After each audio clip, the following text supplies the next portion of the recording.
Okay, I think we are ready. Okay, one more, sorry.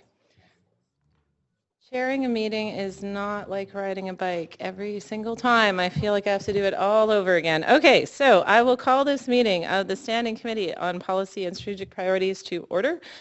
We do have a commitment at Council to acknowledge that we are in the unceded traditional territory of the Musqueam, the Squamish, and the Tsleil-Waututh people. I personally wanted to express gratitude to them for the welcome that they give us to the territory and the faith with which they engage in the work of reconciliation. So, Madam Clerk, may we have the roll call, please? Mayor Robertson is not in the chamber. Councillor Louis is on a leave of absence. Councillor Stevenson is in the chamber. Councillor Deal? Councillor Jang? Councillor Reimer is in the chair. Councillor Meggs? Councillor Ball is not in the chamber. Councillor Carr? Councillor Affleck? Councillor DeGenova? You have a quorum, Madam Chair.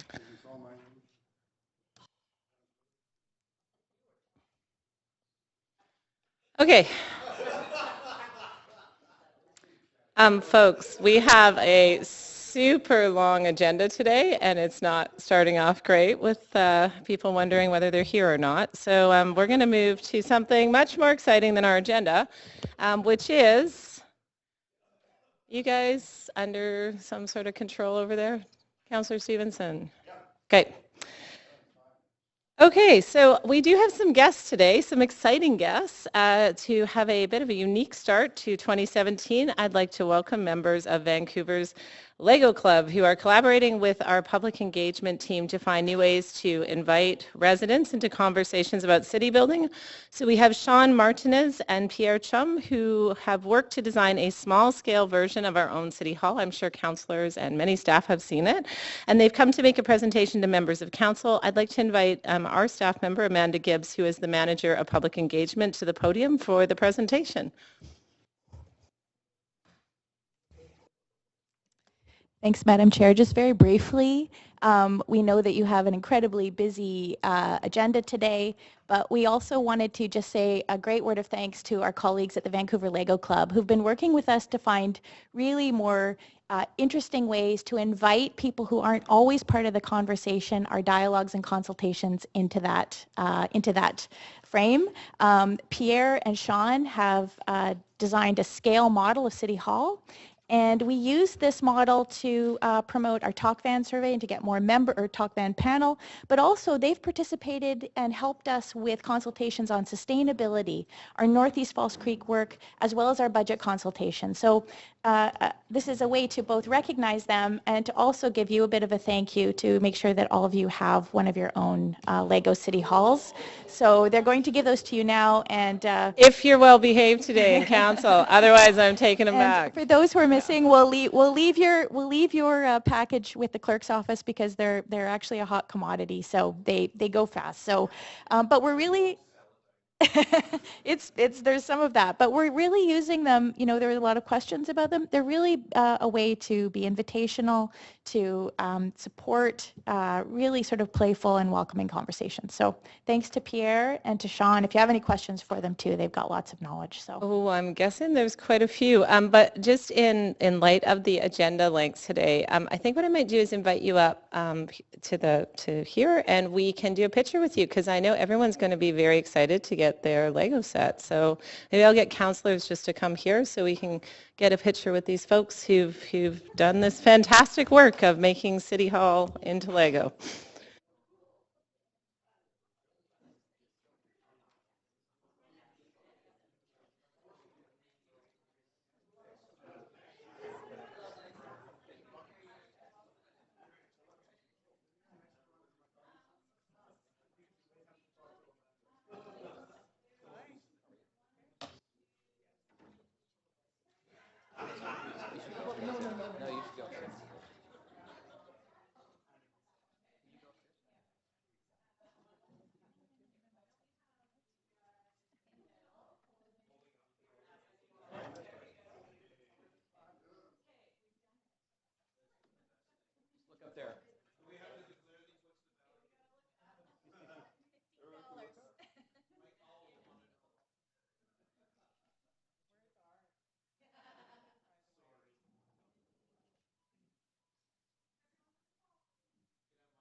Okay, so I know you're all wondering how you get one of those. Apparently, the only way you can get a Lego City Hall is by participating in public engagement in the City of Vancouver, and they are offered as prizes to individuals who sign up. So if you go to Talk Vancouver, Amanda, Miss Gibbs, maybe you can tell people how they can get it. We just finished that sort of outreach, but there'll be some more happening, and I can tell you that Sean and Pierre are working on prototypes of basically VPL, our central library, as well as other city buildings. So there'll be some more buildings forthcoming. Fantastic. Okay, thank you very much. I'm sure you can tell from the looks on our faces, we really appreciate your work on the City Hall. Okay, so a little less exciting. We've got to get through an agenda today. Well, it'll be exciting. So as chair for this meeting, I'm suggesting for reports that have no speakers or consideration items, we adopt the recommendations collectively in a single motion. For today's meeting, that would be items 4, 5, and 6 on the agenda. Does any member wish to hold those reports for debate or questions to staff? Nope, seeing none. I also need to know if any member wishes to declare a conflict of interest on any of the other, the 3 items that were just mentioned. Nope. Okay, so I need a motion to adopt the recommendations. Thank you. Those are recommendations in 4, 5, and 6. All those in favor? Any opposed? Seeing none, those pass. So the ones that have passed are contract award for provision of parking enforcement platform solution, number 5, 2017 street cleaning grants, and number 6, appointment of social service operators and lease terms for 2 city facilities in Marpole, 1305 West 70th Avenue, and 8188 Lord Street. And if you were staff associated with those, have a good day. We now get on to the rest of the agenda. Are there any items left on the agenda for which a member has a conflict of interest? Okay, seeing none, that brings me to the last point. Councillor DiGenova, my apologies. Did you have a motion to vary the agenda? No. Okay. Okay, so that means that the agenda is in the order it is presented, so we will start with number 1, which is the presentation on the 2017 assessment roll, and I will invite Ms. Impey to introduce our guests today. Welcome. Thank you, Madam Chair and Council. I'm very pleased to invite Ed Shum, who is the acting assessor at BC Assessment, and Grant McDonald, our deputy assessor, to come and present information on our 2017 assessment roll.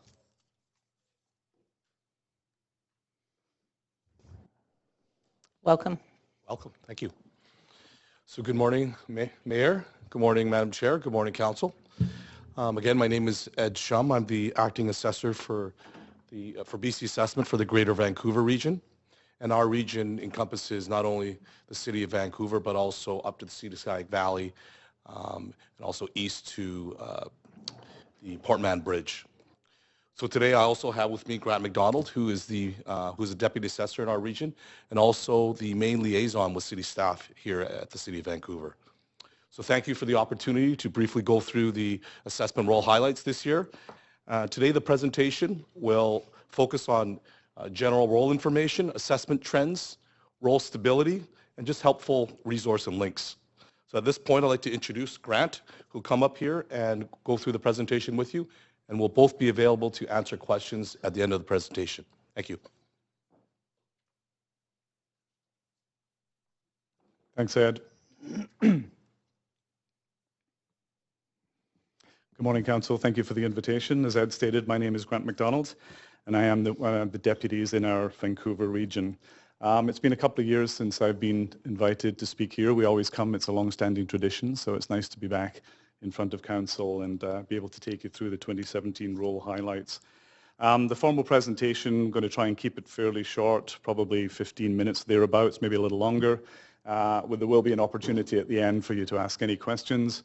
Ed and I will attempt to get you through any questions that you have at the end. Excuse me. So as I think everybody knows, 2016 was an especially active year in the local real estate market. There was very strong market movement across all property types, particularly driven by the single-family homes. and that's coming on top of significant increases that we saw in 2015 as well. So the spring and early summer, we saw huge volumes in terms of sales with increasing values as we headed towards what we like to remind everybody is our statutory valuation date of the 1st of July 2016. And the market cooled a little bit with a drop certainly in the sales volume after the summer. We saw there was a number of measures introduced and took some of the steam out of the market. We haven't really been able to see whether or not that trend is going to include price drops of any significance. We really haven't seen that to date. So I'll just start perhaps with reiterating a little bit of what Ed said here. This is just a little summary of our region. We do physically have two locations. We're still in Vancouver. We're on East Broadway and Renfrew. That's our main office for Vancouver. And we have the other office still in Burnaby over on Production Way. As Ed talked about, there's a number of managers in the Vancouver office. The City of Vancouver full portfolio consists of over 200,000 properties. We value those every year, as well as determining the property class and making sure that we apply any exemptions that are applicable to those particular properties. So Jason Grant, who's typically here as well, is currently filling a VP role. That's why Ed and I are here today. So in terms of, this is information that's on our website. I think we've shown this to you before. It's the 2017 change in market movement. It's a little difficult to see on the screen there, but you have it in front of you. And what it does, this information is available for the entire province. But if you roll your cursor over any of those geographic locations, you can see what the changes are compared to last year's roll. And if you look at Vancouver, the Class 1 change was up 30.6%. And Class 6, which is the business and other, was up 23.8%. And just to give you a little contextual information, if you look at some of the other lower mainland municipalities, the changes in Richmond, for example, in Class 1 were plus 34%, Burnaby plus 31%, North Vancouver District plus 36%, and Surrey at 36%. So it's a bit of a shift from last year where Vancouver tended to sort of lead the pack.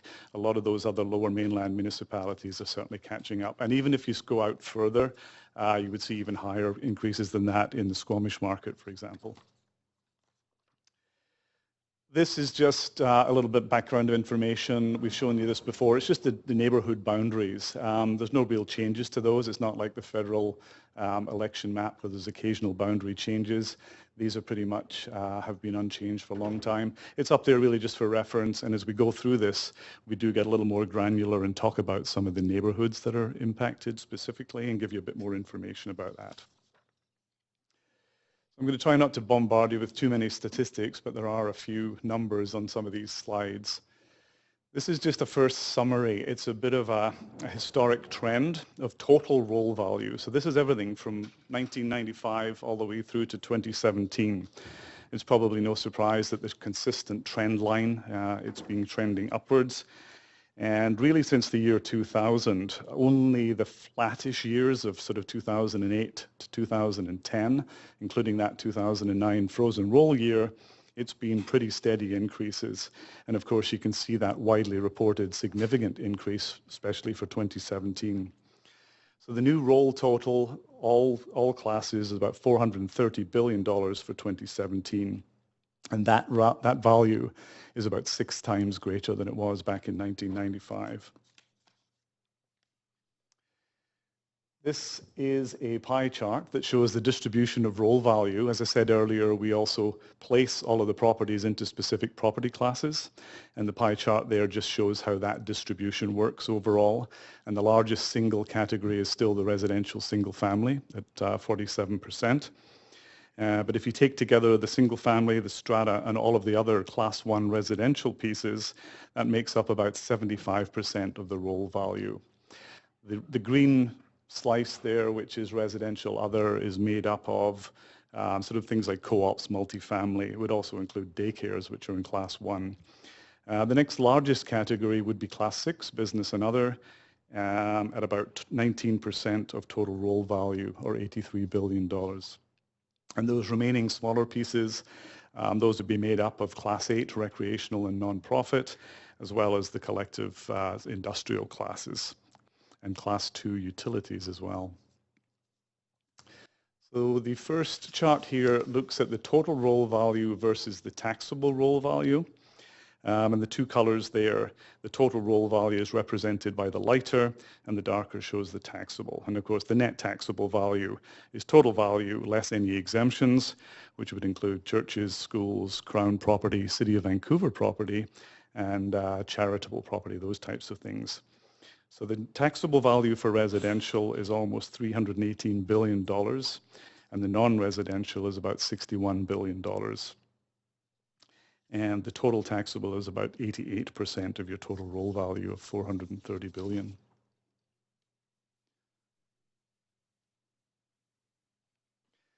This one looks at the distribution of value change, and what we do is break it into sort of categories or stratifications or bundles of value change. And it looks at the percentage change for stratas and single-family dwellings. The percentage increase here, the single family is the lighter teal color and the stratas are the darker. And the graph shows those grouping increases. You can see the 20 to 25%, the 25 to 30%, and so on. And these increases, of course, are driven by market sales transactions that we saw during the year. And as you can see for the single family market, which is the lighter colored bar, the highest single grouping is in that plus 30 to plus 40% increase. So those are significant value increases over last year. For stratas, most properties increased in the 25 to 30%, which is there's still a significant chunk in the 30 to 40% bracket. And that closed the gap between what we saw last year, where the single family market was increasing at a much greater rate than the strata market. The stratas were down probably about 15% last year. So distribution of value change, fewer groupings or sort of price or categories here, but this is the business and other change, and you can see there's a significant group in that 15 to 40% bracket. If you break that down a little bit, the chart doesn't do it, but if you go to sort of subgroupings, the 15 to 25% plus is the largest single grouping for Class 6 properties this year. And again, these reflect sales transactions that we saw in the market during the year.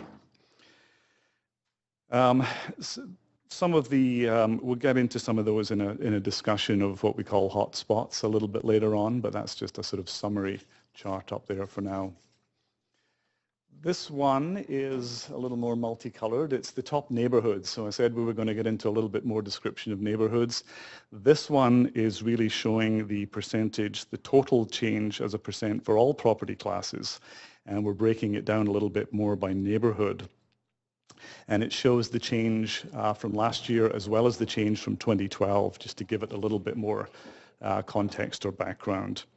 Mount Pleasant is the neighborhood that leads this year in terms of a largest percentage increase. And using the example up there, you'll see the blue is the base year of 2012, and that's at $12.4 billion.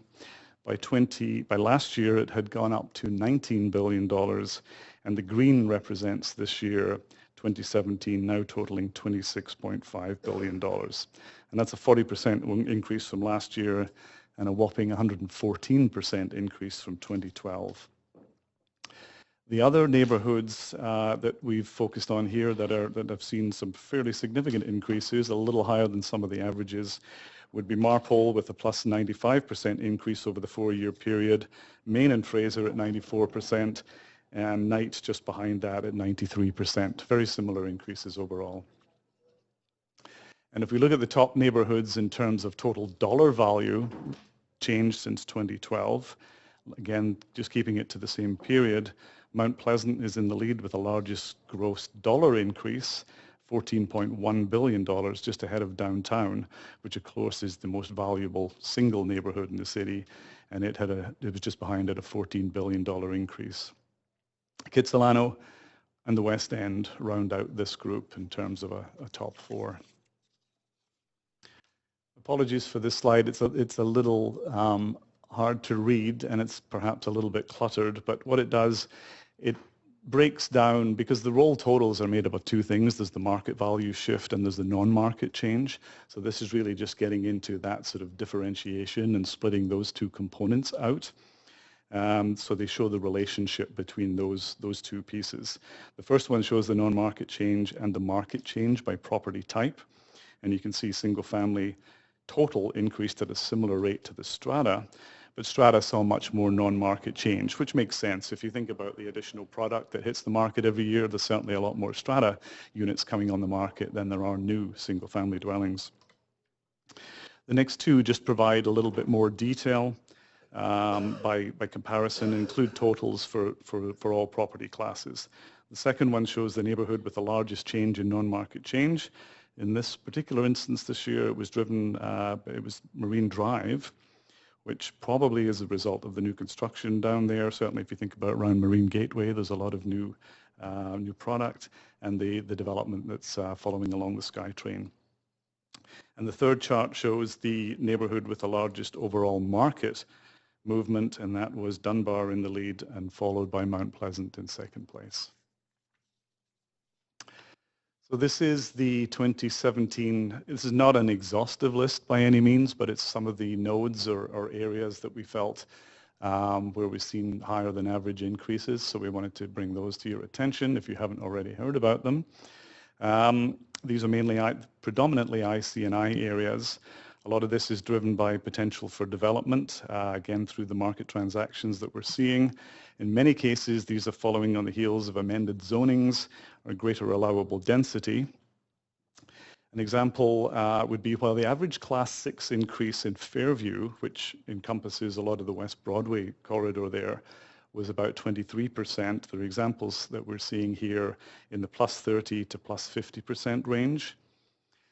Kerrisdale is another interesting example where there's a number of C2 sites, many of which have older multifamily apartment buildings on them, and some of those we're beginning to see are being purchased by developers and are now showing higher than average increases.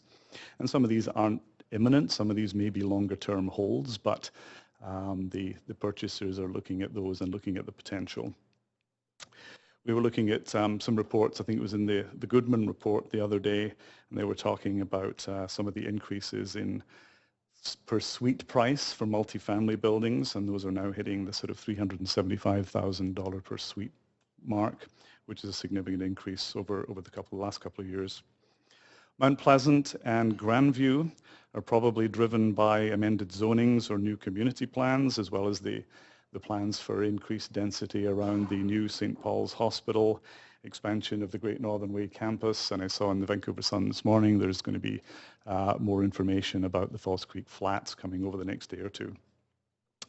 The Alexander Railtown is another part of town where discussion around proposed zoning changes, that's that increased flexibility around I-4, and an influx of newer businesses, so a lot of this is driven on an income approach as well, seems to be driving up the values there.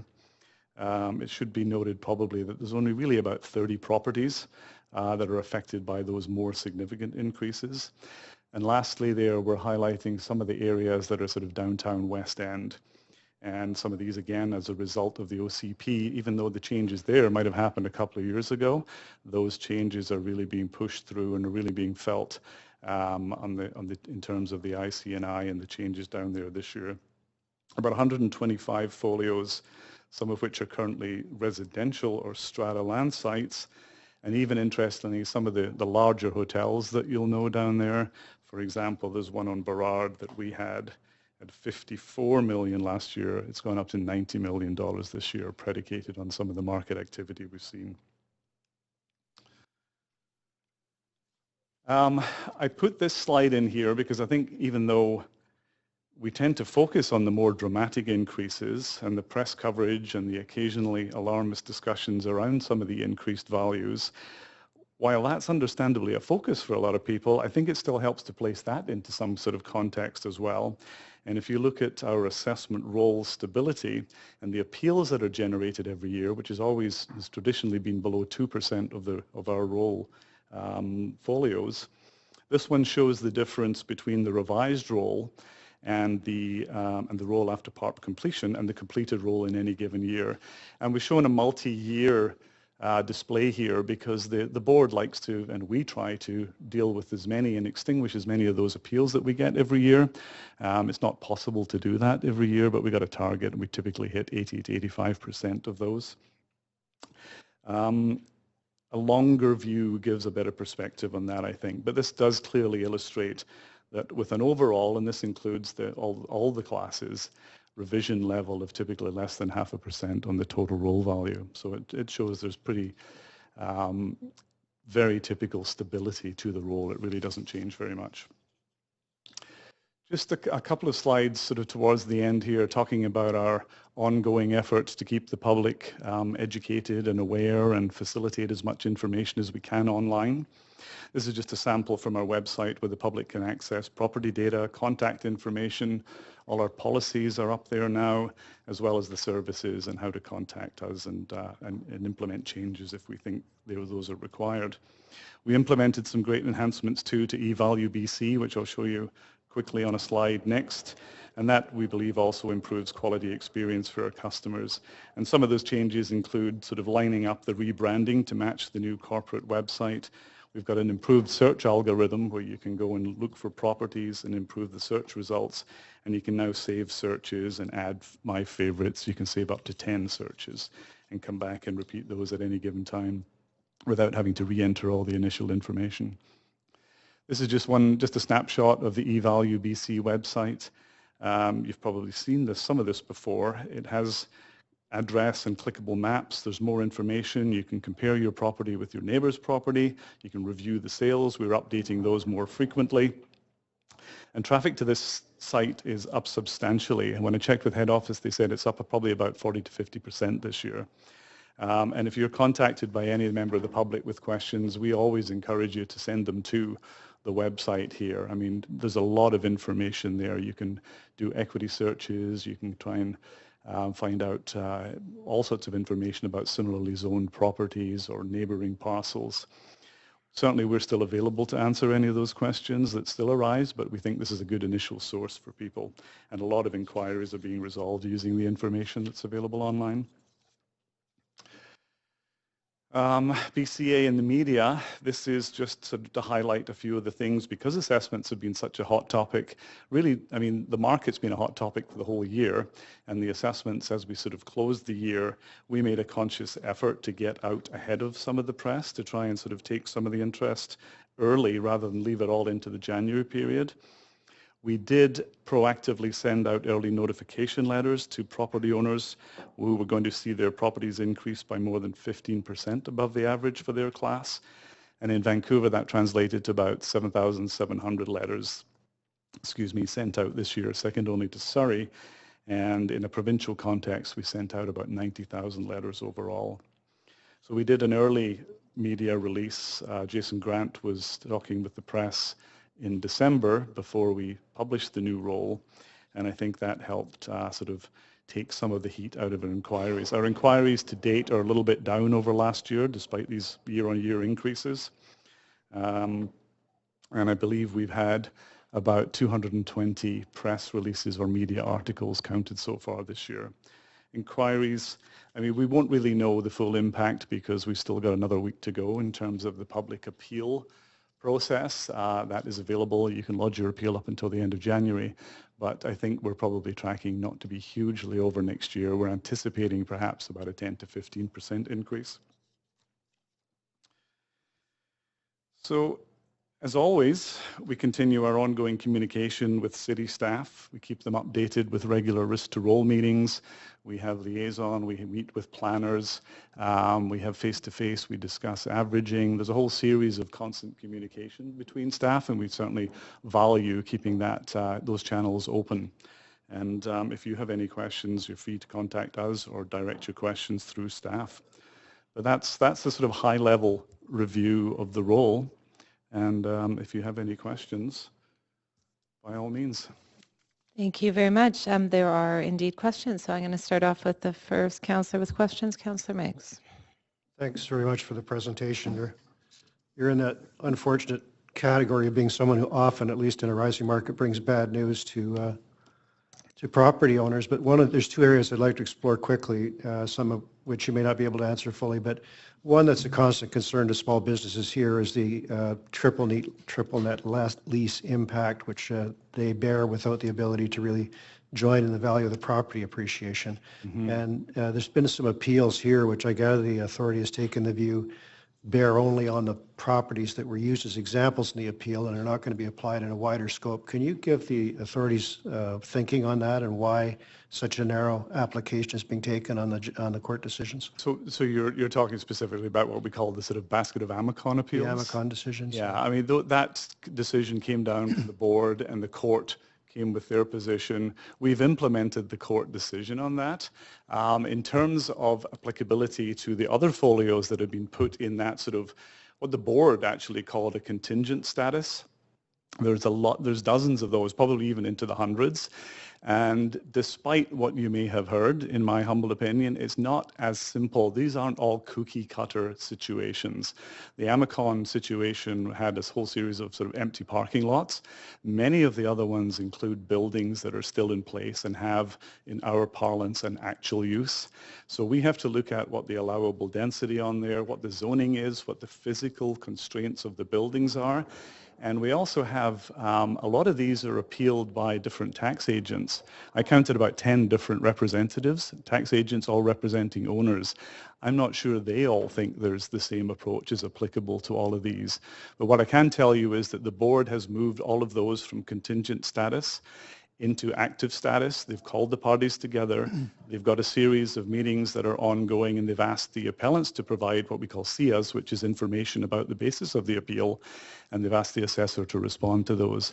So we're looking, those are actively being moved along. It is a slower process than most people like. I fully understand that, but it's in the works. And I think we should probably also mention, as you're well aware, there is now a working committee that's been struck that has representation from UDI industry, from the City of Vancouver, from BC Assessment, and from the ministry. And I think that's important as well because we're children of legislation, and if there is to be a different interpretation, it probably requires a change in legislation, and that requires the ministry to be on board. I know the terms of reference have been struck and agreed to, and I think there may be another meeting next month. Yeah, is there more the city can do to bring this to the province's attention at the ministry level? Because it's a continuing issue for those who have been here even one term, this disconnect between what's being paid by the person who's not actually the property owner and the increased value. Is there a policy solution that you've spotted anywhere or action the city could take that would bring this to a better outcome? I don't think so. I mean, I think you are actively involved at the council level as well as the staff level. There's a number of initiatives, but this, I think under that umbrella, you're driving it through and you have the correct people, as far as I understand it, in terms of the ministry representation. Whether or not we'll get a change very quickly, not really able to speculate on that. I think an ideal situation was where we'd have something in place for the 2018 roll. We also did, just on the topic of small business, during the year, we had asked our staff to go out and do a bit of a vacancy study because we've heard this concern, and we've offered to speak to the business improvement associations and have meetings. But those small business areas and certain areas we've heard about may be more vulnerable and they're going to be increasing vacancy levels. We didn't find that. We looked at a whole series of different areas throughout the city that are sort of predominantly small businesses still, and we didn't find they exceeded the 5% that we give every year to property owners. I agree with that. I think we can see another example on Robson, which when I moved to Vancouver was small delis, and Robsonstrasse, a delightful little street, and now it's apparently one of the most expensive streets in the world because it's switched over to global firms that are doing marketing and so forth. It's completely impossible to conceive of a local small business there. But is there anything, this may be my problem. That would absolutely apply to some of those more sort of high-end streets. But if you walk up and down Commercial Drive, which I do fairly regularly, or Main Street, those are predominantly still small businesses, and there are still lots of tenants. I love the drive. I don't want to go there for my last question. Okay. And this, my question is this, and again, it may be our problem, but we changed the zoning to support business development, and we did certainly in the area north of here, to a degree in Mount Pleasant, very successfully. And then we seem to get a boomerang effect because the assessments go up. Is there anything we could do at the city level to have the benefit of more flexible zoning and not have the hit of higher assessments? I think that's very difficult because as soon as there's anticipation of a zoning change or more flexibility or greater density or different types of buildable, the market understands that, and I mean, we've seen this in Railtown as a very good example. If you look at some of the changes that are happening there, that's driven by local smaller businesses. You've got Railtown Cafe, you've got Mackenzie Room, you've got the Bellegarde Kitchen, the Urban Winery, Ask for Luigi. All of these are small businesses. They're going in there making the decision that they can afford to pay $25 triple net as opposed to the $12 that somebody might have been paying in there 2 years ago. So I think it's a pretty tough one. It's always a bit of a balance between the city's desire to increase livability and increase density, and that upzoning comes with developers who want to participate, provide the product, but reasonably make a profit at the end of the day. Thank you. It's a tough one. Thanks. Okay, Councillor Deal. Yes, thank you. Councillor Meggs has asked some of my questions, and of course we were looking into the split assessments as well. Weren't able to go there. My question actually is probably for city staff. It's that link between their actual taxes and the assessment roll that comes up to us all the time. So the triple net leases is a major issue for us. So I'm getting a lot of questions from organizations and from renters saying, my landlord saw, in my building for instance, a 27% increase in my particular apartment. My landlord is telling me they're going to increase my taxes by that same amount. Perhaps our staff can respond to what the reality is around city taxes and the relationship. We know the answers, but I think it can't be stated often enough what people should see on their taxes as opposed to what they see in their assessment roll. As we indicated in our annual budget process as well, our tax rate basically is adjusted to reflect the average increase in assessment changes. So basically, if one sees, your assessment bill actually goes up by 50%, doesn't necessarily translate to 50% increase in the property tax. But that being said, one of the mitigation we also have is the targeted averaging, which we started doing 2 years ago. Before it used to be across the board averaging. So for targeted averaging, we are still in the process for 2017 trying to analyze what's the implication in 2017 for residential and also commercial and light industrial properties. So right now, looking just at a very preliminary analysis, looks like the average for residential is already at 30-somewhat% increase. So based on what the Property Tax Policy Commission's recommendation is that we need to first and foremost deem what is the population of the hot properties that can be subject to the targeted averaging. So applying their methodology, we are looking at 30 to 31% plus 10%. So if your property assessment increased by more than 40%, you may be able to qualify for targeted averaging this year. But that being said, we're still finalizing the analysis, and there will be a series of reports relating to property taxes coming to council starting in early March. The first one will be the targeted averaging, so council can decide whether that is the right threshold and what will be the implication to those properties that will be benefiting from targeted averaging. Right, and if you're in a neighborhood where all assessments went up approximately the same amount, not a hot spot, can you talk a little bit about what to anticipate there? Typically, we don't look at neighborhood by neighborhood. When we do targeted averaging, it's for the entire property classes. So one can argue that for residential, this time around, I think the highest increase likely is not on the west side, it's actually on the east side. But we don't just look at a pocket of properties on the east side. We actually look at what really is the average increase for the entire residential class, including condos as well. So. Right. Okay, well, as much information as we can get out there on the website, perhaps, because these numbers are highly alarming for some, especially renters who aren't seeing the benefit of the increased assessment. So there's a lot of fear out there right now, and the more that we can tell them in terms of what to assume and what not to assume and when to look for that information, I think the better. Absolutely. Thank you very much. Thank you, Councillor Deal. And last questioner is Councillor Carr. Thanks, Madam Chair. My first question is in general around BC Assessment. In previous years, we've seen BC Assessment do some special investigations of certain property classes or situations. For example, condominiums had that sort of special review, and then there was a drop actually in values related to that. If this was a few years ago, I've seen it for heritage properties. You did a review around that had an impact in Vancouver. Was there any class of properties for which you did any special review this year? The only thing we did, and it wasn't, it depends how you define special, I suppose. We didn't single out a particular group of properties this year for any sort of audit or review. Normally those are driven by us finding and getting some feedback that suggests maybe we need to look a little more closely at a particular subset of properties. Right.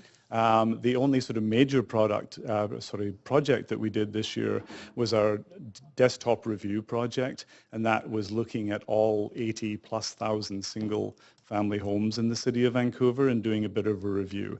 And that's really to pick up any sort of additions or renovations, and that's predicated by what we've seen in the market. And that's a sort of rolling 5-year program. We did North Vancouver a couple of years ago, we did Squamish and Whistler last year, we did the Sunshine Coast a couple of years ago. And we haven't had a huge amount of feedback or fallout from that. I think because, unlike certain other parts of the province, we're a densely populated urban environment. I think that the DTR project picks up more discrepancies and year-over-year changes that we weren't aware of when you're looking at the rural areas. Right. But we don't have anything. We didn't do a project that specifically looked at Class A office buildings or heritage homes this year, no. So, sorry, just to be very clear, when you, with the sort of special review, well, the sort of review that you just talked about, did you look at properties, single-family homes, and see if there were additions or renovations that then would change that on a very home-specific basis, change the assessment? Is that what you did? That's right, yeah. Oh, And okay. a good example would be on our records from 3 or 4 years ago, we had a carport, and now we find through the digital imagery we've got that it's been enclosed and there's now a full garage there. Wow. So that type of information. Many times, despite everybody's desire that they do it otherwise, people still do unpermitted work. And so we pick up that type of Interesting. information through that type of project. Right. Yeah. Right. Okay. Thank you. Very interesting. In terms of the questioning that Councillor Deal started, I'm interested in the 2,700 letters that were sent to property owners here in this city, and I'm assuming you said whose assessment increased over 50%. No, sorry, maybe you misheard. That was over 15%. What we 15? did, as Grace mentioned, we look at the sort of average per class, and if it's 30%, we send out early notification letters to somebody who would be 45% or over. So it's an early indication. But I thought you said that our class 1 properties went up by 30.6%. So 15% is way below that. 15% over the average. Oh, over the That's average. my 45. Sorry, maybe I that wasn't wasn't clear. Thank you. All right. So if it's 15% over the average, or over 15% over the average, this is the class of property owners who then would be subject to the class averaging. Is that correct? Targeted averaging? Yes, and this will depend on what council deemed as the right threshold. So currently, the commission is recommending 10% above the average increase, but it's up to council to decide should it be 10% more or 15% more or 5% more. Right. So we'll be coming back and report back Okay.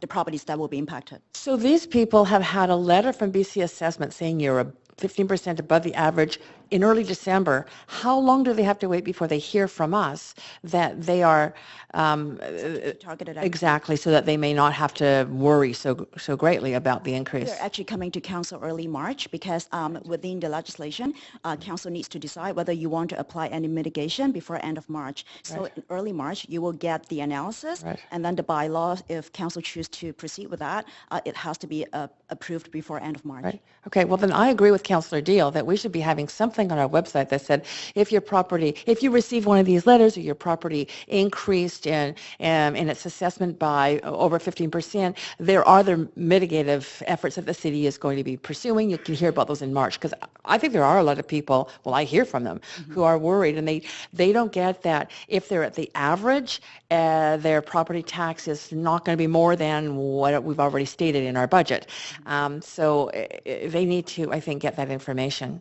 We do actually have a web page to talk about targeted averaging, when the decision is going to be made, and what is the approximate average Right. increase. But I will make sure that this time around, maybe we can actually advance the timeline to make sure that the facts are out there. Great. Thank you. Appreciate that. Councillor Carr, you're at time, and you have inspired questions from another councillor, Councillor Affleck. I'm inspired on my own, so I thank you, though, Councillor Carr, for all of your hard work. A lot of questions have been asked. One, I just wondering, and you talked a bit about it as far as when we rezone or we do a community plan, and then that creates anticipation and a buzz that creates higher values. Are there examples, I mean, is there a way to get the ratio right? Is there a community in the region, or where you can, create I'm trying to use the wording without getting too much in trouble, because it is this whole supply and demand argument that people talk about, where you can rezone at the rate at which that the price keeps up with maybe inflation, or is there a community that's maybe getting it right, that they are rezoning at a rate that perhaps keeps the volume and at the higher level and the price at a less than 30% increases? That's really a difficult question to answer because, depending on the developers or individuals in the market that you ask. Mr. Shum, I'm sorry. Do you mic mind there. pulling the microphone with the red light there a little closer? Thank you very much. Sorry about that. So where someone may say that the ratio is correct now. I mean, one thing I'd like to draw council back to is that we talk about these 7,000 letters that we send out, but in the large scope of things is that it's only 3.5% of all property owners in the city of Vancouver that receive these letters. Our roll stability is, which is a litmus test of the market reaction, and the clients that we touch base are 0.3 of 1%. Less than 2% of all properties appeal their assessments. Property owners appeal their assessments. So it's a really difficult question for us to answer, because that's sort of, I mean, our mandate is to ensure that properties are valued at market value. That your question is more about tax policy, and that's something that we really don't get into. To answer it really, You must talk to your, other. You look at other regions, other neighbors, other parts of the province. Is there? I mean, I'm trying. If we make policy, if we're to change policy or be more aggressive with our development permits and so on, is there a way to? Is there a place that you can say, well, these guys are creating this percentage, or or they're doing something differently than us that would help us perhaps develop policy that would meet the demand that we're challenging seeing. part with the city of Vancouver, and as you guys all know, it's the jewel of the Lower Mainland. When you have a peninsula and you're surrounded by bodies of water, anything you do is you're forced to do by density.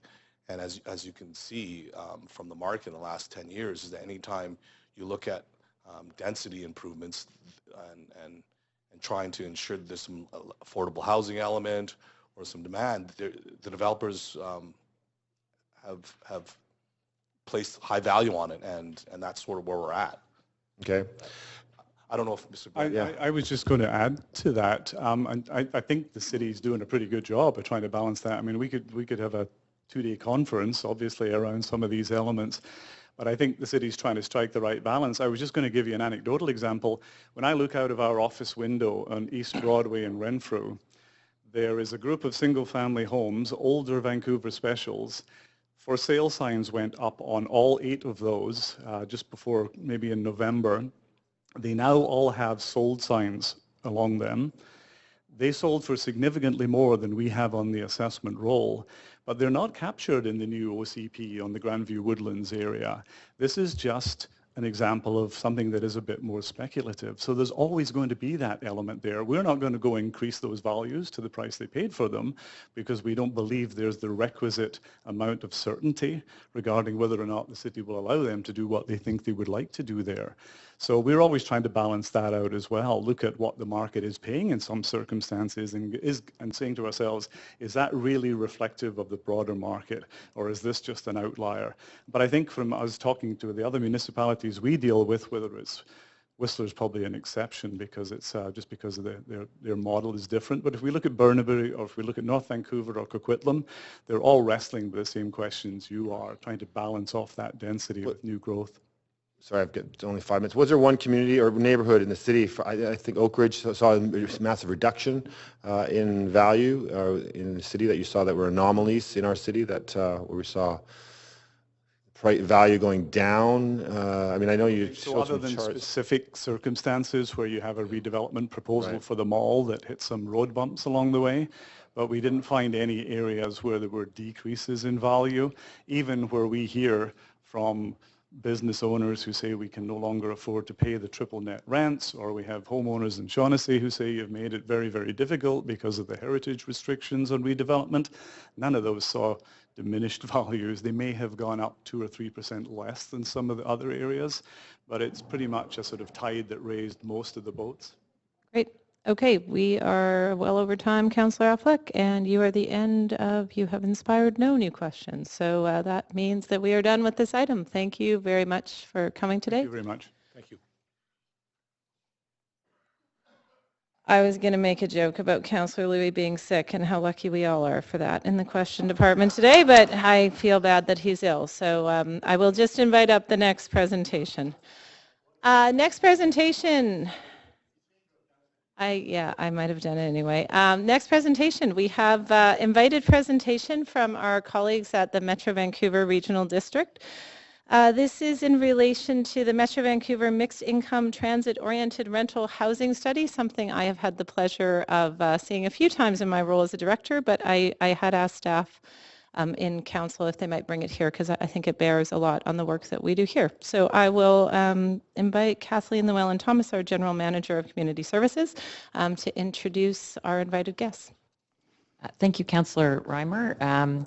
I won't give all the background. It was actually on October 19th that our council approved or adopted the Regional Affordable Housing Study. And this study is about how to increase rental supply along frequent transit network and talks about the benefits of it.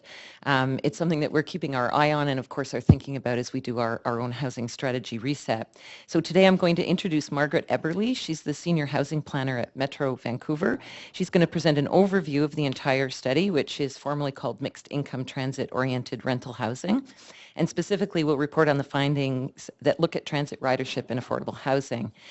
Elisa Campbell, who's the Director of Regional Planning and the Electoral Area Services Planning for Metro Vancouver, is also here to answer your questions, as am I and Ms. Edna Cho. Thank you. Wonderful. Welcome, Ms. Eberly. You've got everything you need, I think, in front of you. The podium looks like it's at the right height, but it can go up or down if that's more comfortable. And you've got your PowerPoint presentation there. Okay. Thank you, Madam Chair and Council. So as Kathleen mentioned, I'm going to be presenting on the Mixed Income Transit-Oriented Rental Housing Study. This is a joint project of Metro Vancouver and a number of partners, and we presented some of the preliminary findings to the Regional Planning Committee at Metro Vancouver in September 2016, particularly on one of the components of the study. And so that's what I will be presenting to you today, an overview and sort of digging deeper into the findings from one of the activities. So just, so sorry, we're not.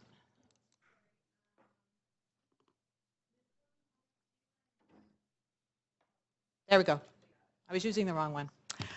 So as you know, Metro Vancouver's regional growth strategy, Shaping Our Future, identifies a mandate for Metro Vancouver to develop complete communities that are characterized by diverse and affordable housing choices.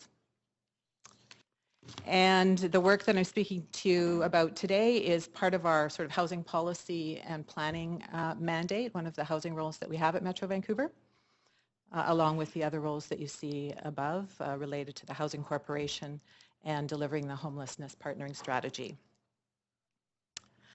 The Mixed Income Transit-Oriented Rental Housing Study is part of a program of work that we have been pursuing at Metro Vancouver that focuses on the link between housing affordability and transit. So the slide that you see before you is the cover of our Housing and Transportation Cost Burden Study, which was published in May of 2015. Where we looked at a new way of looking at affordability, which includes not just housing costs but transportation costs, and we mapped it throughout the region and trying to understand some of the trade-offs that households make when choosing the location of their home and their mode of transportation. As well, the Regional Affordable Housing Strategy, which was adopted by our board in May of 2016, has a strong focus on this linkage between affordable housing and transit orientation. In fact, one of the 5 goals is to increase the rental housing supply along the frequent transit network. So this is sort of a common theme in much of our work. And one of the reasons we think this is an important conversation to be having now is because of the significant investments that are happening by senior levels of government on both housing and transportation.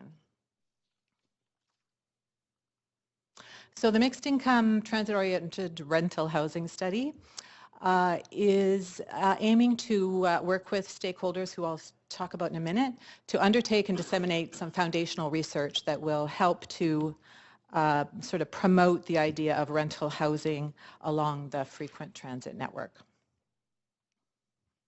There are 5 activities as part of this research, and I'm going to be talking in detail about activity 2. But activity 1 is just briefly basically a literature review looking at what other countries around the world and other metropolitan areas around the world are doing to promote this linkage and awareness and policy around ensuring that affordable housing and rental housing is located near transit. The second activity is looking at the relationship between transit ridership and the type of housing that is located near transit. Traditionally, we understand that density is a way of increasing transit ridership, but we've been sort of agnostic about what type of density. So this particular piece of research is trying to get at what is the right mix of households to increase transit ridership. The third activity is looking at the extent of public and nonprofit parcels in transit-oriented locations around the region as sort of an inventory of sites that are owned by these 2 types of entities that may or may not provide a source for future housing that is affordable.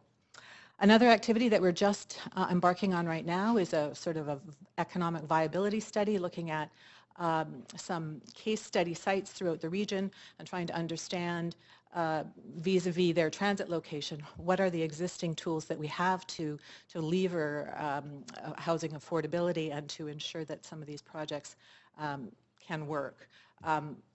It's very possible we'll find that we don't have the tools to ensure that projects are viable economically without senior government funding. And then activity 5 is to focus on sharing and communicating the study findings. So our partners, as I mentioned, are TransLink, Vancity, BC Housing, and the BC Nonprofit Housing Association. We're really happy to be working with these partners who have shared in the funding of the project and also are guiding the work. So this slide shows our timeline. Apparently it is 2017, but this shows the 2016 timeline. So all of the work has been started. Activity 2, the transit ridership effects piece is complete. We're just working on communication on that one. And we're hoping to be completed all the work on this project by the end of the second quarter of 2017. So activity 2, the key question that we were asking is there a sort of a value proposition for affordable rental housing in transit-oriented locations, sort of from the perspective of the transit operator, TransLink. So as you can see in the chart, transit ridership has been sort of flat the last couple of years. So is rental housing and or affordable rental housing something that can help to increase transit ridership? So we did look at some data through the National Household Survey in 2011, and we also verified it by using 2006 census data. And we came up with sort of 2 findings. The first is, I think, pretty obvious, but compact areas with higher population near the frequent transit network support higher transit ridership. And so this is a map of census tracts throughout the region according to their density. So darker census tracts are higher density. And basically it shows, not surprisingly, that locations in higher density tend to have about 3 times the transit ridership than elsewhere in the region. And this slide shows that it matters whether the households that are located close to transit are owners or renters.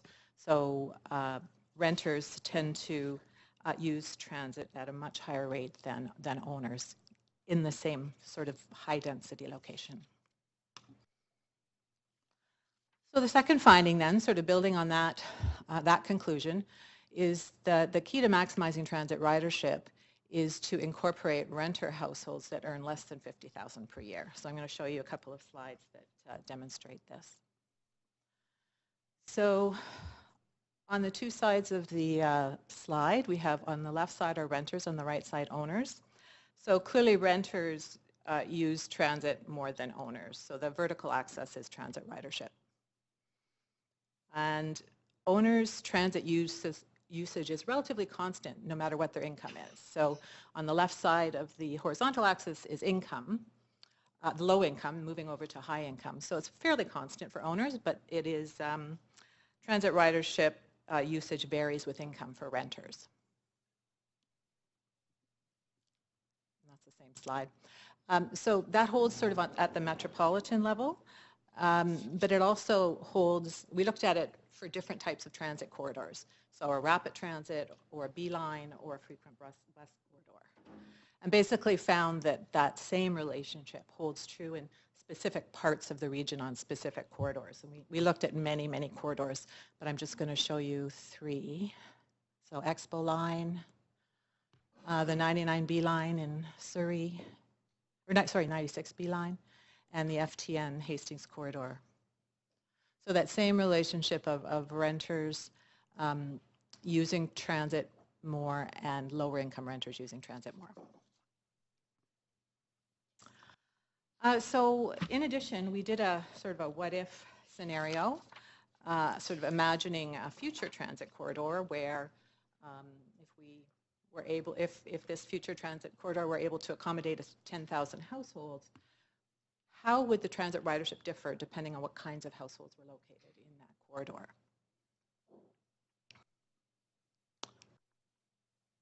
So, and particularly, what if tenure and income were diversified?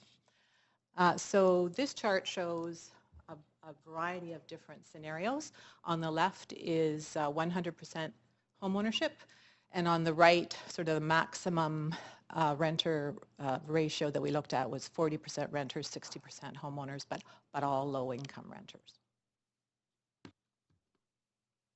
And what we found was that transit ridership sort of increased incrementally as renters increased and as the incomes of renters declined. As a greater share of low-income renters was incorporated. So these are the incremental increases at the bottom of the chart. So a 10% bump to go from 100% owners in this 10,000 household corridor to 40% renters. And then continual incremental increases as the share of low-income renters increases. So a number of different bumps.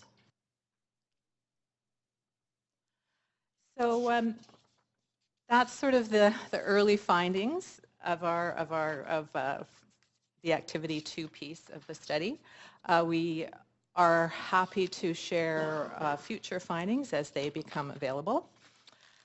And I think what we would like to emphasize is that this kind of research demonstrates a case for municipalities and for transit agencies and for affordable housing providers sort of to be all working on the same page and understanding in their policies and in their proposals and in their investments that location matters, both from the transit system perspective and for the affordable housing, or for the affordable, the households living in affordable housing.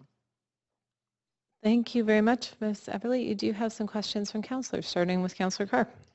Thanks, Madam Chair. Thank you so much for the presentation. And you started off by saying the goal is really to increase rental housing along frequent transit corridors, but I'm assuming it's really to increase affordable rental housing because of the last graph you said, which is there's more ridership, the lower the income.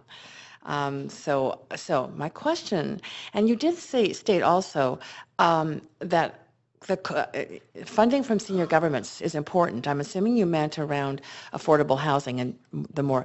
Okay, my question is really around a concern around funding transit itself, and the fact that the last UBCM meeting in Victoria, I heard two ministers of British Columbia talk about putting in development levies to fund transit.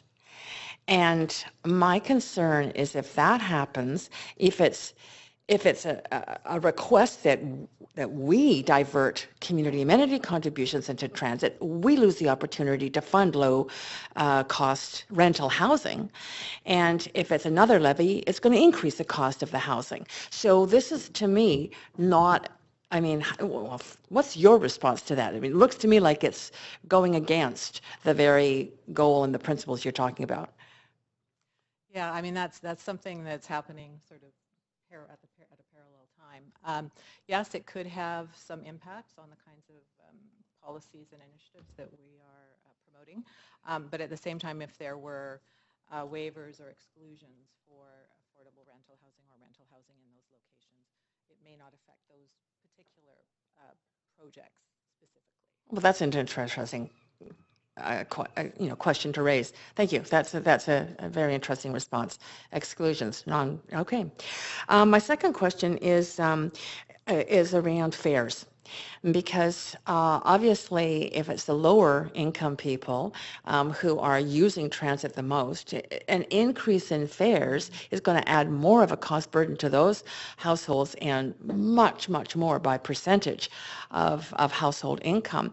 So what effort is Metro Vancouver making to ensure that fares are kept at reasonable levels, and particularly for low-income households? I don't know that we're doing anything specific on the fare side, except to note that, you know, the incremental cost of fares within a household budget, yes, would definitely impact the low-income households the most. I think we do have a policy in the Regional Affordable Housing Strategy to work with stakeholder groups on that question as it relates to affordable housing, so as it relates to the occupants of affordable housing. Okay. And my final question is really around the regional burden in terms of developing rental housing. And is there an inequitability in terms of how, you know, which municipalities are really taking up this challenge of supporting, helping fund perhaps through community amenity contributions, but certainly really promoting the development of affordable rental housing?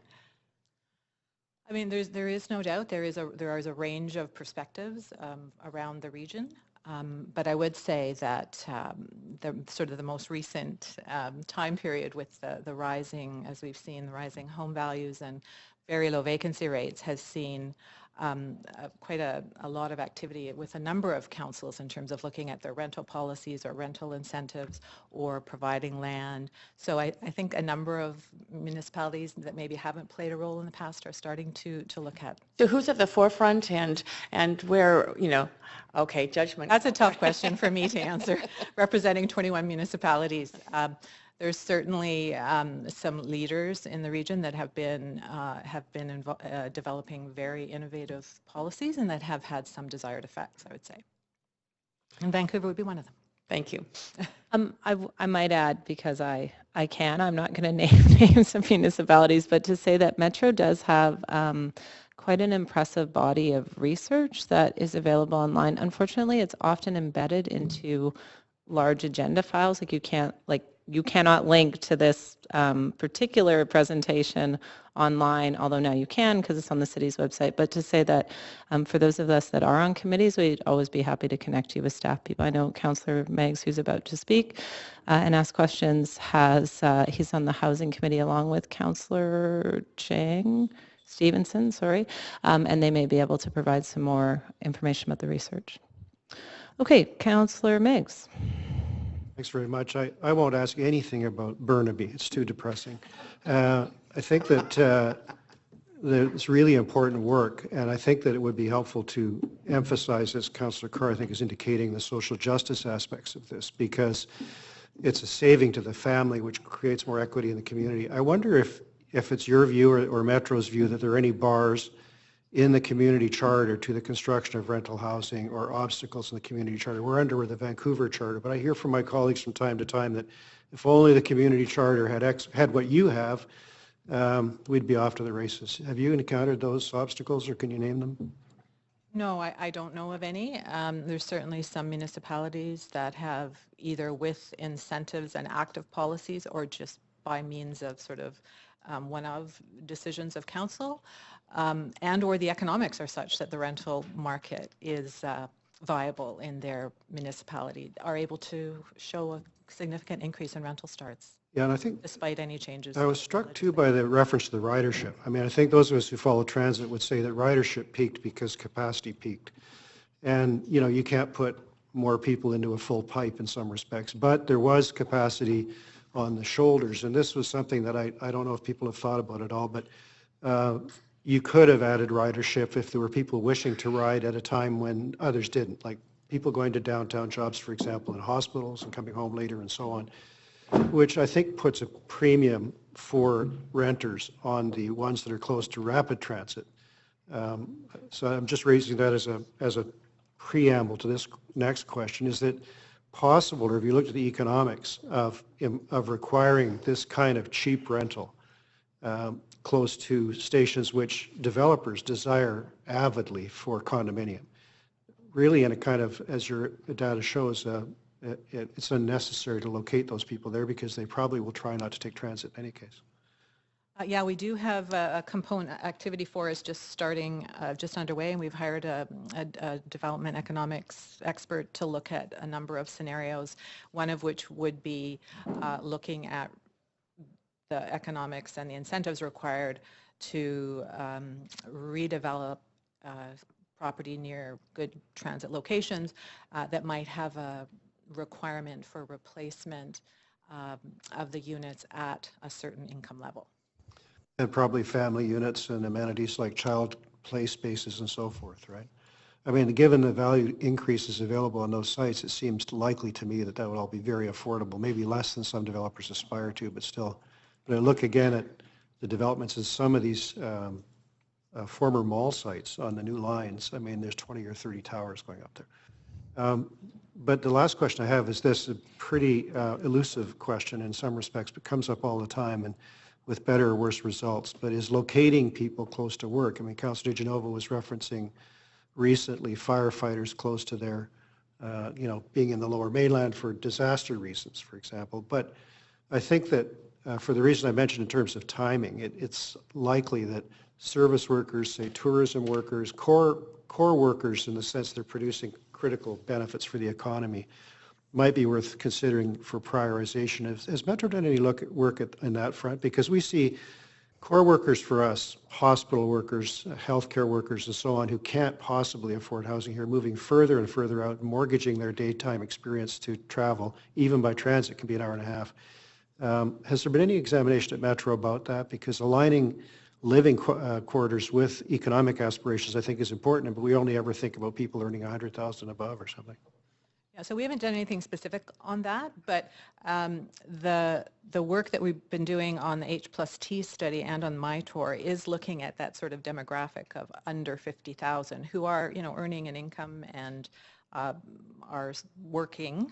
So we're not focusing on sort of people who have social assistance as their income only. We're looking at working households, and we're trying to demonstrate the importance of co-locating their transit. So we haven't called it sort of core workers or key workers, but that is the demographic that we're focusing on. Yeah, I think it's an issue that we lose sight of because we're imposing huge costs on people who may not be glamorous and on reality TV shows in the healthcare sector, for example, but are critical to the whole functioning of the system. So thanks very much.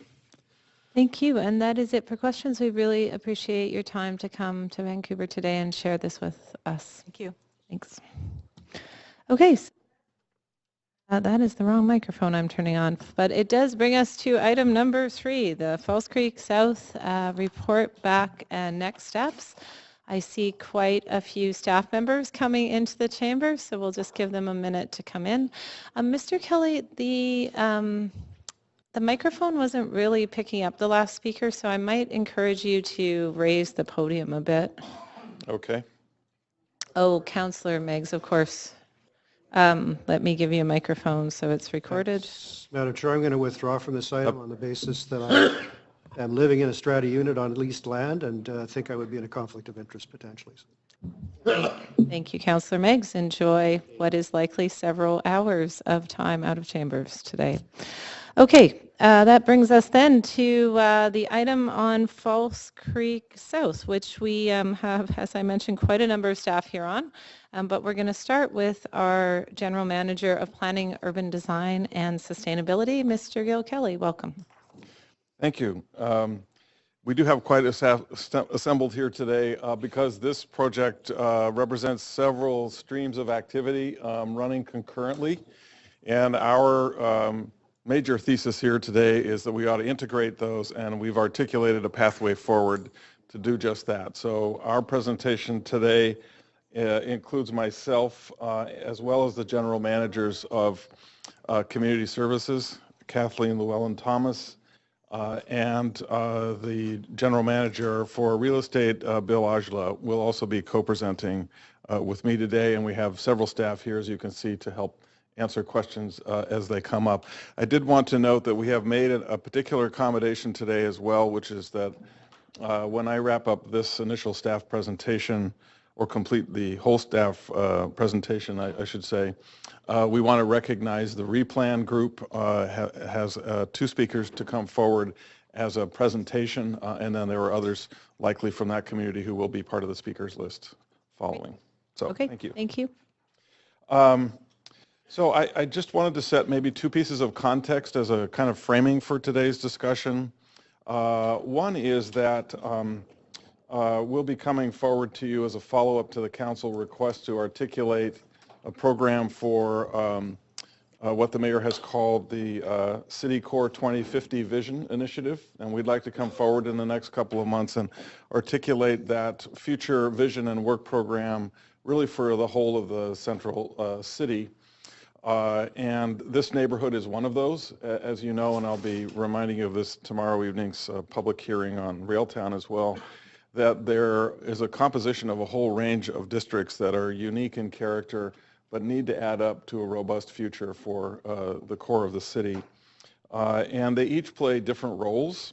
In the case of False Creek South, it's not only a historic first move of kind of urbanization of the central city for residential, for living, but it continues there in that vein, largely residential, whereas many of these other sub-districts that I referred to have a larger role in the future economy of the city. But they all need to be taken together as a suite ultimately, and many of them we intend in the future to connect by streetcar, and you'll hear a little bit about that as well. The second piece of context is to acknowledge that False Creek South is a very unique community in the core of the region.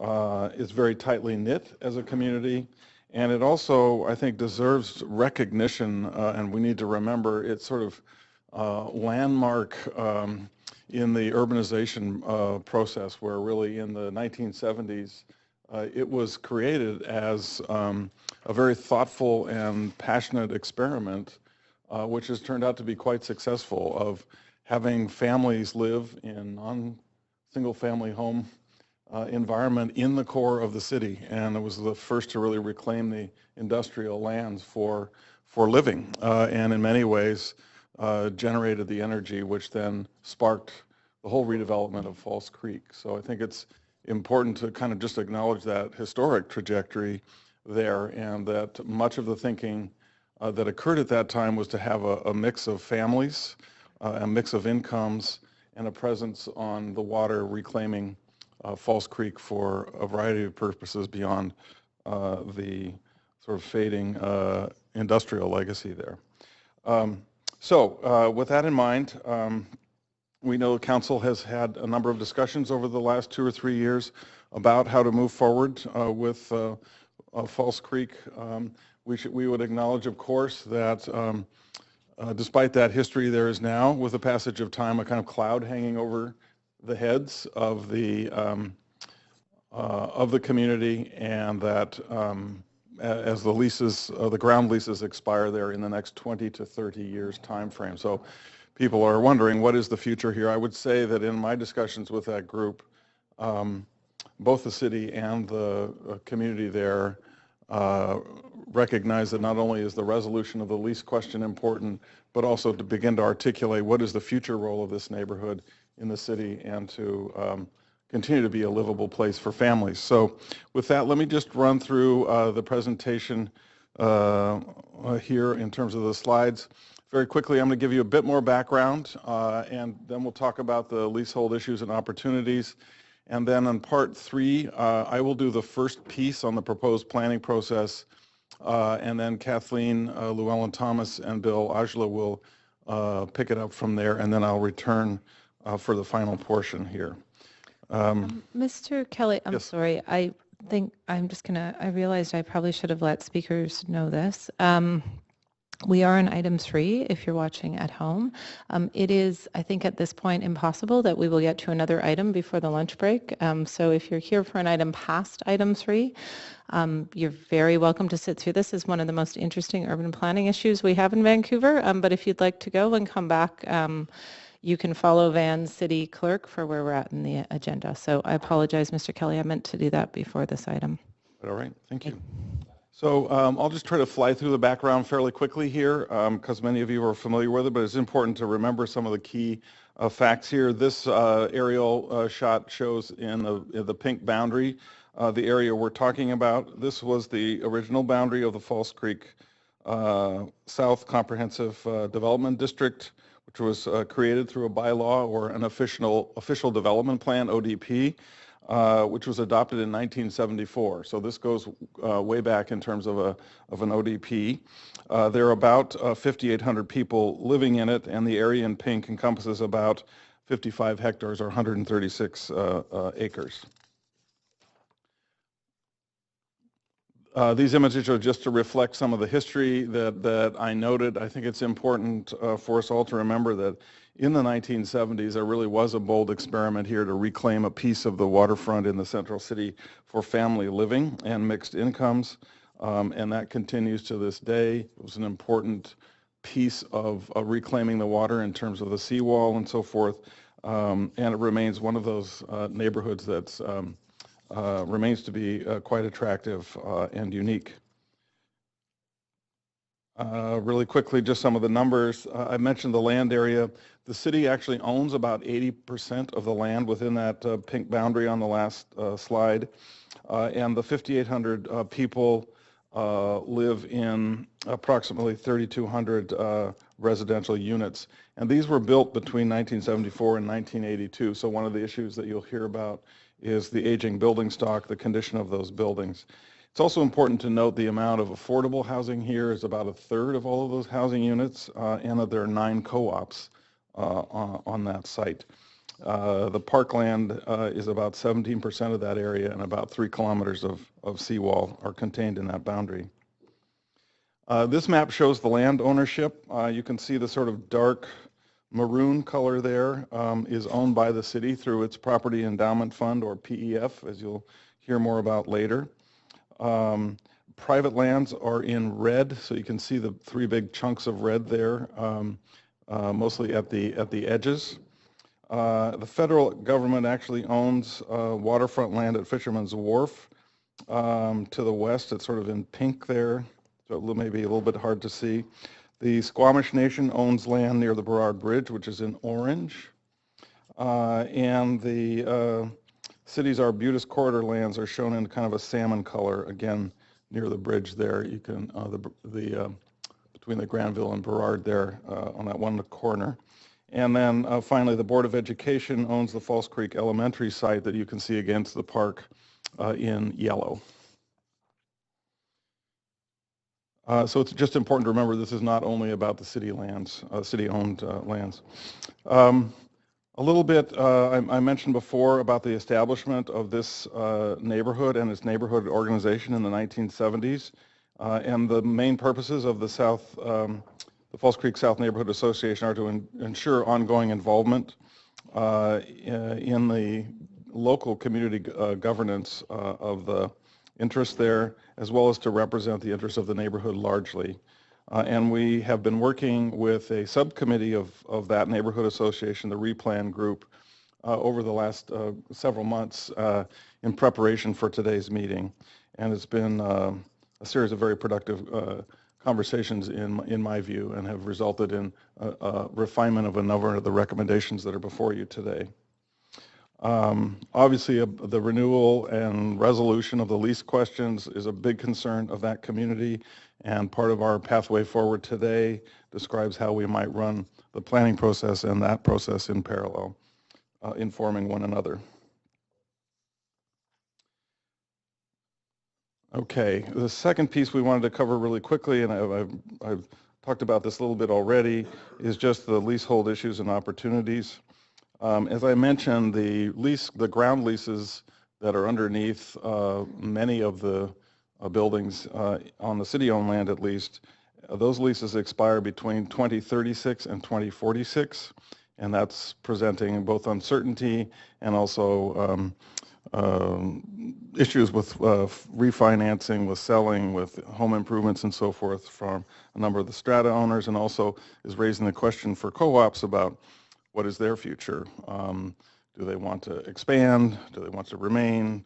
That sort of thing, as well as leases or other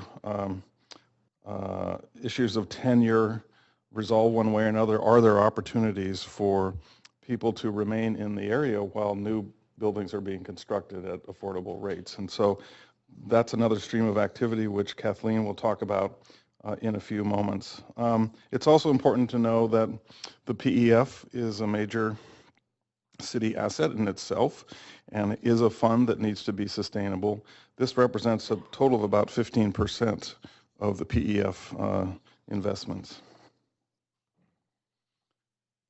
In terms of housing types and tenancies, you can see here from the map, it's very difficult to read at a distance, but essentially the yellow are the strata properties. So these are under leasehold to the city primarily, and there are some that are on privately owned lands, but many of these are on city owned land and leased to stratas. That's the largest group there.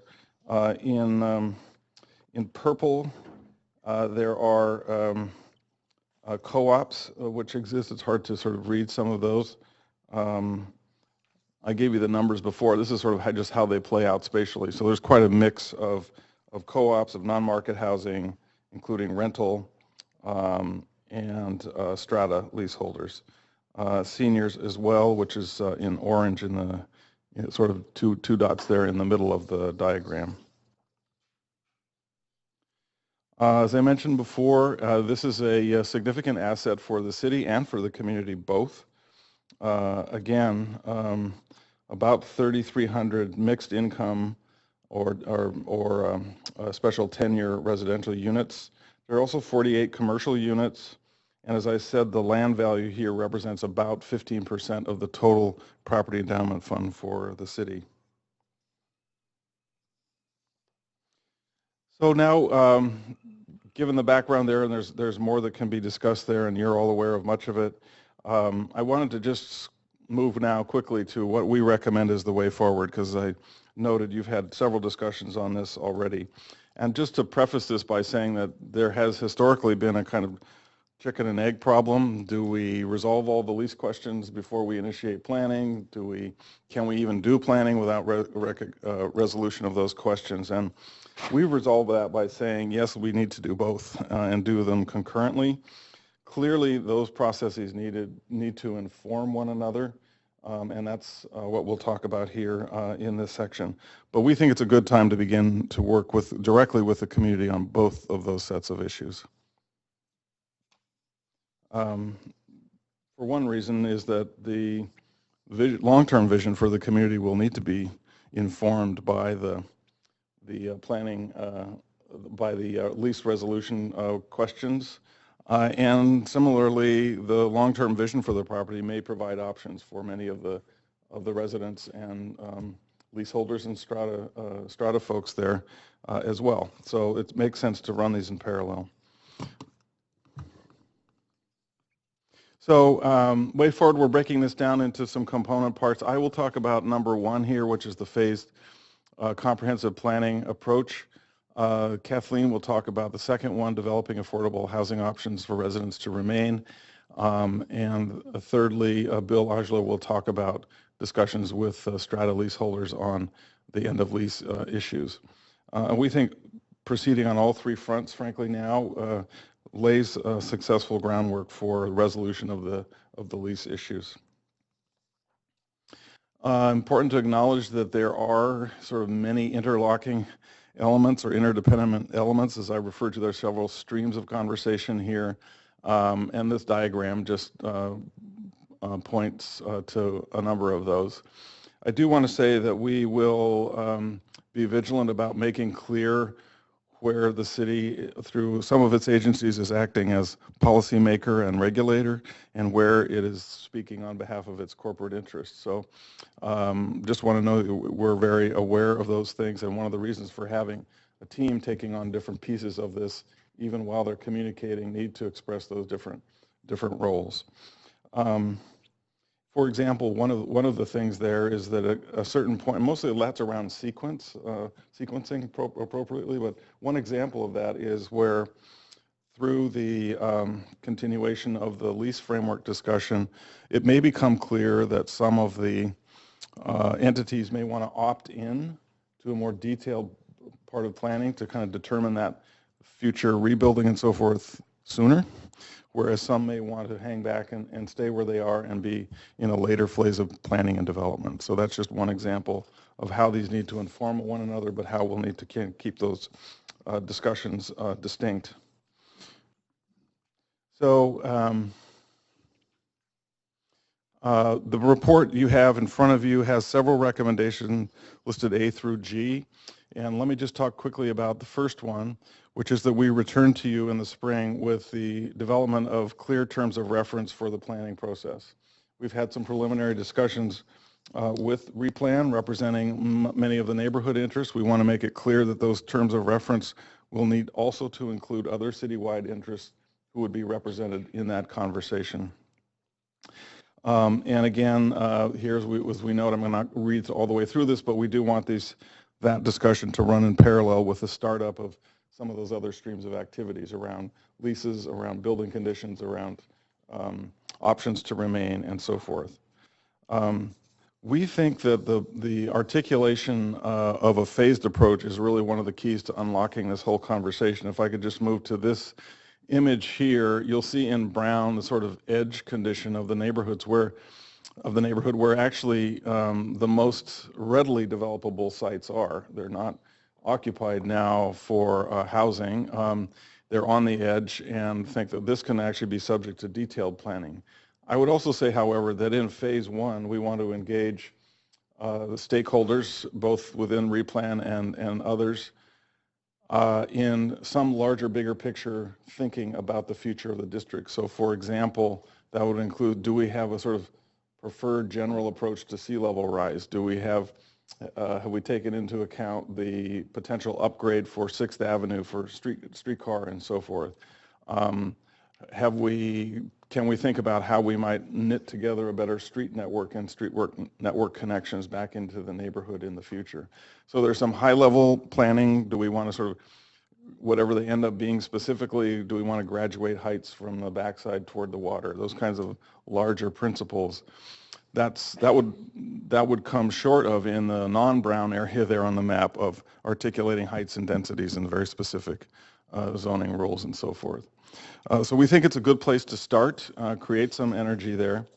And then the next slide here is the sort of pink area, which would be largely the phase 2 detailed planning, and that really needs to kind of wait on resolution of the lease issues. However, we have posed a point mid-process where if those lease negotiations have proceeded to a point which is satisfactory to allow some groups, for example, the co-ops, to say, we actually want to renew our building stock and even expand and so forth, if we can have kind of accommodations in some of that first phase land for a temporary period of time, we'd like to opt in for more detailed planning of our portion of this in phase one. So there's an opt-in phase here, which I think is important, so that we're not unnecessarily delaying planning for pieces of ground that might actually deserve to be reconceived earlier than just waiting.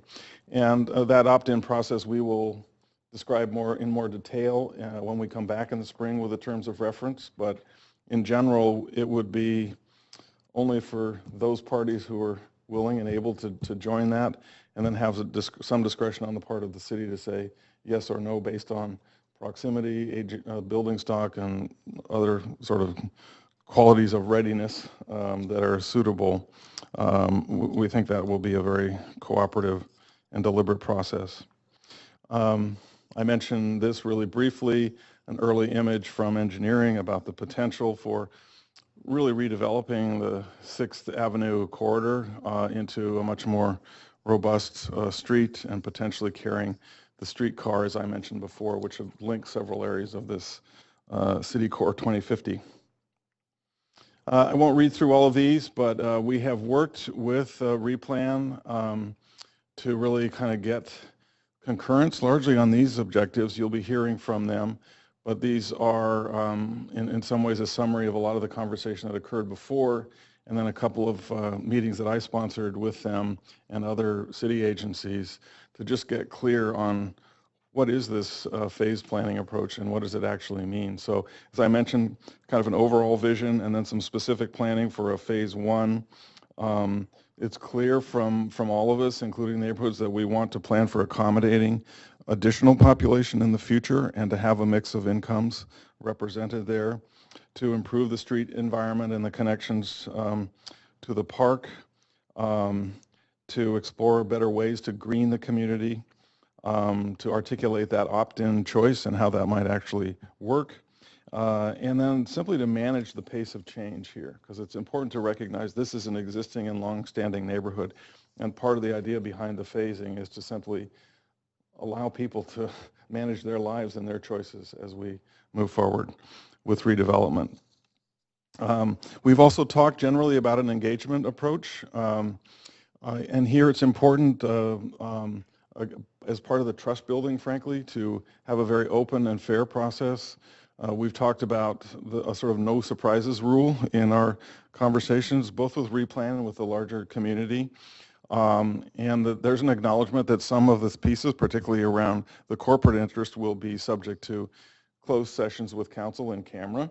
That's understood and known, and that there's some protected information. But in general, through the planning process, we want to have a very open and transparent process. And it's also clear that Replan, while it represents a core group of stakeholders, is not the only stakeholder in the process, and that we will need to have other interests from around the city and from adjoining neighborhoods represented at the planning table as well. We've talked about 3 particular engagement tools, which is to establish an advisory group, to have facilitated meetings, and to employ design charrettes when those would be beneficial to sort of articulating options about the future. And so I think those are 3 great tools. We may develop others in the terms of reference, and we'll certainly develop more detail about these and the timing for these things as we come back to you in the spring. And finally here, I just wanted to sort of outline the timeline. This is a boiled down version of a more complicated timeline. Even this one is a lot to read on the screen. I would just say this is about a 2-year process. At a midpoint, we will be able to come back to you and articulate the sort of future directions in terms of policy and land use. We will also come back to determine the long-term land government's direction. That's a key one, including the framework for final resolution of all the leases, and we hope to have that done even sooner than that midpoint. But certainly to have explored long-term governance of the lands and lease interests by that midpoint. It's also clear to us at that midpoint we really need to know about who's opting into the more detailed phase and not. And then really from there on out, it's completing the draft plan, including the ODP amendments, and then an implementation schedule. So I'm now going to turn it over to Kathleen, who's going to walk through the affordable options to remain for existing residents, and then she will introduce Bill Ajala, and then Bill will bring me back up at the appropriate point. So thank you.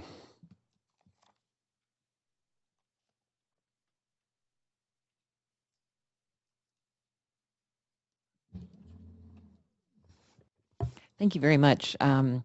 I just want to reiterate some of the things that Mr. Kelly was saying about how False Creek South represents among the most ambitious affordable housing developments that Vancouver has ever taken. And from a community services point of view, we are responsible not only for supporting council in its housing policy and strategy decisions, but also are the conveners of the Healthy City strategy. And the things that we're dialed into there is how do we make communities as healthy as possible. And False Creek South certainly pioneered a vision for a unique mixed income and a diverse community, and it includes co-ops, non-market, rental and strata leasehold housing with the goal of creating livable housing for families in the city center, which is really the essence of a healthy city strategy. Again, as Mr. Kelly described, the report identifies a path forward to explore the future of this neighborhood, including how False Creek South can help meet the affordable housing challenges of today and tomorrow. So the report today recommends that as part of the initial scoping and the first phase of neighborhood planning, and in the very early stages that we identify right out of the gate, that we work with the community to develop affordable options for all residents to remain in the community. I just want to, we sort of go back up to our highest goals here, and I want to remind us that the city's mission is to create a great city of communities that cares about our people. And one of the critical ways we act on that mission is by working to retain existing communities, by protecting vulnerable residents, and by creating affordable housing options across all neighborhoods.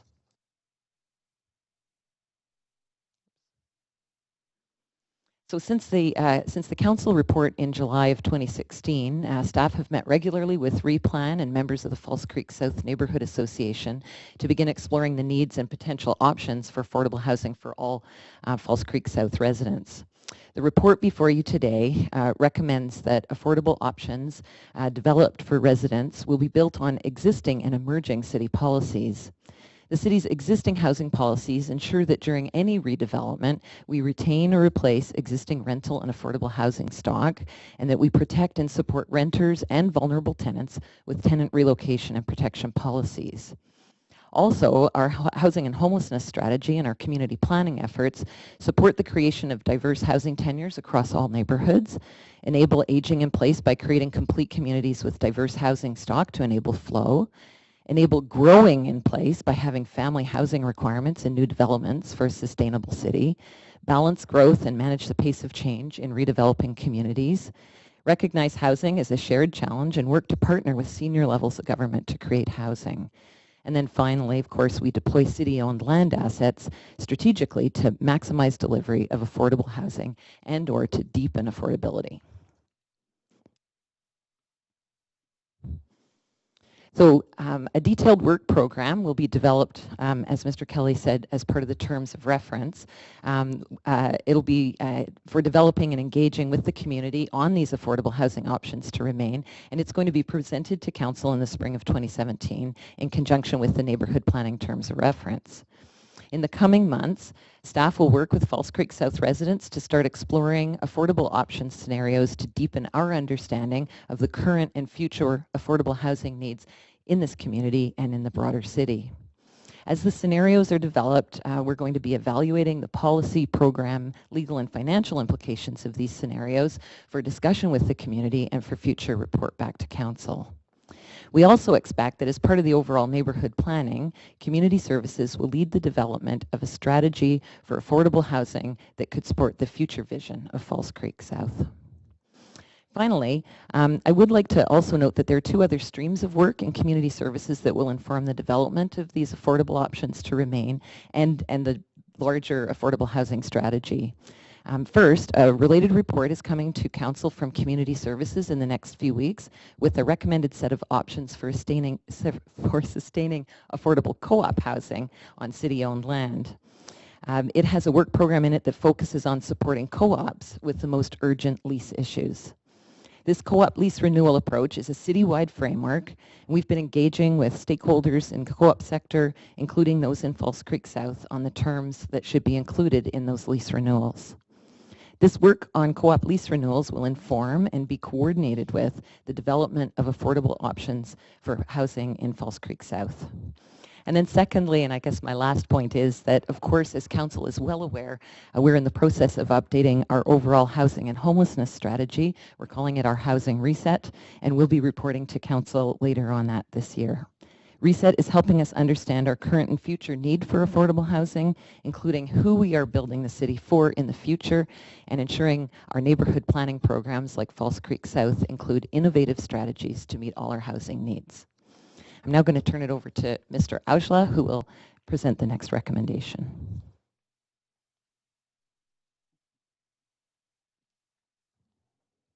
Madam Chair, members of Council.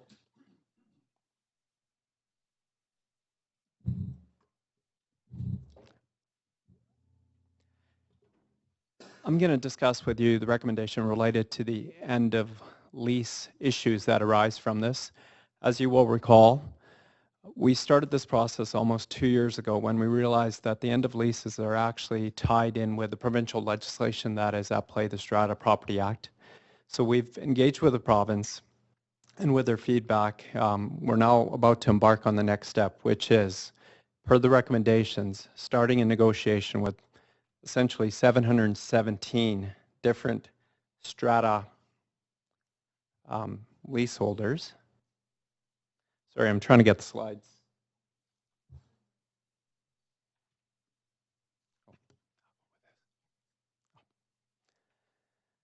The next step in terms of negotiating with the 717 leaseholders to establish a framework for moving this particular issue forward. As Mr. Kelly has noted, the issue is creating some uncertainty in the market. So it is best that we try and address this issue early as opposed to waiting till the end of the leases. And at the same time, we believe we can work with the planning department and achieve this in parallel process with that work underway.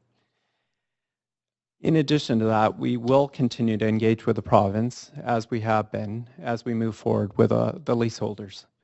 And make no mistake, we are going to be working closely with Replan and the False Creek South Neighborhood Association, in particular the strategic committee that they have formed to help us actually build that framework. So I think it's going to be a great working relationship because it is a complex issue and there are 717 individual strata leaseholders. However, as we work through it, because of our contractual relationships are with individual leaseholders, we will have to engage all of them to make sure the entire process is up to par if ever challenged. In parallel with that work, we will also be taking other work on, as Replan has been doing research on land governance strategies and options in this area, as well as other municipalities and other entities, SFU, UBC. There are issues that have been raised, so we're hoping that we'll be able to leverage the work that Replan has completed on land governance, but we'll be able to also do our own analysis that we can share in terms of the land development strategies, land management as we move forward. And I want to be clear, the cost for this work that the city would be undertaking will be funded from the Property Endowment Fund as it's the landowner of this site. And because questions have been raised, we are not going to be seeking any reimbursement from the leaseholders for any of this work. This is a city-borne cost. Lastly, in Recommendation E, we're initiating a building condition assessment. We've come to you previously and mentioned this. The building condition assessments, as Mr. Kelly noted, do inform the planning process. They do actually help in the negotiations if we know the condition of the buildings. Under our lease agreements, the landlord is able to get the assessments, but we want to work cooperatively with the Replan and the, False Creek South Neighborhood Association Committee in terms of how best to move this forward. before we actually engage, we're going to be actually putting a letter together that will explain the benefits, how this information would be used. And once again, these costs will be borne by the Property Endowment Fund, and we are not seeking reimbursement from any of the leaseholders on these. We're hoping that if we can get this work underway, it can be completed by the end of Q3 of this year. But it also, just to be to show it's all encompassing. It's actually the leasehold, strata leasehold properties, but it's also all the other properties that are actually on city land. And that does inform us as to the status of those buildings at this time. So with that, I will turn it back to Mr. Kelly.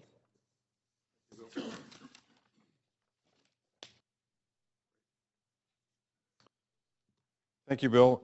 Yeah, just the final couple sections here. One, recommendation F in your packet lays out a consolidated set of engagement principles, and these incorporate, let's see, the whole slide didn't come up here, a number of prior efforts, including the replan proposed principles from 2014, mayor's principle from 2015, and replan's draft goals for strata leaseholders of April 2016, and then build on a couple of recent conversations. I'm not going to go through all of those in detail. They're in your packet, and they've been distributed to the community as well in preparation for today's meeting. Oh, here they are. Ooh, fancy.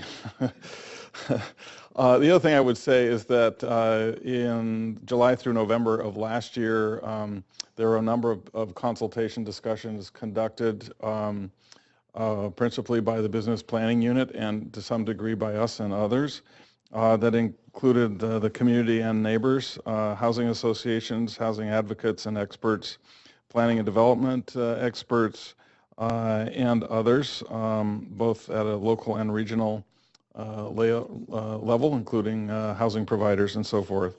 And those discussions have resulted in the distilled set of principles that are in your packet today. And I believe Replan, who will follow me at the end of this presentation, will address those as well.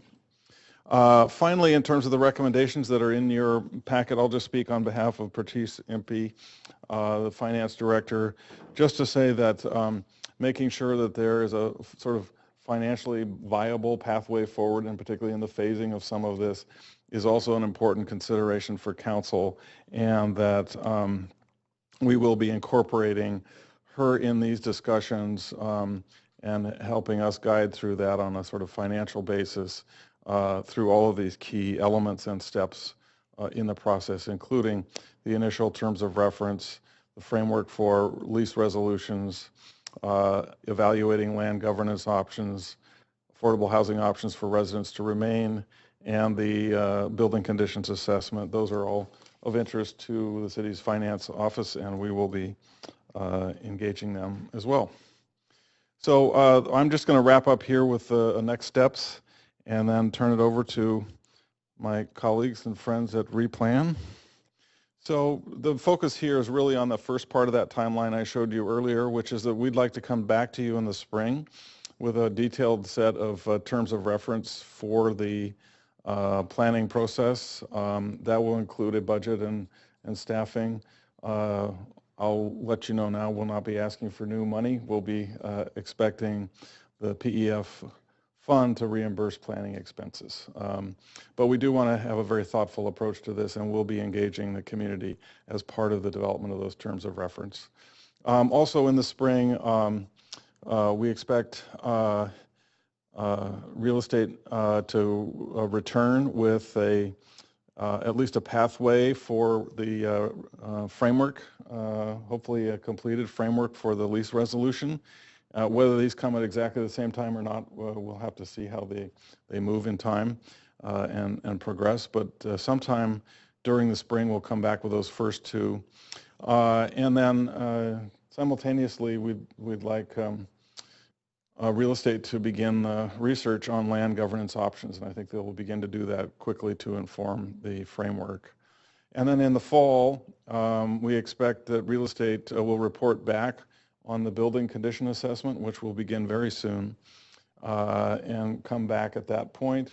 And we may well use that fall as just a chance to update you on the progress of the planning process as well.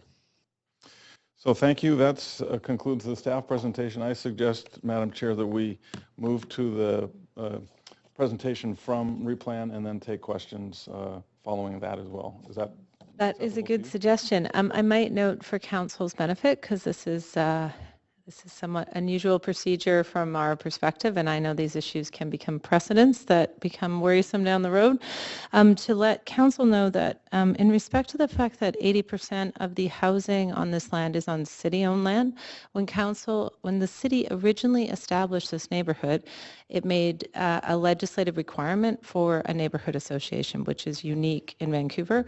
So they have an independent but related status to the city, so it was our feeling that in respect to that, they should be treated the same way we would treat an advisory committee speaker and allow them the opportunity to speak in that fashion. So they will be doing that. And then we will take questions from council to either or both, to whoever you'd like from the folks who've just presented. So I'll invite up Richard Evans and Ann Kay, who are here from the Replan Subcommittee of the False Creek South Neighborhood Association. Welcome.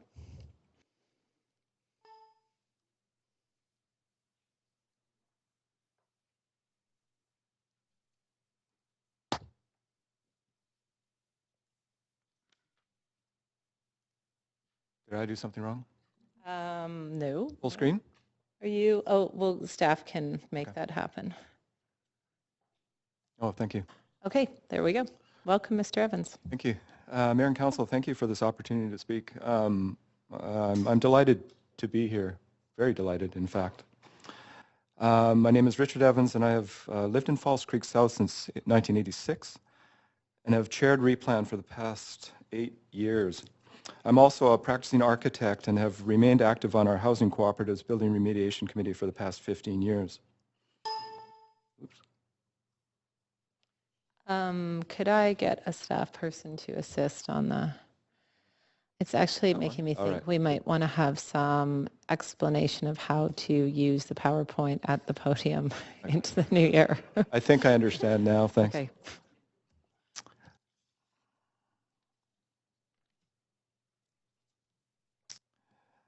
False Creek South Neighborhood Association members have been working towards this report with city staff since September 2016, and we recognize how much effort has been involved. In particular, we'd like to thank staff we've been working with from business planning, real estate, housing policy, finance, and legal services.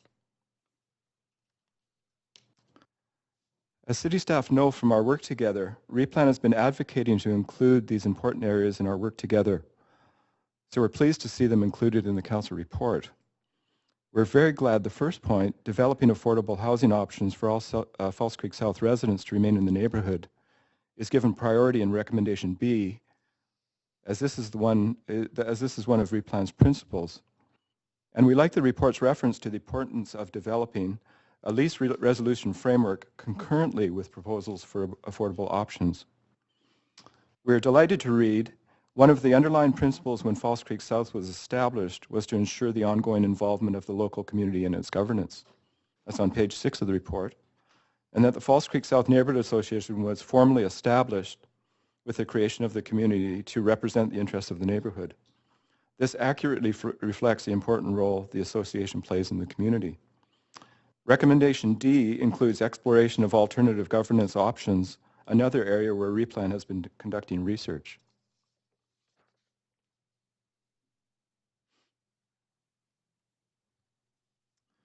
The council report acknowledges the original intent for False Creek South was to design an innovative community featuring mixed income housing to accommodate a broad spectrum of income levels and age groups with an emphasis on providing family housing. It goes on to describe how we feel about our community. False Creek South land is a unique asset in an exceptional location and has the ability to continue developing housing and amenities to the citizens of Vancouver. Our principles also support renewal, development, and density increase. We like the city's desire to advance a planning process in parallel with resolving lease issues for strata leaseholders and co-ops in our community which is referenced on page 6. We're also pleased with the references to support diverse housing tenures and enable aging and growing in place to sustain seniors and families in the community. Our principles also support balancing growth in density with respect for the historic design of the community. Replan members look forward to working with city staff on these important components of the report's recommendations. We believe new leases are the foundation of this process for all tenure types, co-ops, nonprofits, and stratas. We understand a formal vision will be part of the community planning process, and we very much look forward to working on a statement of intent in advance of activities like the building condition assessment to guide all of this work. Replan has already done research, as has been mentioned, into alternative governance models for the city's False Creek South land, including community land trusts, with funding from the Real Estate Foundation of BC, Van City, and BC Housing. We organized a public lecture and day-long workshop last fall on community land trust as a model for affordable housing, and we're ready and willing to partner on this work. And we have a working group of volunteers with expertise in building condition assessments. We want to work with the city to help ensure the assessments are effective and meet our community's needs. Again, thank you for this opportunity to speak. I'm also pleased to say that there are a number of my community colleagues here, and the support we've been receiving from them is amazing. I'd like, if you would like to either stand, wave, or shout out hello, just to give you an indication of the numbers here, which is fantastic. Thank you. Now I pass the microphone to my friend and colleague, Replan colleague, Ann Kay. Thank you. Mr. Evans, do you have further PowerPoint slides, or should we leave the light on? Further. You do? Yeah, okay, we'll take them back down. Oh, there we go. No, this one. Yeah. I'm just getting basic training on PowerPoint use here. Thank you. And making it go down. Thank you. Thanks, Richard. Now it's not on full screen. We'll get it back on full screen. Sorry about that. So my name is Ann Kay, and I have lived in False Creek South for almost 5 years now. And I have been volunteering for Replan for just about as long as that. And I'm currently serving as the chair of Replan's Strata Leasehold Subcommittee. I'd like to echo Richard's thanks for staff and the work that they've done in researching this report. I mean, it really gives me confidence that we're going to see this work through, and it's going to unfold in a positive way for the city and for the community. So really, thank you. And having said that, there are a few areas, some suggestions for additions to the recommendations, and some points that we'd like to emphasize that we think are critical to our efforts going forward. Nope, that was backwards, so we'll try that way. There you go. All of us at Replan who've been attending meetings with staff over the last several months have been gratified to experience a developing relationship of trust. And we commit to doing our part to protect and grow this relationship. And I know, as I'm sure most of you do, that sometimes negotiating through disagreement strengthens that relationship. So looking forward to doing that too. Recognition of Replan's role as primary stakeholder, we're really pleased to see that there's been a really significant shift in our sense of being seen and respected as key contributors over the last several months. And as you all know, and as Richard mentioned, Replan has been working hard for 8 years or more to help bring this work to its current point. Our community has contributed very significantly in terms of volunteer hours and money, and funding from the city at this point will really help to offset the risk of financial and volunteer burnout. And it will be well used to continue our work in engaging even more actively within our community. And sometimes I think we're in a better position to do that than the city. So we want to use that to support our work in general. Recognition of new leases for all tenure types. Rich has mentioned this. Comes up consistently in our conversations.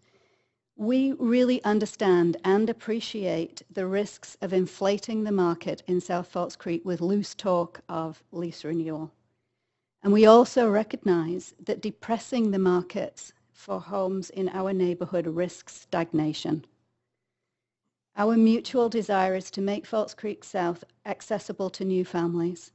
And to do this, existing owners need to be able to sell, and new owners need to be able to afford mortgages.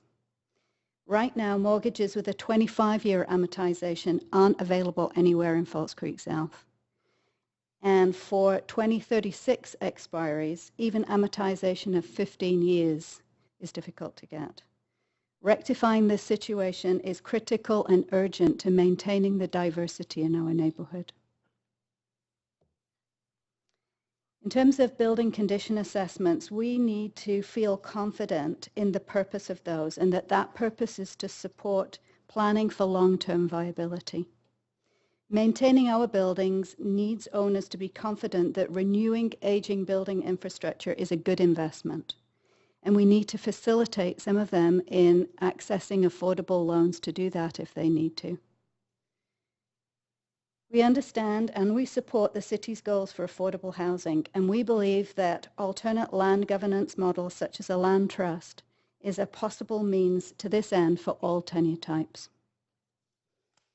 As Richard emphasized, we are in general agreement, wild agreement I would say, with the staff's recommendations, but we'd like to propose just a few small additions to help ensure that our community needs are being met as the work unfolds. So to recommendation A, we'd simply like to add to that recommendation a phrase that includes resources for replans work by May 2017. We don't have any requests for changes or additions to recommendation B. Recommendation C focuses on negotiating the framework process for resolving the issues of lease expiry.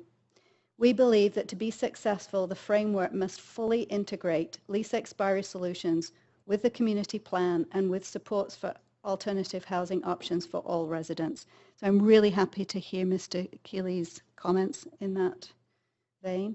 We also believe that Replan is an appropriate and legitimate conduit between the city and the community in this vital work. And we'd like to see this collaboration reflected in the recommendation by adding the names of the other departments to that recommendation. And I'd like to make just a few other remarks on the framework. In recognition of the sensitivity of talking publicly about new leases, we didn't ask for inclusion of any of this language in recommendation C. But we do want to emphasize here, you, Mayor and Council, that we believe new leases truly are the foundation to that framework. We believe that we can resolve our different needs and our different perspectives if we design the leases within the context of the community plan and alternative governance models.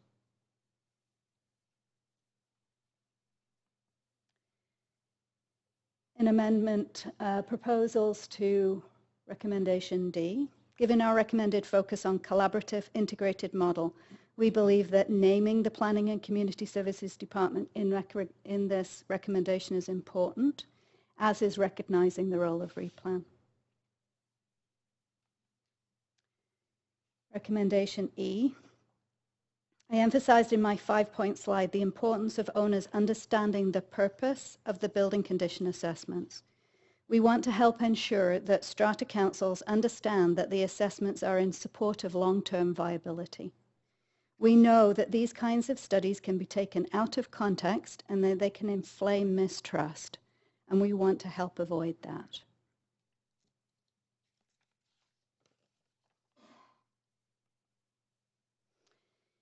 These suggestions for changes to the report are respectfully offered in the spirit of a shared commitment to our neighborhood.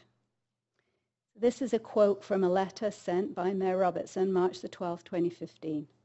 I'm committed to having the city engage with the Falls Creek South neighborhood in a collaborative planning exercise that builds on the historical and much valued aspects of the design and livability of the community while exploring new opportunities for housing and other important public amenities that meet the needs of residents now and into the future. We share this commitment to revitalise Falls Creek South for the current and future residents, and we'll work hard with you over the next few months on laying the foundation for the resolution of lease issues, the articulation of a shared vision for the community, and on the exploration of creative and innovative ways of supporting the city's goals for affordable housing. Replan will carry this message to our co-ops, stratas, and nonprofits as our community's advocate. Thank you. Thank you very much, Ms. Kay. All right, so Council, we are at this particular time of day where we could actually hear from, we have 2 registered speakers. We have just enough time to hear from them. Email questions to staff and to Mr. Evans. They could consider those questions over our break and we could come back to hear answers. Okay, excellent. I'm seeing nods. So we are going to move to our next 2 speakers. And I apologize if you had burning questions you wanted us to ask you, but we can have you answer them after the break. So Mr. Tom Armstrong, who is here as the Executive Director of the Cooperative Housing Federation of British Columbia, you may want to raise the podium a bit. There's something to your right there, yes. And speakers, just for the benefit of those, Mr. Armstrong, I know you know this, but you have 5 minutes to speak. You may have questions afterwards. Okay. Welcome. Thank you, Madam Chair, Mayor, and councillors. I want to thank you for the opportunity to speak to you on this important issue. I represent the Cooperative Housing Federation of BC. We're the voice of just about 15,000 nonprofit co-op homes in the province. And it won't come as any surprise that CHFBC has an ongoing interest in the Falls Creek South discussion because of the concentration of nonprofit housing co-ops in the area. And as the report before you notes, the issues in play are also connected quite directly to the broader discussion underway on the framework for co-op lease renewals across the city. And I look forward to speaking to you very soon on that important topic. But I'm here today primarily to express my support for the report in front of you. But I'm also here to express my admiration for the work carried out by Replan and its members to engage an entire community in a conversation about the future of an iconic neighborhood in Vancouver. Obviously, I know the co-ops best, but the impressive scope of this conversation doesn't surprise me a bit because housing co-ops have a tradition of looking beyond their own homes to the concerns of the broader community. Indeed, that concern for community is embedded right in the international cooperative principles.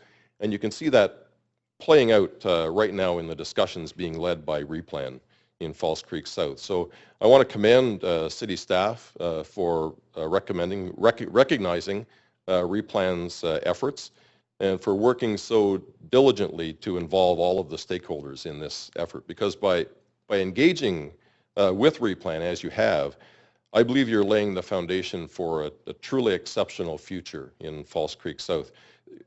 There's no one in this room who doesn't have a concern for affordable housing and for diverse, sustainable communities. And I know, I have the scars to prove it, it's no small challenge to manage a conversation with an existing community about what its future is going to look like. But I think the seeds of a solution here may already have been planted. I know that Replan and its members have had discussions about the kinds of vehicles that might serve the interests of multiple stakeholders, including the potential for community land trusts, as you've heard. And I know that no conclusion has been reached, and I'm not here today to advance one, but community land trusts and similar arrangements have been proving their worth, not just here in Vancouver, but across North America and on other continents as well. They offer frameworks for responsible land governance, asset management, growth and development, just the kinds of principles that no doubt will become a priority following the adoption of the recommendations here, should you choose to do that.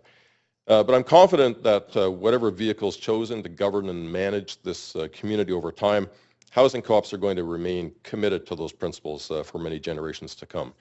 And we look forward to working with you, with Replan, with our members, as partners in developing a shared vision for the community and also in the wider discussion to follow about co-op lease renewals across the entire city of Vancouver. So thank you for the time this morning, and I again express my support for the recommendations in the report.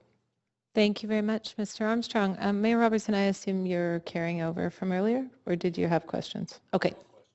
Okay, perfect. I will then call up the next speaker, who is Mr. Nathan Edelson. Welcome, Mr. Edelson. Thank you. I guess partly I wanted just to repeat, I'm going to be very brief, but I wanted to repeat the thanks to staff. Over the last number of years, we've worked with many teams. This is your A team, and I particularly appreciate the efforts of the city manager in bringing together a coherent process on a lot of complicated initiatives, and to Chris Bass for his incredible patience and willingness to really help bring things together. Others have worked hard too, but this is the A team, and I hope that you can pass a motion that nobody can retire or leave for the next 2 years.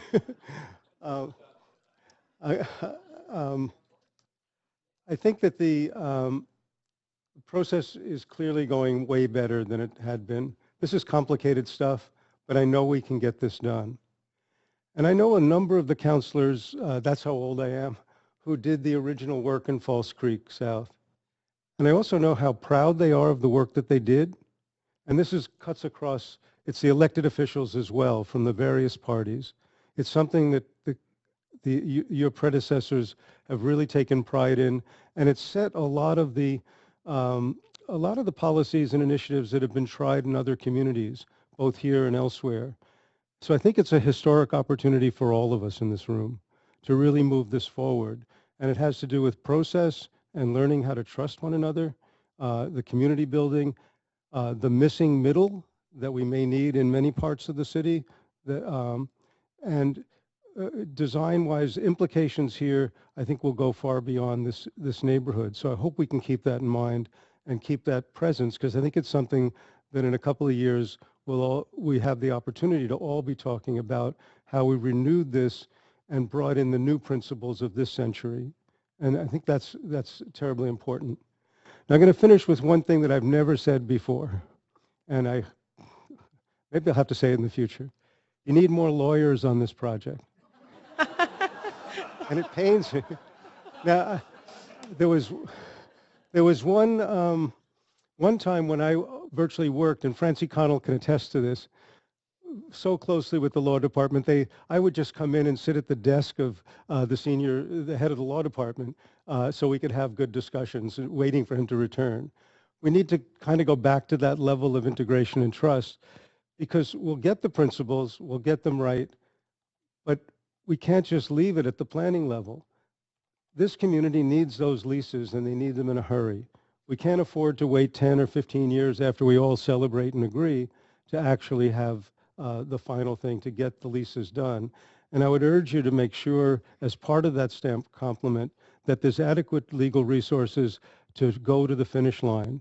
Because once we get there, then you're going to see incredibly positive change take place in the structure of the community, and the confidence that people can borrow money again, that they can plan on new development, and really start to set the trends for the rest of this century. So thank you very much. And I won't take any questions now, so you can go for lunch. Thank you, Mr. Edelson. I very much appreciate the concise remarks and the tolerance for the somewhat odd process today. Mayor Robertson, if you had some quick questions you wanted to leave staff with, and then we can come back after the break to hear the answers and move to, and if others had questions, if you're okay, Councillor Affleck, just to give them the questions and then we'll do the answers afterwards. Okay. Okay, Mayor Robertson, questions. Thank you. So I have a couple questions, and I'd like to move a motion when time comes. And these questions, in terms of shaping that motion, are obviously important. Just to staff on timelines with respect to planning, in terms of the recommendations, there's nothing specific, but I think there should be. I'm thinking for planning and for real estate and the recommendations before us, whether it's totally doable to get this done by May, of this year. Those initial pieces in A and C, if you just could reflect back on the workload and your capacity to be able to get this work done. And I'm envisioning that this includes a replan as well in terms of consultation and bringing the terms of reference and detailed work plan and budget and framework pieces back. So I'd like to hear your sense of that. And the other question is with respect to opportunities to do land trust type structure here.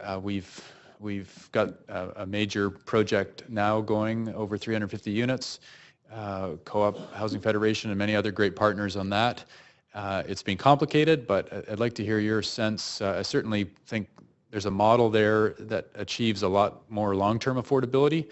It would be good to know if there's opportunity around a land trust type model and entrenching long-term affordability given it's city land. And I think there's alignment with replan and current residents in terms of the longer mission on South Falls Creek. So it'd be good to hear back on those two things. Thank you, Mayor Robertson. Councillor Affleck, questions for staff? Yeah, thank you, Madam Chair. Just specifically related to the requests of replan, and if you can address those when you get back. One was related to funding, which I'm not sure if we have precedents for that, but I'd be curious to know, and if that's something that we've done in the past, and if so, when and to which group.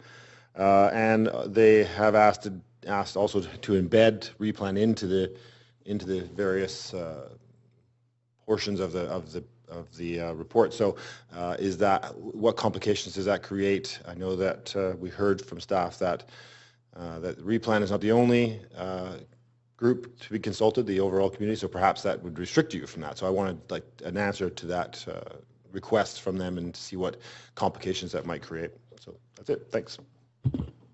Thanks, Councillor Affleck. Councillor Carr. Yeah, thanks, Madam Chair. I've already sent those two questions on to staff. I did not have the email address, however, to Mr. Evans.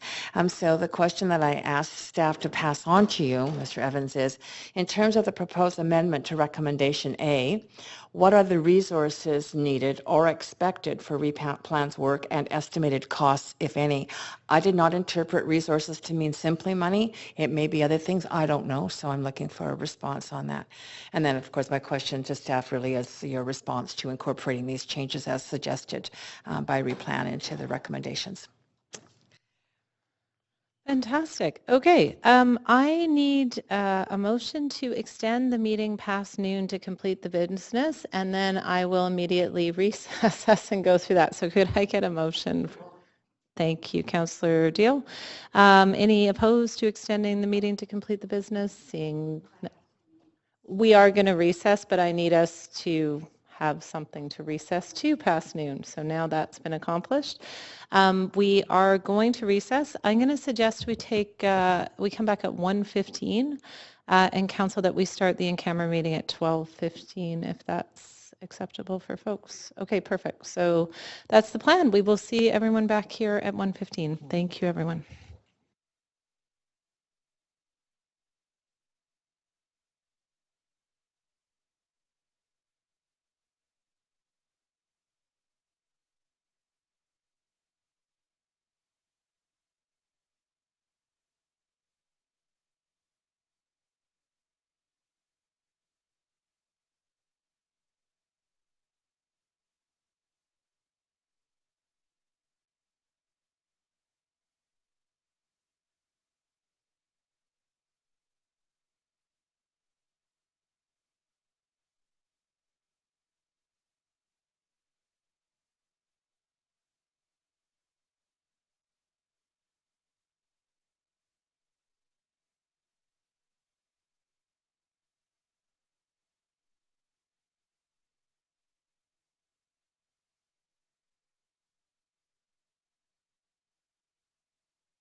We have a quorum of counselors back in the chambers. Thank you to council. I know that was an extraordinarily short break for you, and thanks to staff and the public for waiting for us.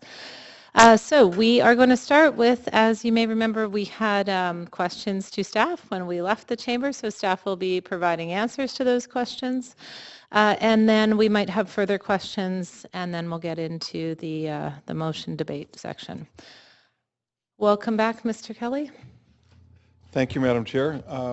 If I just jump right in on the questions. There were essentially 6 questions, so I'll take them in order. The first 2 from the mayor on the timing for the next steps. And we have by the way, I should say we've consulted as a group during your break. And so I will answer on behalf of the group if there are specific follow-ups that pertain to leases or to housing options or to building conditions. I may turn to my fellow general managers here to help me with the answers or follow-ups. With regard to the timeline question, most of us are comfortable aiming for May, but we've actually suggested language saying by end of second quarter, just because there's so many moving pieces that we may need a little bit of time on some of those pieces to come to you. So in general, with the spirit of the mayor's suggestion, yes, but we'd like to advance the wording of second quarter. And yes, it would be in consultation with Replan, as we described earlier. On the land trust model, which is the second question on the mayor's part, yes, of course, we will be looking at the land trust model as one of the options for governance. So that's already included in Bill's work going forward. So yes to that. Councillor Affleck had a couple of questions. First regarding funding. And I would say that at this point, we're not aware of specifics, so we don't anticipate providing financial resources directly to Replan, but we, as a part of starting up of the planning process, we're aware that we're taking on a load that wasn't assumed earlier when the community was kind of on its own. So we'll be providing, as Councillor Carr suggested, an array of sort of in-kind resources to the process and support generally for convening all of the conversations and so forth and so on. Councillor Affleck, you asked whether there was a precedent, and we sort of did a quick search of the institutional knowledge, and the only clear precedent we could find was in downtown East Side, where we did assist community members who were essentially helped us outreach to underprivileged communities. And so that's the only strict precedent we could find for actually distributing cash as opposed to doing in-kind work. You also asked Councillor Affleck about any potential complications of including Replan in a prominent stakeholder role, when would that disadvantage other participants in the process? I would simply say that we're acknowledging Replan's role to date as being an important key player and representative of that resident community. But as I mentioned in the presentation, our intent is to create an advisory group that would include members from that community, but as well from representing other citywide interests. And so part of the terms of reference will address your question in more detail there, but our point is to expand it beyond Replan. And if I haven't answered that completely, let me know. And then Councillor Carr, you asked about resources needed for the process again, and I think that we'd certainly like to discuss with Replan sort of what they have in mind, but our intent at this point is not to advance financial resources, but more in kind and so forth and so on, but we want to have that discussion with them. And then secondly, you asked about the proposed amendments that Replan had advanced this morning, and I would say that we as a group have convened during the break, and we have suggested language that would amend our recommendations in line with many of the suggestions that came forward this morning. We've consulted with legal so that we have attempted to make sure that we're clear on kind of 3 points. One is that the city does have a need to continue to be distinct in its role as both landowner and as policymaker regulator. And so part of our amending language is just to make sure that we're clear on that.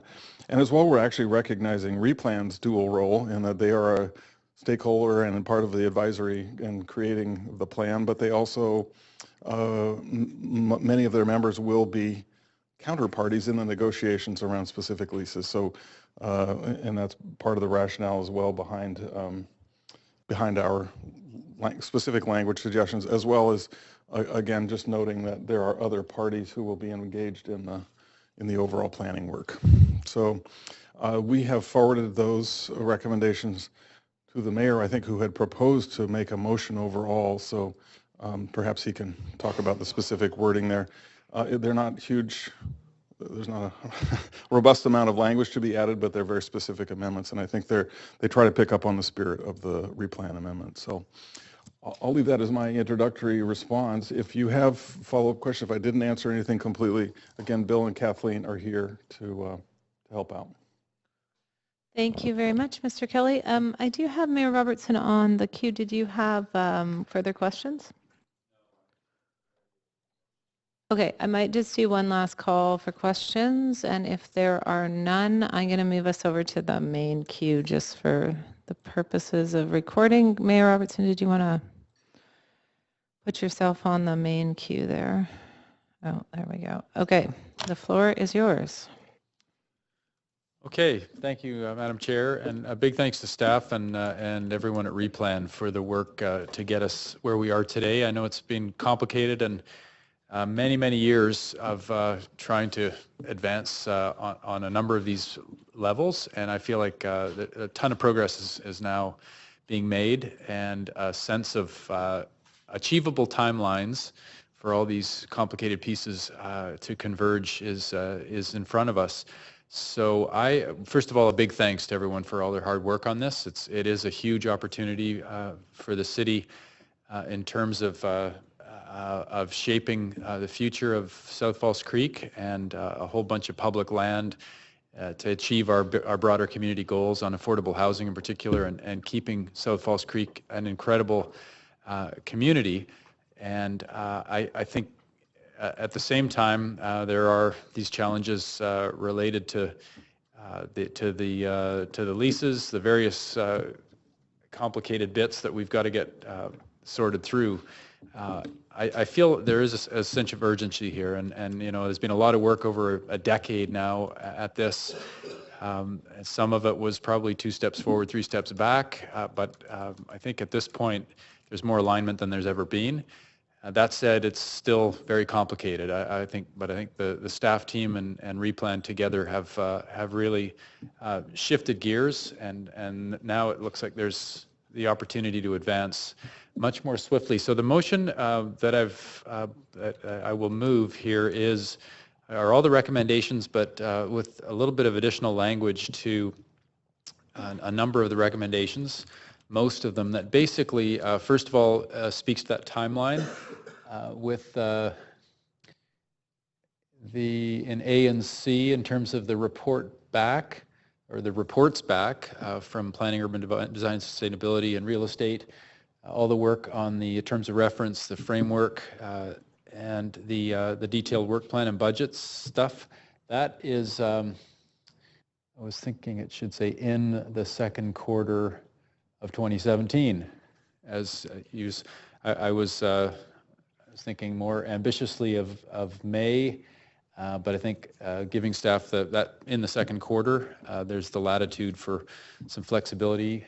So if staff, I thought we had that corrected moments ago, but that should say in A and C in the second quarter of 2017. So that's the window of opportunity there.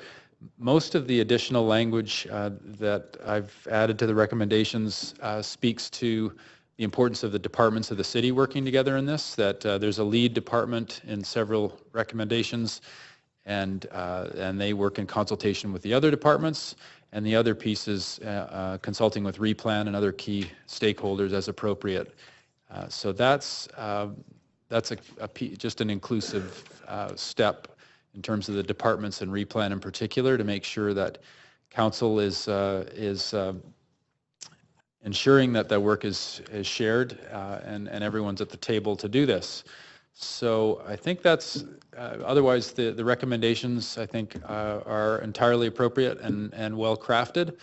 And I don't think I need to speak at any more length. I think the next step is really getting into the meat of this in terms of our work plans and our next steps. I think the overarching approach here has emerged, and that took an enormous amount of work to get to, and real dedication. But I think the big goal here is one that's shared and is now kind of emerging. Hopefully not too far out in front of us, but I really appreciate all the great work done, and these will be some really important weeks and months ahead to nail down the key pieces of framework and work plan and ensure that we can achieve the big goal that we want to see realized in South Falls Creek. So thanks again to everyone involved, and I'll hope to have good council support for this and get everyone in gear with those next steps. Thanks. Thank you very much, Mayor Robertson. For council's benefit, there are also, Mayor Robertson's intent was to also move F and G from the report, which you cannot see on this screen, but are identical to what was in the written. There are no changes to F and G. Okay, so next speaker up is Councillor Affleck. Thank you, Madam Chair. 6 short years ago, I put a motion forward. One of the first I did as a councillor related to South Falls Creek and moving this issue forward. I am now empathetic to patients that the replan gang have experienced for many, many years. You know, I appreciate the mayor's decision to changes to the report, to the motion as requested by replan, and embedding that in there. That's a very good move, and I was very pleased to chat with the replan team there during the break and to hear how positive the relationship that they are currently having with the City of Vancouver. They were very complimentary to our staff, and I want to thank you, staff, that we seem to have turned a corner in a very positive way, and I think we all appreciate that, and certainly replan and the community, I think, appreciate it, and I hope they continue to appreciate it, and that relationship stays positive as we move through what will be a very, very complex process. And I'm sure there will be bumps, and that we will have many, many challenges that potentially may make that relationship a little bit tougher, but you know, we have a complicated role ourselves to play. As you've heard from staff earlier, that we have several hats that we wear with our relationship to the South Falls Creek. So we're going to juggle those hats, and we're going to see if we can make it work. And at the end, with an aggressive timeline, as the mayor has set out here, to get moving a bit faster and hopefully have some resolution. So 100% support this. Really looking forward to it. 2 of my kids went to school down there, so I'm very familiar with the community and how tight it is, and how engaged that community is. So I'm very pleased to see things move forward, and looking forward to seeing us complete this whole process. Thank you. Thank you, Councillor Affleck. Councillor Carr. Yes, thanks, Madam Chair. Well, I'm excited. I think this has come a long ways from where discussions were when I first was elected to council in 2011, and as it turns out, that I'm feeling that for me, sort of a very personal level of excitement. I mean, one is to work, to meet with the community, to be part of discussions, to be informed of issues, of points of disagreement, of concerns, of real anxiety at some point, and to see that move forward to get to the point where representative of the community in Falls Creek is saying we are wildly enthusiastic about what's about to unfold. So this is huge progress, and my thanks to the community for your diligence, the incredible amount of effort and work that this has taken, the engagement of so many people and the leadership within the community to do this. And secondly, to staff and the leadership and the dedication and the great number of staff who have been involved in this work. You know, achieving something unique and really on a world-class scale like this community is from its beginning and now moving forward does take that kind of work. It's not easy. It doesn't come by without that level of dedication. And just in case some of you don't know, I was a grad student of Walter Hardwick starting in 1975, well, 74, 75, so just after this False Creek community was established. And of course, he, as a team counselor at the time, was the lead in the government at the time that established it. So believe me, every class of mine was filled with stories of what a remarkable move the city was making to reclaim the inner city waterfront area for residential purposes, not industrial, and to establish a community that would be one welcoming of various ages, various family status, various incomes, and work collaboratively. So for me to be a counselor now at the point where it is undergoing a sort of a new movement forward and a new reconfiguration to some extent, but a new visioning of a way forward, to me is just, it's a real privilege. And the privilege is because of the work that you've done. So I see that the changes made, thank you, Mr. Mayor, for incorporating those changes and staff for reviewing them. I think that the wording captures that was presented to us. I'm going to be confident that in staff's response around resources, it may not be money at this point, but that resources will be assigned or incorporated or delivered to the efforts of Replan, and I'm sure I'll hear about it if that doesn't happen. I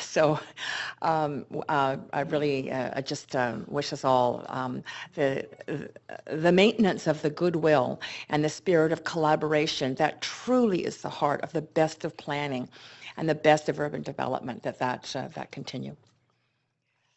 Thanks, Councillor Carr. Councillor Ball. Thank you very much. It's a good day, and I really hope that Art Phillips is smiling at the goodwill in the room today, because he and the people he worked with really were dedicated to making this the pride of Vancouver. And surely enough, all over the world, wherever you go, you would hear, hey, you've got this amazing neighborhood. And it was wonderful to feel that pride in the neighborhood. And working on Granville Island so close, I had an opportunity to serve so many of the people in the neighborhood, and still am grateful for all the support they've given us and their immense patience as they have demonstrated by coming to the city year after year. I really want to thank our staff, because I think the only way something like this works is if you are able to demonstrate empathy for the people who are coping with the very real issues, having to go to the real bank, having to talk about the real mortgage that can't be done. So I am so impressed with the steps that we have made forward. I will be looking forward to this continued goodwill, and I know that we'll resolve it to the benefit of the citizens and to the city. So thank you so much for everyone. And thank you for coming in today to speak with us. I know it's hard in the middle of the day, so we're grateful you're here. Thank you. Thank you. Thank you, Councillor Ball. Seeing no other speakers, I'll just quickly add a few words, because it would feel odd at this point. For me, it's closer to about 8 years now, not to add a few words. All the things everyone said. It's been really quite an experience, and just now even to realize how much literacy here has raised around this complexity of the landlord, the regulator, and the policymaker roles, and how that all fits together. I did want to give a brief shout out to the heroes of the project who don't come to speak to the microphone, all the members of the community that graciously allowed people to speak on your behalf. I know that can be hard, especially when your housing's on the line, and the tenure and the future of your time in the community. So to appreciate all of you for that. And at our staff level, it is a complex project, and we have a project management team that sort of quarterbacks all the different pieces. So I wanted to thank Karen Levitt for her leadership there. And she has a strong team that works with her, and to say that work doesn't go unnoticed from our perspective, because we know how many threads you're following here. I have to admit, my heart had a bit of a drop. I think it was more my stomach when Mr. Aujala spoke to the 717 individual negotiations ahead of us, but I have a high level of confidence that the framework is there for us to be successful in getting to the next step on all the pieces here. The last thing I'll say, there is within this whole tale a lot of amazingness of what an intentional publicly owned community looks like. There is also a cautionary tale about a council 40 some odd years ago that got really excited about the future and then didn't think about what might happen in the future when the building stock needed to be renewed. So to say that that lesson doesn't get lost on me when we're getting excited about the future today, and to think about how we're laying the pipe for some future council to make the kinds of transitions that perhaps could have been a little bit easier here, of course, in hindsight, but to know that there's lessons moving forward. Mayor Robertson, did you want to say anything in closing? No, we're good. So I will ask the clerk to move us to the voting screen.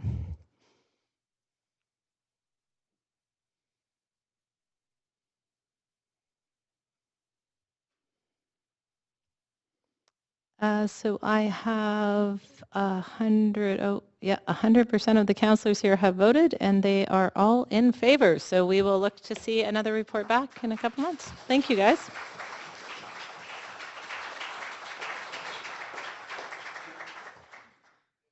Okay, that brings us to the next item. We have quite a few staff that are leaving, quite a few that are coming in, and we do have a councillor coming back into the room. So maybe we'll just take a minute here to do all that.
So I'm a little, we have a lot of speakers registered, and there are not a lot of speakers in the chamber. So sort of a bit at a loss as to what to do here. I can see staff coming this way. I think what we might do is a quick round of questions. There's a lot of, for those of you trying to follow along at home, there's quite a lot of people in the foyer, so I suspect some of them are still on their way in. So we are on item number 7, opioid overdose crisis update. We do have police here available to answer questions, should you have questions for them, and staff as well. But I am seeing no questions. So what I might do then is just start calling speakers, and if there's speakers who aren't here yet, we'll just circle back at the end. Okay. Okay, so the first speaker on this item is Maria Wallstrom with the Carnegie Community Action Project.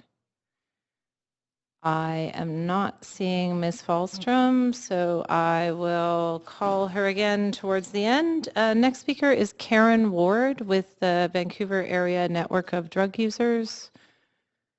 Again, not seeing her, so we may do her at the end. Yeah, okay, so I'm seeing them coming now. So they're just caught behind the other speakers. So let's just take one more minute, sorry folks, to, and we will start again off the top. Yeah, no problem. It seemed odd.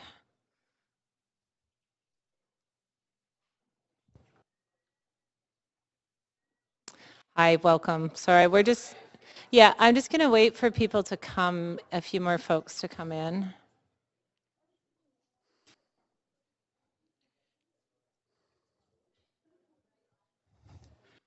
Okay, so we are on item number 7, opioid overdose crisis update. We heard from representatives of Vancouver Coastal Health and staff yesterday. We asked questions of staff, which means we are now on speakers, and our first speaker is Maria Wallstrom with Carnegie Community Action Project. Ms. Wallstrom, the floor is yours. All right. I'd just like to start by acknowledging that we're in the unceded Coast Salish territories of the Squamish, Musqueam, and Tsleil-Waututh people. And I'd like to start this speech also thinking about my friend Simona and Vandu board member who's in court today because she's facing possession charges and she's facing up to 1 year in jail. And this is also why I'm opposing this motion to fund the Strathcona Community Policing Center, because it's going to target drug users and low-income people in the Downtown East Side disproportionately. So it's a terrible tragedy, right? 215 people died in Vancouver in the past year. Most of those deaths were in the Downtown East Side. Every day we hear the news of more deaths in the community. And so in the midst of this tragedy, it's shameful that the city is planning to use funds that's supposed to be set aside to mitigate the fentanyl crisis and the overdose death towards a project that's really aimed to placate property owners' fears about the impact of presence of low-income drug users on their property values. So property owners and middle-class people in Strathcona, they're worried about the presence of low-income people, homeless people, and drug users coming into the community. And by funding a Strathcona Community Center, you're saying that their fears and concerns are legitimate. This is a problem. The first reason I'm opposed to it is that the Downtown East Side is already the most policed neighborhood in the city, and maybe even in Canada. Since the election of Vision Vancouver, who dominates this council, the annual police budget has increased by 70%, while funding for housing and other social programs have remained stagnant. But the problem is more policing doesn't help drug users, nor does it help to mitigate the fentanyl crisis. I just have no idea what a motion is about to fund a Strathcona Community Policing Center and do crime prevention. I just have no idea how it's related to mitigating the fentanyl crisis. And how we see it is that the criminalization of low-income illicit drug users is the cause, actually, of the overdose crisis, because it increases the power of an unregulated criminalized drug market. It causes the destabilization of the community that could otherwise protect itself. And it also causes desperation of individual users who could otherwise check their drugs. Spending more money on cops or volunteer cops, which what it would be with the Strathcona Policing Center, will not reverse this trend. Any serious attempt at addressing the fentanyl crisis must work towards the decriminalization of drugs, not the increased criminalization of drugs. Police are also not, and in this case volunteer police workers, are not good healthcare workers or social workers. Drug users are targeted and harassed by the police, and drug users avoid interactions with police and people who work with the police because of the very real fear of arrest and charges. And I'm also worried because in Strathcona there's already a really strong vigilante culture where the Strathcona Residents Association is appealing to members of the community to report anything they see as suspicious. And what is suspicious to them is low-income people, drug users, and homeless people in the community. And I'm worried that the Strathcona Community Policing Center is going to exacerbate this vigilante culture in Strathcona. Where's my time? No, it's not there. But I'm also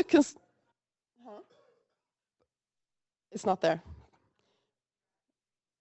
Okay. So we feel that the city's commitment to open a community policing center in Strathcona is a concession to Strathcona property and business owners. In October, Strathcona Business Improvements Association and Strathcona Residents Association raised concerns that the city and the province didn't ask their permission before announcing plans for 2 new supervised injection sites near Strathcona.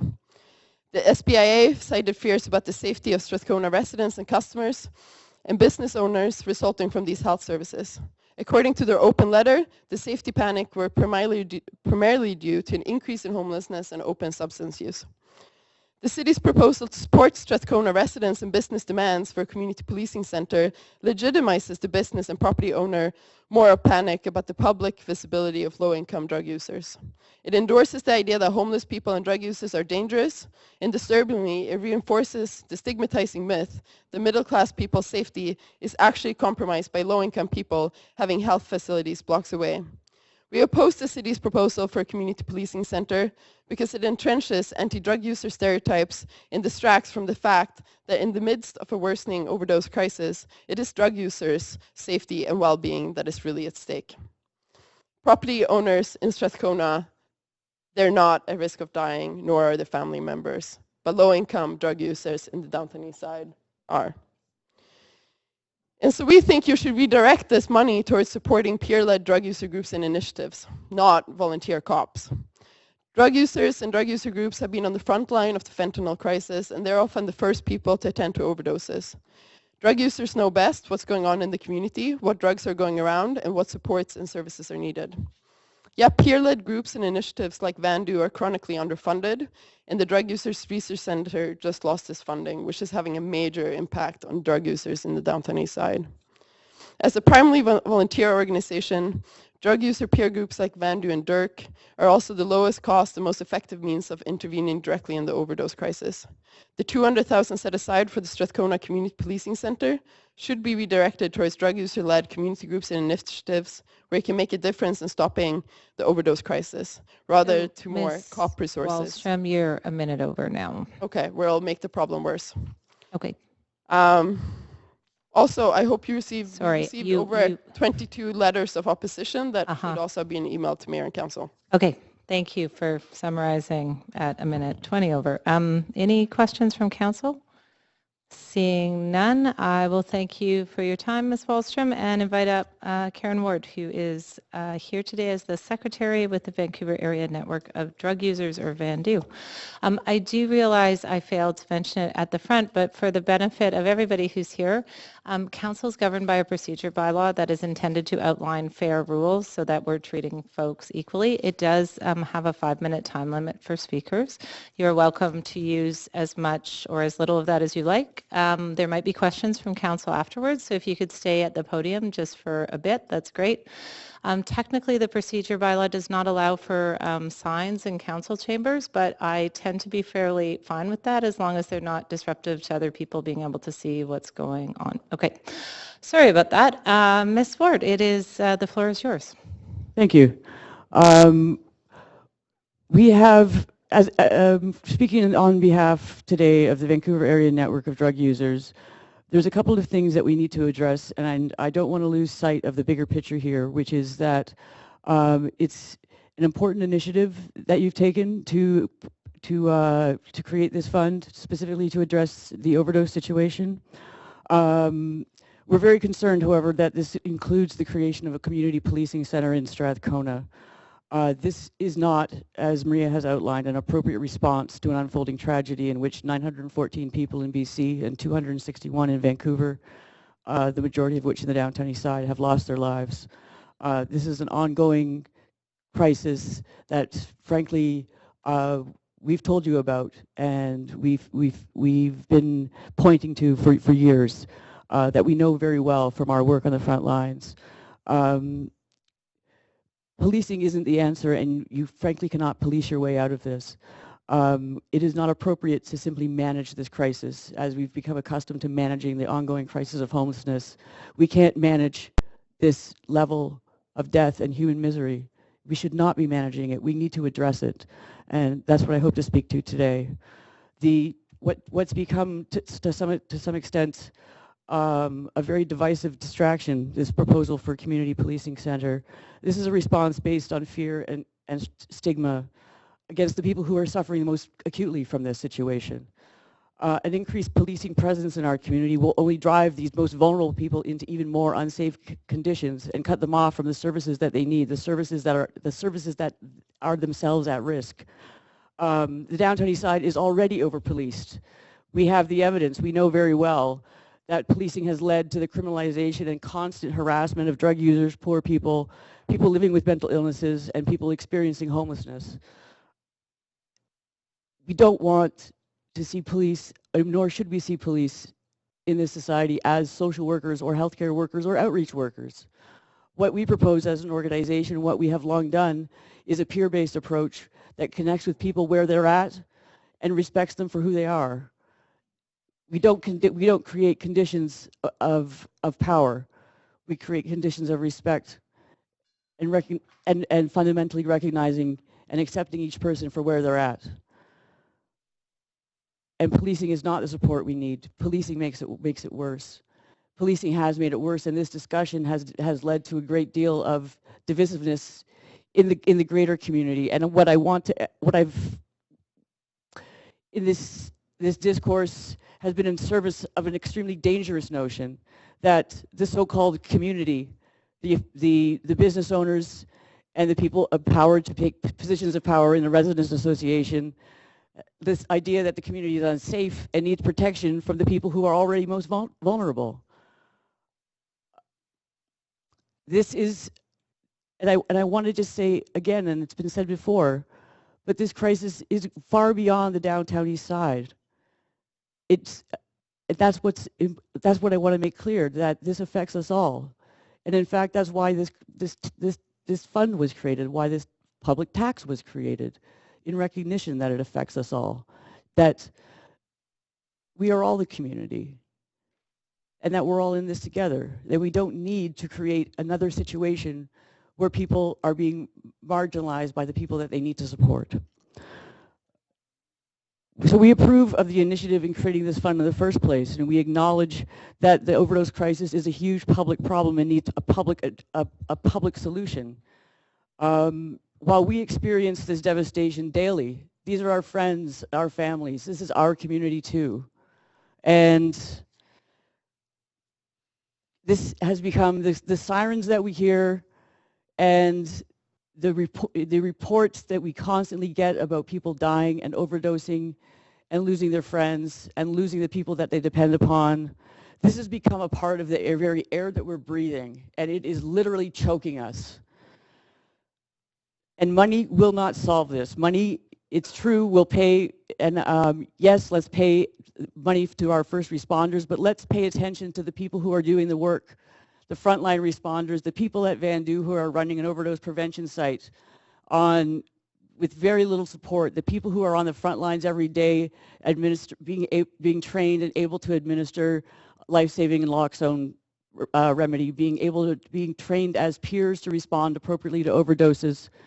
I would urge council to support these peer-led frontline resources like Vandu, so we can continue to do our work advocating for harm reduction, educating the broader public about harm reduction, as well as our work representing drug users at the table with government and policymakers and health professionals as we work to change your minds around drug law, to change our minds around policy, and actually work to create solutions to this problem. We can't simply throw money at it. I say in group a lot, it's like we're using things like naloxone, which has been put forward by the Ministry and Coastal Health as a necessary remedy, but it's not a solution. We're tossing Band-Aids at someone who's bleeding, and you know, these cuts will not heal. What we ask today we're asking for people to step up. What we need is leadership. What we need is for the mayor and council to pass a resolution calling for a public inquiry. What we need leadership to do is to have a real conversation about drug use in our society. We need to have a real discussion about regulation and decriminalization and advancing treatment options. We need to have a real conversation about addressing the poverty that is endemic to this situation. We need to recognize the social determinants that affect all of our health, including drug use. So, Ms. I'm just about done. Okay. So we need to stop punishing and discriminating against people who are ill. These people, this is us. our fellow humans, are in such pain right now that they are using the most powerful painkillers ever created. What we need to do is end the war on drugs because it's killing us.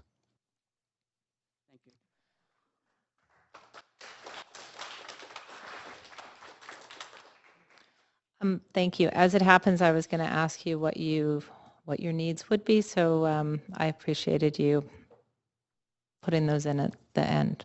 Did you have, I guess I'll use my question time to ask specifically, like if you could sort of specifically allocate the money, have you thought about what that might look like? What I hear about people being concerned about drug paraphernalia, for example, on sidewalks or alleys, about people being concerned about people using outside, that's exactly what we're concerned about too. We want to bring people inside so that they can use under supervision and reduce all harm possible from the impacts of drug use. What I would like to do is send out peer teams into the neighborhoods to bring those folks inside. It's our neighborhood too, and we don't want to see stuff all over the place either. And when we send out peers who are trained, like I say, to meet people where they're at, I'd like to extend programs like that throughout the neighborhood because we care about it deeply. I'd like to have sites that are properly staffed and staff that are appropriately compensated so that they can have the training and education they need to prevent overdose and provide harm reduction education. I'd like to have, I've noticed as well in the neighborhood that the hours of prevention sites tend to be closing rather early. I'd like to see hours extended throughout the neighborhood, and I'd like to empower more groups like ours and others to be able to provide these sites in a way that's comfortable for people, that's not an overly clinical nature, so that they can actually feel comfortable where they're at and take that first step towards opening up and connecting with a broader public. What Dr. Bruce Alexander has said, and I think I've learned quite reasonably well, is that the opposite of addiction isn't like abstinence, or the opposite of addiction is connection. And part of a big part of what we do every day is try to build connections with people who may have none, who have been isolated and marginalized by their life trauma, by their situation and their history and the ways in which they're compelled to live now. So yesterday, I don't remember if you were here, but you might have heard the report from Coastal Health. They spoke to, a pretty extraordinarily high number of the deaths are occurring in, maybe not the overdoses, I'm not remembering how that's split out, but the deaths are happening inside. Yeah. Do you have some thoughts on how to, you're talking about getting people who are inside or outside inside. We're trying to figure out how to get to people who are inside and not going outside. I think the next step needs to be, and this is kind of part of a larger discussion, but specifically in the privately run SROs, which I think the numbers match up. There's a great need, and when we think about it, these SROs are privately held, but all the money that's coming to rent is public. It's all government money that's paying the rent and for these places. We need to. I would urge that as part of health and safety in terms of by law enforcement and SROs, that we start thinking proactively about having safe supervised injection rooms and consumption rooms in every hotel that qualifies under that sort of under the single resident occupancy rubric. It's not, and I just want to say again, this isn't rocket science. This is something that could be done. One of our own board members created one at the Flint, and it's simply a room where someone's there who's trained and understands how to respond to an overdose and has education around harm reduction. This could easily be done in every single SRO, and it's another way of breaking down the isolation that is so much a part of chronic substance use. Okay, that's very helpful. Thank you very much for your time. Okay, next speaker is, oh, I see. Next speaker is Kai Rajala, followed by Scott Harrison. Mr. Rajala, I am just going to start your... Oh, it's not Mr. I'm terribly sorry. Kai, Yeah. you know how to move the thing. So just to your right, there's a black thing. No, it's like a screen. Can you see a timer on there? I just see COV. No, okay. Down here? No. No, it's not working. Okay, well, that's fine. I'm sorry. I'll ask clerk to fix it. So I'll try. You If don't you, get the yellow light, right? I don't think any of it's working. So if you need me to flag you when you've got a minute left, I'm happy to do Okay, that. I don't think mine will be over 5 minutes. Okay, great. I will start the timer. Thank you. Okay. Maybe a little higher though. I think that's as high as you Okay, go. that's fine. Okay. So council members, thank you for allowing people to speak to this item. I just wanted to acknowledge that we're on the unceded occupied Coast Salish territories of the Musqueam, Squamish, and Tsleil-Waututh people. So yeah, I'm here representing CCAP as a volunteer, and I'm also speaking as an individual and a housing justice activist. And I'm a little sick, so I'm concerned and frustrated, yet not at all surprised that an increase in police funding, whether it be under the guise of community policing or not, was proposed by the city as one of the measures to fight the fentanyl crisis and is being supported by the Strathcona Residents Association.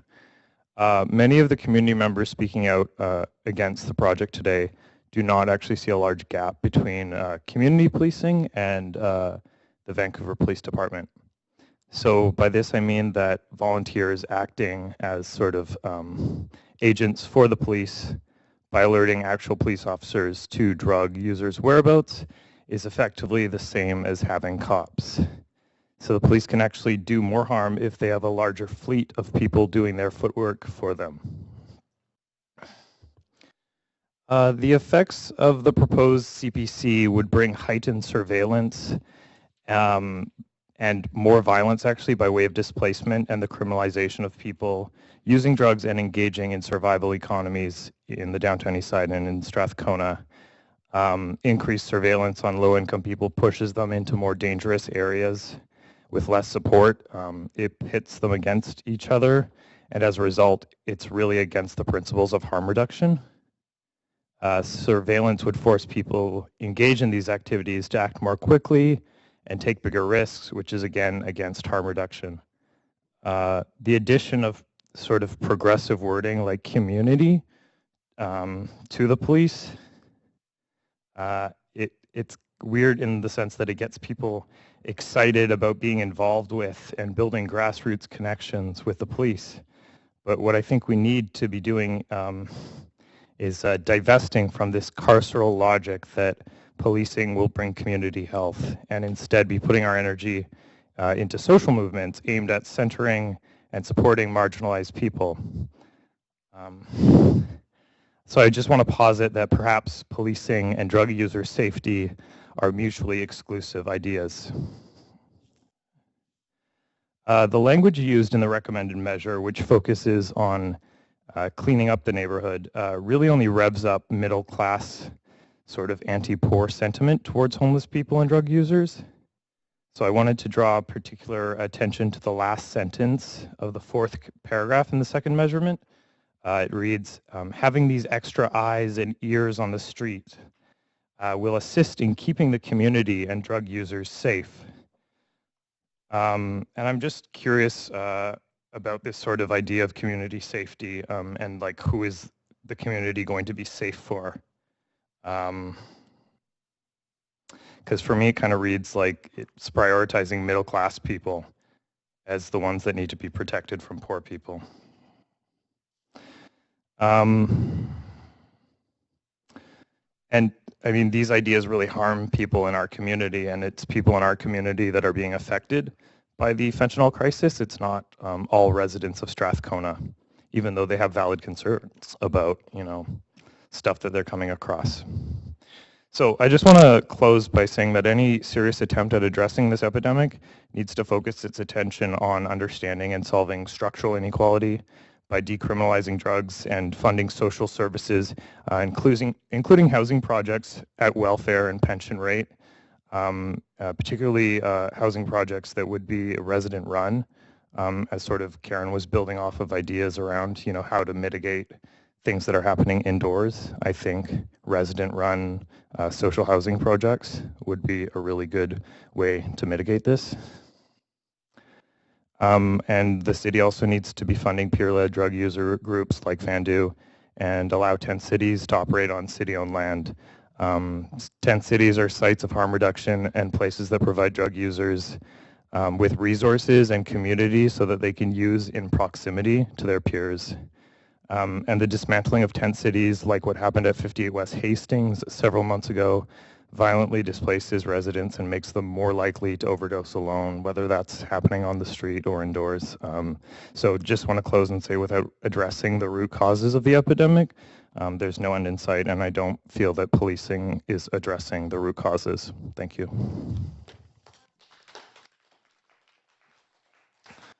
That was an impressive ability. You came in just at 5 minutes, so that's very good mental timing, and I do apologize for misgendering you. I will stick to first names today. Next up, we have Scott Harrison, followed by Joji Kumagai. Okay. Generally, I like to stick to the procedure bylaw, so Tracy, if you're here, if you don't... Oh, I see. You didn't sign up. I got it. Okay, why don't we sort that out after, but I'm going to go to the next person, and then we can sort it out at the end. Okay, and so Scott's not coming at all. Okay. Okay, Joji Kumagai, followed by Douglas King. Seeing neither one, I will circle and come back at the end. Laura Shaver. No, Laura's not here either. Jennifer Breakspear already told me that she was unable to attend. Oh, Doug, I'm sorry.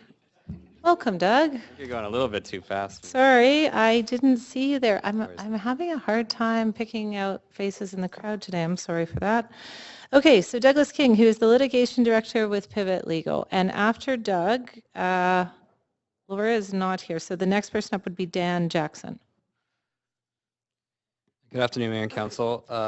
I want to start by saying our organization is frustrated that we stand here again, and after kind of celebrating a victory in the sense of getting a level of government to focus on harm reduction and dedicate funds to harm reduction, we see again this initiative that wants to couple harm reduction measures along with law enforcement measures.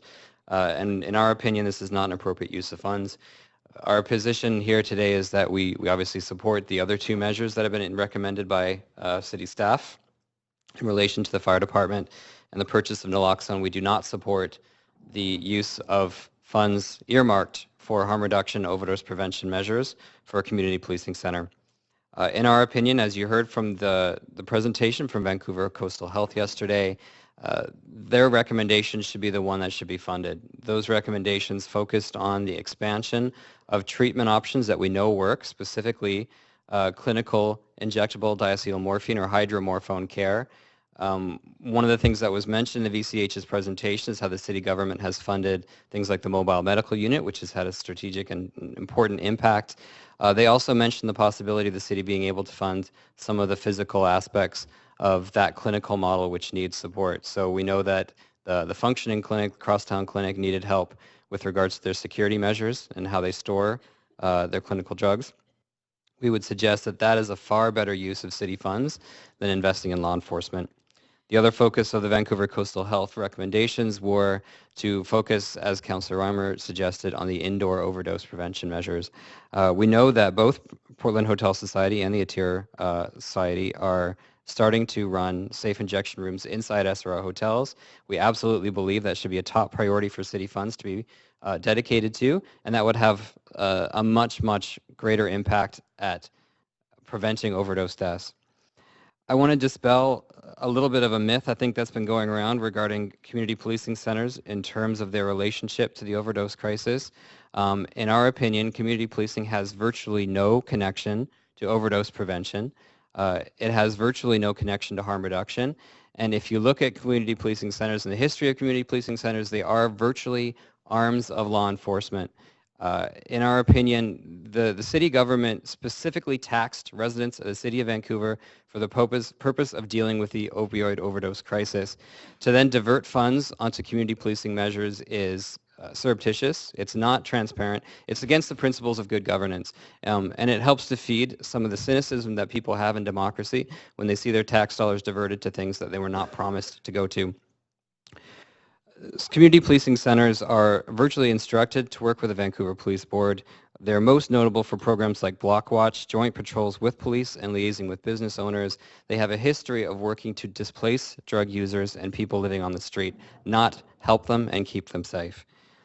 We believe that the reasons for justifying the funds going to the CPC are simply not accurate. In fact, if you look at the CPC's websites and the Vancouver Police Department's website, it specifically says that CPCs are not responsible for things like garbage pickup, needle care, dealing with the kind of concerns that the Strathcona Residents Association have been highlighting.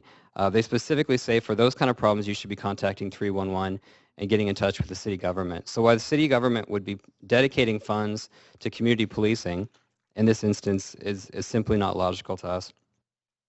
CPCs employ a police officer. They are centers that are open virtually 24 hours a day to police. They are not safe spaces for people who use drugs, other people who have been criminalized for their behavior.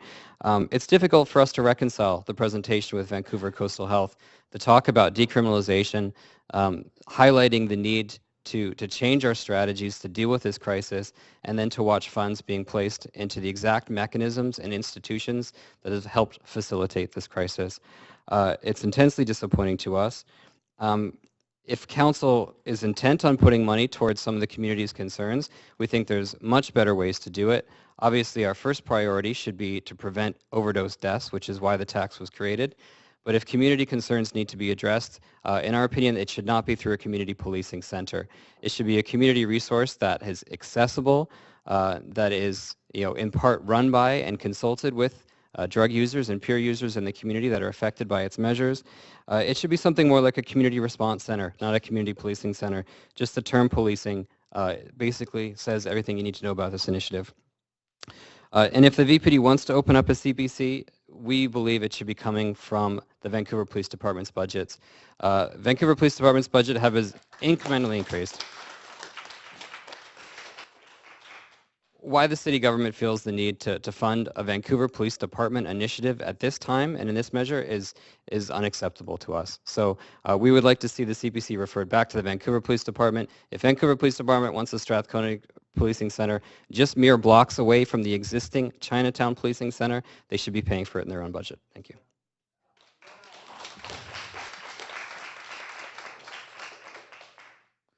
Apparently you answered the one question you might have had from Councillor Affleck. So thank you for the time, and sorry to skip past you there. Thank you. Okay, so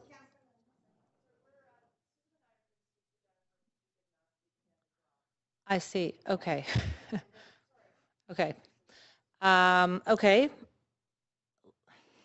Let me deal with those ones afterwards, but I'm going to keep going through speakers list, and then I'll figure out how to deal with the speakers who aren't registered. Okay, so we have next up Dan Jackson, who is with the Strathcona Residents Association, and Dan will be followed by Tina Shaw. Dan, you can, to your right, there's, yeah, there you go. There, it's doing it all by itself. That's amazing. Okay, welcome. Just briefly, I would come here on behalf of the Strathcona Residents Association to express our support for the city staff's recommendation to open a community policing center in Strathcona, the 11th community policing center in Vancouver, as I understand it. It is our understanding that this proposal was part of City Council's rationale for approving the property tax increase in December, and it's something that we have been asking for a long time. We support the city's effort to address the opioid crisis and unanimously voiced our support for the 2 new supervised injection services located in the area. But addressing this crisis does not happen in a vacuum. The eastward migration of services in the downtown east side has an impact on the entire community that needs to be acknowledged and addressed. Strathcona is one of the city's most diverse communities. It includes growing families, vulnerable seniors, 2 elementary schools, 2 community centers, many parks, and small businesses. This show before the City Council really only became on my radar within the last 2 days.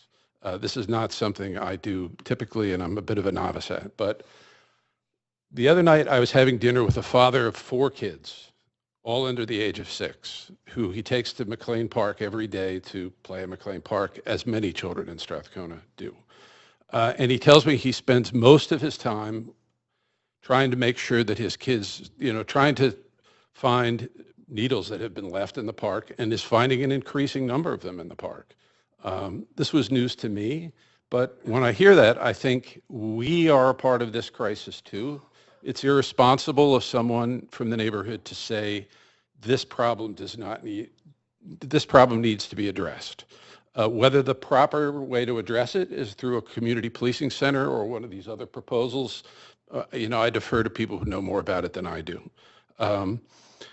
But I believe, as it's been proposed to me, and as I understand it, that it is a vehicle for collaboration between the police and all the residents, including the drug user community. The more we are able to converse and understand each other, the more we are able to make Strathcona safe for everyone.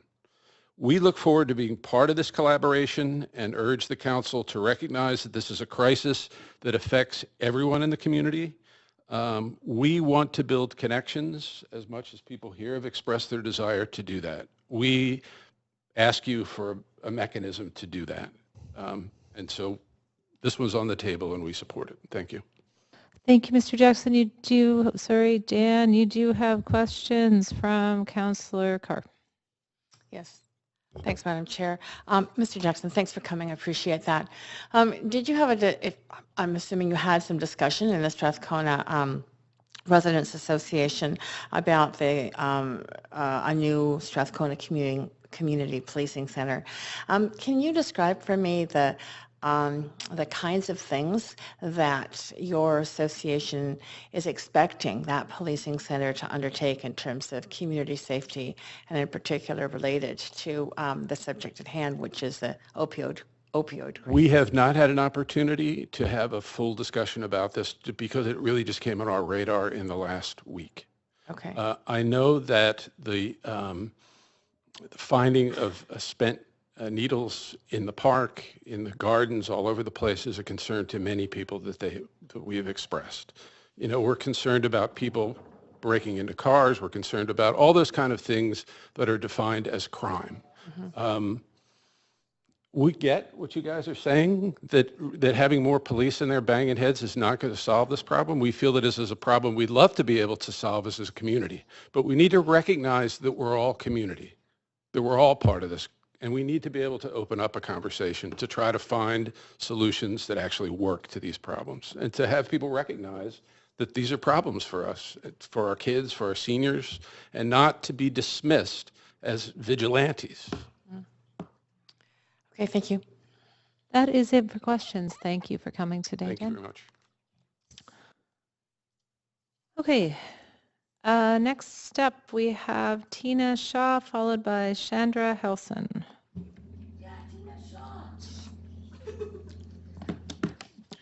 Good afternoon. Welcome, Tina. Thank you. I'm here today because I'm outraged. I'm angry because of the lack of a swift and positive response from all levels of my government that my taxes pay for in regards to this fentanyl crisis. I am living this crisis where it is most prevalent in the downtown east side. The lack of definitive help leaves me physically ill. And all I see is money being wasted on things that have nothing to do with helping people. And from my perspective, everything to do with the photo op that let the rest of Canada rest peacefully knowing that our country is taking care of its most vulnerable citizens. And it makes me sick because it's not true. A shiny new mobile medical unit is supposed to ease the burden on St. Paul's and quicken response times for paramedics. Only no ambulance has ever been parked there, to my knowledge. And if it weren't for the round-the-clock security guards, I'd think it was a deserted tent city. however, have seen more police walking the streets and driving in the alleys. What exactly are they doing to help this crisis except create more fear? Because I've yet to see one officer help with an overdose. You must realize a heightened police presence is not going to ease the fear of already petrified addicts. They already face the fact that they're playing Russian roulette with their lives every time they use. But they have a choice. They can wake up every day extremely sick and in excruciating pain, or they can use drugs. So it's really not a choice at all. And the pain of living with unhealed trauma is debilitating and unending. Instead of treating these already broken people like they're the problem, maybe it's time to face reality and treat them as the result of the problem. Then we can actually work towards finding a permanent and adequate solution. Instead of further criminalizing what is clearly a health issue, why don't we try a new approach? After all, isn't doing the same thing over and over again but expecting different results the very definition of insanity? Instead of safe injection sites, Vancouver Coastal Health made it very clear that these were overdose prevention sites that were being sanctioned. Why then are only people who inject able to utilize these services? Fentanyl is in all drugs that I'm understood. One of the most difficult overdoses I personally responded to was a result of a man who smoked a match head of fentanyl-laced heroin. These prevention sites are great, yet they're not enough. I work at the overdose prevention site at the Drug Users Resource Center, and if somebody comes in and they don't inject, I will personally go outside and watch them smoke it. But that's not always possible. Another thing I believe is every prevention site should be equipped with an overdose recovery room for the people who choose not to go with the paramedics. In my experience, they don't want any further medical treatment because they're judged and they're put down instead of reassured and uplifted. They just almost died. Recovery rooms at these sites would be safe, non-judgmental spaces where they could be monitored for an hour or two after an overdose. With a peer with experience would be there to provide calm, positive conversation while making sure they're not alone when the Narcan wears off. And this would also do a tremendous amount of good where aftercare is concerned. Let's talk about another aspect of this crisis. The paramedics and fire service, men and women, are incredible and they're doing an amazing job in the midst of this crisis. They are, however, taxed to the limit. But let's be honest, they're no longer the only first responders. Peers now get that distinction right alongside the professionals, yet we have none of their benefits. Recently I read that the paramedics are getting extra funding for post-traumatic stress disorder. And it's understandable, and I'm elated for them. But where's ours? At the end of a long shift, they go home, and I guarantee their home isn't in the downtown east side. What about the people who are living this 24/7? We're living and breathing this crisis. I have lost count of how many times that I have attended an overdose or witnessed an overdose. I've lost count of how many times I performed CPR or given life-saving oxygen to someone near death until paramedics arrive or Narcan takes effect. I've lost count of how many friends that I've lost and how many body bags I've seen carried out on stretchers because I am immersed day and night in what I call the war zone. My life has been irreversibly altered as a direct result of the fentanyl crisis. I cringe involuntarily every time a siren pierces the din of everyday life. I can't leave my house without a Narcan kit. I truly believe with all my heart that to fund this community policing center would be a grave injustice when so little funding is actually making it where it'll do any lasting good in the lives of our most vulnerable, scared, and already traumatized citizens. Thank you. Tina, you do have a question from Councillor Ball, who's just over here. Thank you so much, and thanks for sharing your experiences.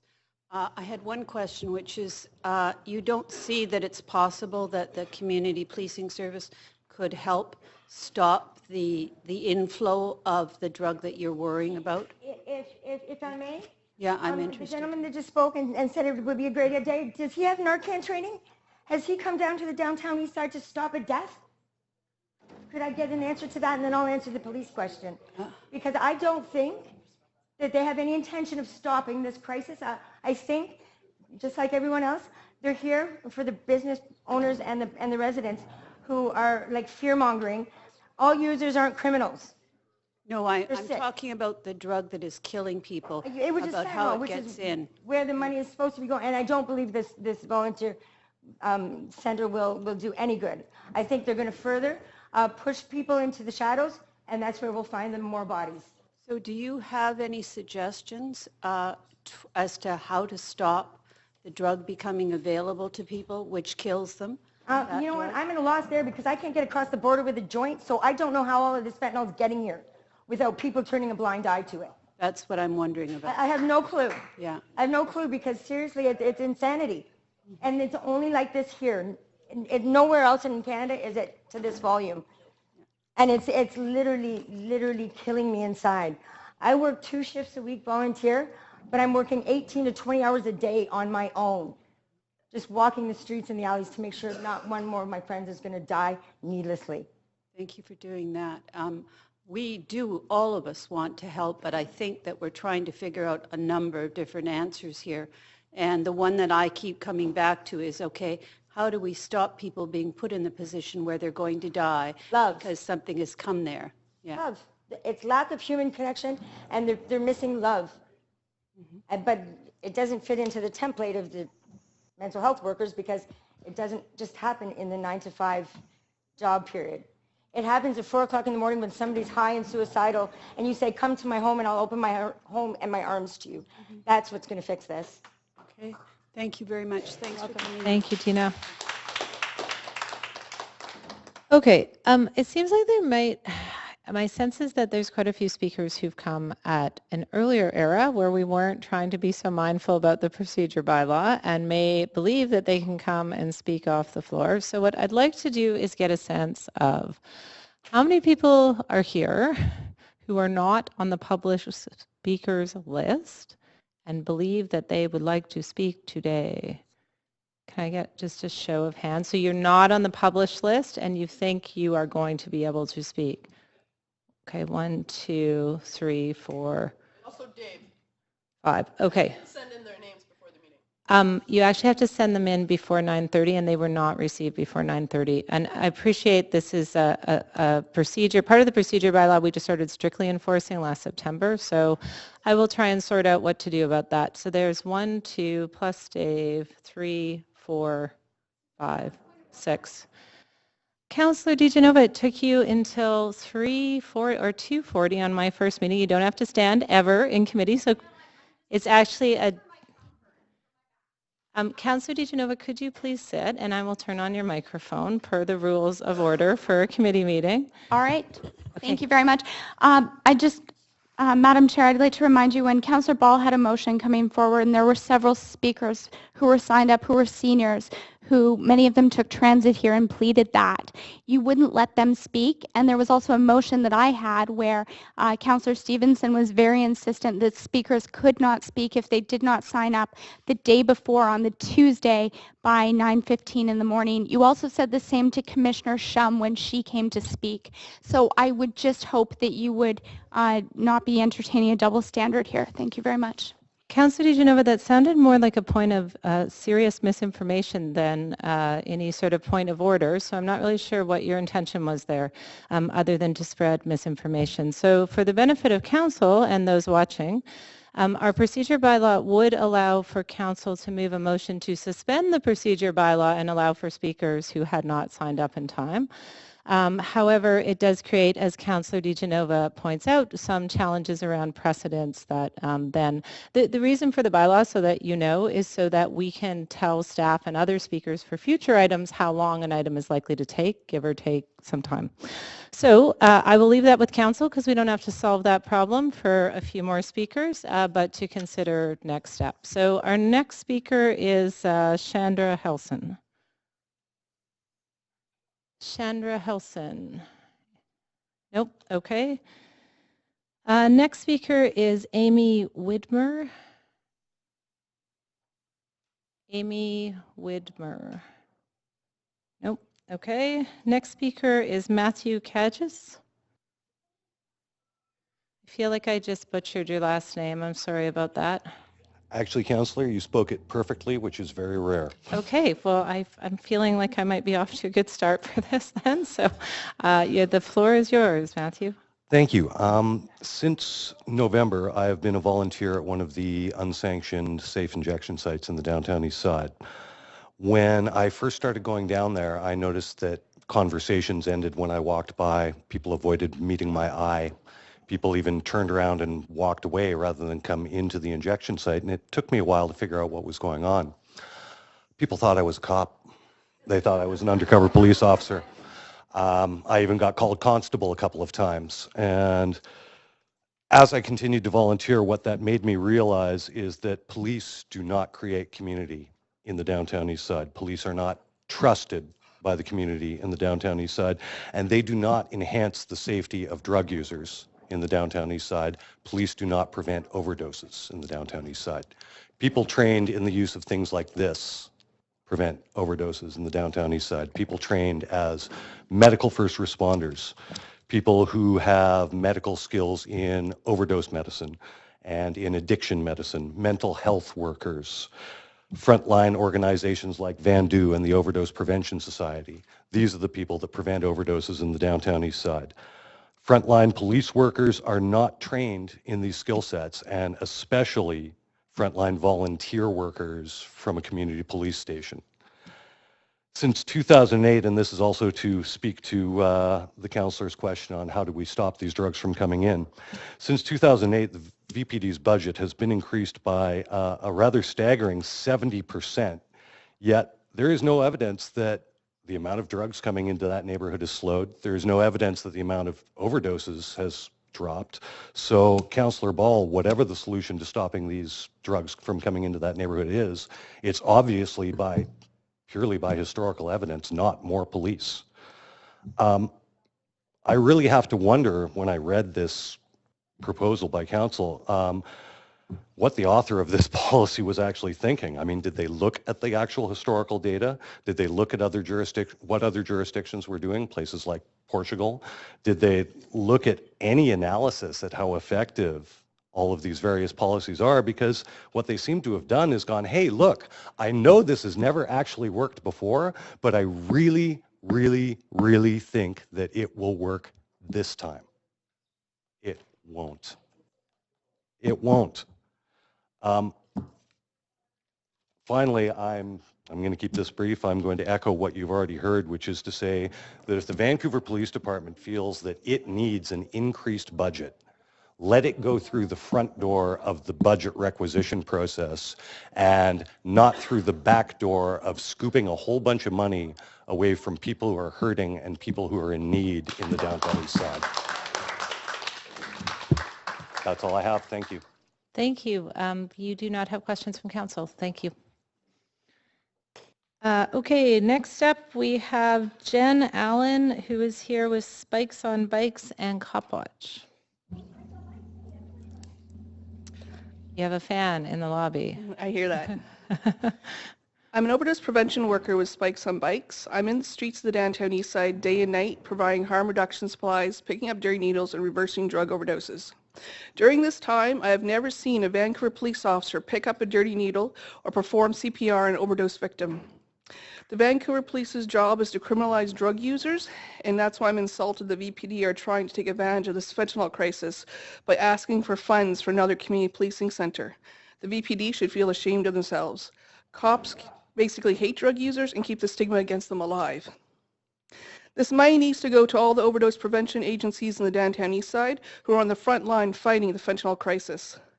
If it wasn't for many of these overdose prevention workers in the downtown east side, that number of 914 overdose victims who've died from fentanyl would be a lot higher.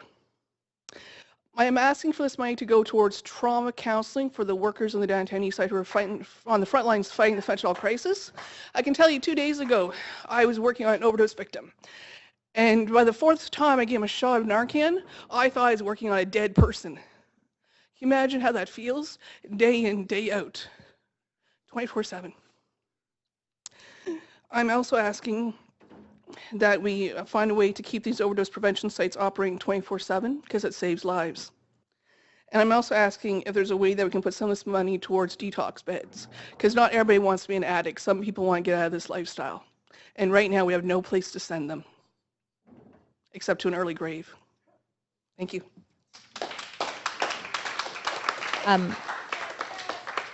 Thank you, Jen. I did have a question, and I should have noted at the beginning, when we ask questions, you are fine to refuse to answer anyone who's being asked a question. I'm interested to know how Spikes on Bikes is funded. I've been wondering about that because it's a very innovative program. Spikes on Bikes is through the Portland Hotel Society, and Coco can probably talk more about that because she's the coordinator. Okay. Okay, that's helpful. Thank you very much. Yep. Okay, next up, we've got Kevin Yake. Not here and not planning to be here. Okay. Or you don't anticipate him coming. Krista Wally.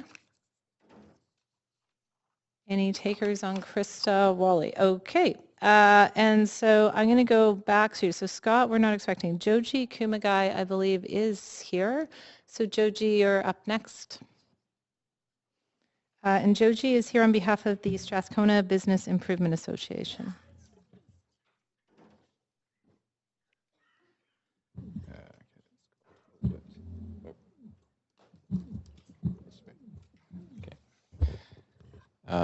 Good afternoon, Mayor and Council, and I apologize for missing my turn earlier. Thank you very much for this opportunity to speak to you today. The Strathcona BI, excuse me, expresses its strongest support for the Strathcona Community Policing Centre, and we are grateful and appreciative to Council and staff for its leadership not only on this proposal, but for its response to the opioid crisis. As you know, the SBI is supportive of harm reduction and the need for the 2 supervised injection service facilities being proposed for Strathcona. We also understand the need for all 4 pillars of the 4 pillars model to be equally supported to build a healthier community, and this is one of the reasons why we are eager to see the CPC come to fruition. We regularly hear from members that they're seeing an increase in needles and there's more property and other types of crime they're experiencing. This isn't to suggest this activity is stemming from the opioid crisis, but rather to highlight the need for increased investments in safety initiatives. Perception of safety has very real impacts not only on businesses, but on the people who live and work in the neighborhood. It impacts people's pride of their space and accessibility of their community. I think perception can also hinder pragmatic and empathetic approaches to dealing with crises such as the one we are facing. As a community organization, we believe grassroots initiatives are critical to a vibrant and resilient community. Strathcona has long demonstrated itself as being an engaged and progressive neighborhood. Volunteerism is a way of life and speaks to a sense of wanting to achieve a higher purpose. Having a narrative that goes beyond casual conversations with a neighbor at a park. Mobilizing citizens is an excellent means to create a healthy and safe neighborhood, and a CPC would be a focus point for people in the community willing to contribute their time to help others. Through a CPC, we feel there will be improved collection of information and more effective information sharing across a broad range of community partners, including businesses, residents, agencies, the city, VPD, and the many individuals doing work on the ground. From this, there could be increased opportunities to enhance other areas such as outreach to people, marginalized people, to direct them to services and identify further low barrier local economic employment to address areas attracting debris and needles. Through this community-driven model, the volunteer leaders working through the CPC will be able to generate a far larger number of positive interactions across the many stakeholders that are part of Strathcona to not only disseminate information, improve cleanliness through things like garbage pickup days and graffiti removal days, but perhaps most importantly, create healthy dialogue and help break down stigma associated with drug use. One way the SBA would like to contribute to this vision is to provide funding to help businesses receive naloxone training to allow our members to take a more active role in helping with the opioid crisis. Such an initiative could be carried out through the CPC. It would be a small part compared to the work of many others, but one way we can make a tangible contribution. While a CPC won't solve the opioid crisis, we feel it will play an essential role in allowing people to take a more active role to address safety concerns in a way that is tailored to Strathcona. We know that a CPC isn't about having more police, but about more effectively mobilizing the citizens of the community and being proactive in creating a safe neighborhood. Thank you for your time. Thank you, Ms. Joji. You do have questions from Councillor Carr. Thanks, Madam Chair. Mr. Kumagai, thank you for coming very much. And I'm happy to hear you relay some of the hopes around what roles the Strathcona Community Policing Centre could play in terms of what is clearly a crisis in our city.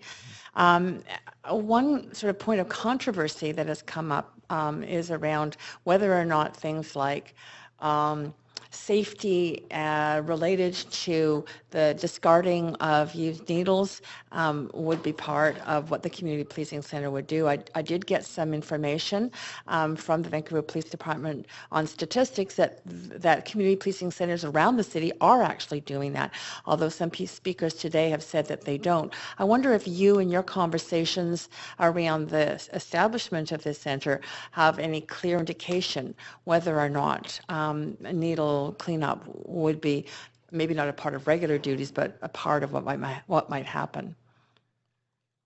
I think first and foremost, we need to get a broad number of people across the community in the discussion of the CPC. So again, it really CPCs are tailored towards their communities. So I think that would depend on what people feel would be the need. I do hear quite regularly, though, at least from the stakeholders I talk to, about the increase in needles, and I think it's something that I've heard across the city, talking to other BIAs, for example. So I would imagine that something like that could be a way to help coordinate services to be a little bit more proactive. PHS does a great job with their pickup service, but they also have a large area, and there's limited resources there. Our patrollers also do a lot of that, and they collect dozens of needles a day. So I think the need is out there, but I think it really depends on how we feel the resources can best be distributed. Great. And thank you for noting that there was a process before the setup of a community policing center, which is a community discussion. Can you describe for me again who you imagine getting engaged in that discussion of what the community policing center should focus on? Well, I mean, I think the most effective way for a community to really take ownership, and I think not only looking, like right now, there's a lot of energy, at least from the discussions I've had around getting this set up and really trying to get this forward. But I think from my perspective, it's really about how do we sustain an organization over the long term, and that really requires ownership from a large number of people, and a lot of ownership created through an inclusive process. So again, I'm not the one who's spearheading this by any means, but I would imagine we want to talk to as many different people, because at the end of the day, I'm certainly aware of some of the concerns being raised in the community, but a lot of those people are very important in terms of dealing with as many different areas that the CPC could cover, whether it's mobilizing people to more effectively to reach areas where people are needing help, looking at hotspots for whatever might be happening. So I think it really, in our interest to make this program as strong as possible, we want to have as broad a reach as possible. So as broad a reach as possible. So groups that you've mentioned, like the Portland Hotel Society, for example, or Vandu. Yeah, I mean, Vandu is actually, one of our members. We talk to a lot of agencies. We have many agencies within our membership, and we talk to them regularly. As with some of our for-profit businesses, we're not always on the same page as everything, but we also do want to see that that dialogue happening, because at the end of the day, whether we like it or not, we're going to still be coming in communication with each other on different issues. And so the important thing is just having that opportunity to have communication, I feel. Great. Thank you. Thank you again for coming in. Thank you, Mr. Kumagai. Joji, that is it for questions today. Okay, so that brings us to the end of registered speakers who are here. So I do have a procedural motion I will put on the floor. The motion is that Council suspend the procedure bylaw to allow those who came to the meeting today believing that they would be able to speak to item 7 to speak to that item. I will remind Council this is per section 6.8 of the procedure bylaw. It requires 7 votes, 2/3 of Council present today, and it is a non-debatable motion. So I will be clearing the speakers queue and moving us to a vote.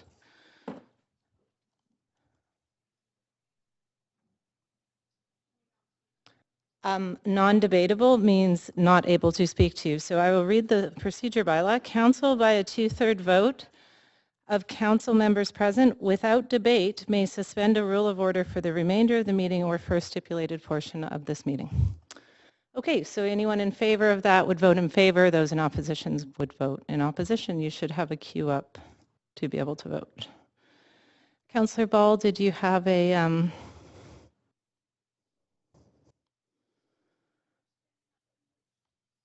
It would allow those who are here and believed that they could speak today to be able to speak to this item.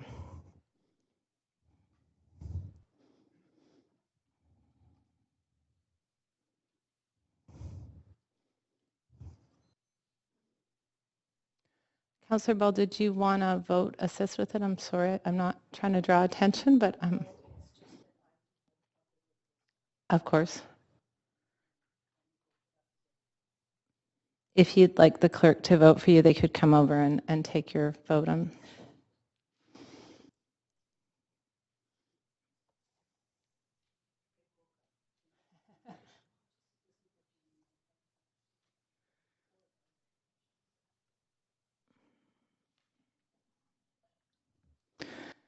Okay, so the vote is done. We needed 7 votes in favor because it does require a 2/3 majority. The vote fails as 4 councillors, only 6 councillors are in favor, 4 councillors were in opposition, councillors Meggs, Ball, Affleck, and DeGenova.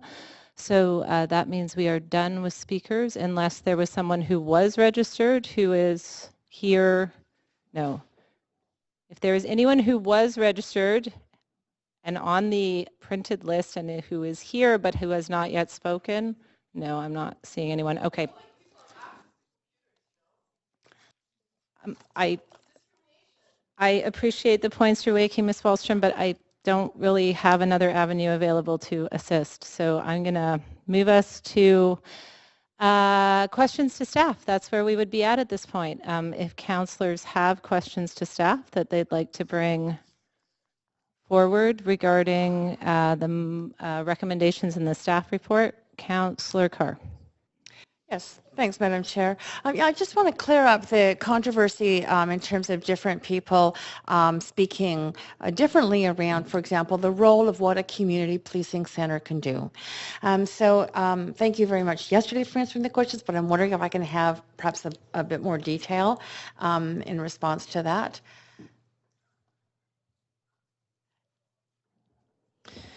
Certainly, Councillor. Superintendent Michelle Davey, again, speaking for the Vancouver Police Department.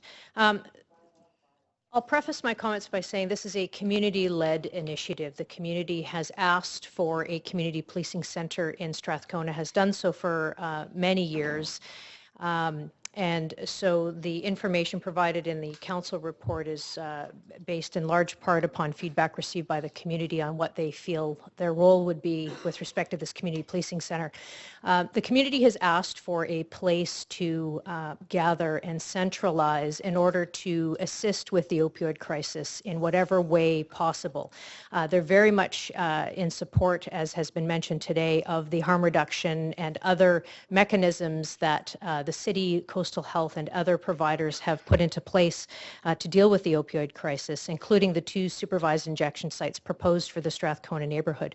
The citizens have asked for a place to gather, to develop programming, and to assist with whatever they could do with respect to this opioid crisis. That isn't a far stretch from what community policing centers do in other communities. Community policing centers are focused on the needs of particular neighborhoods.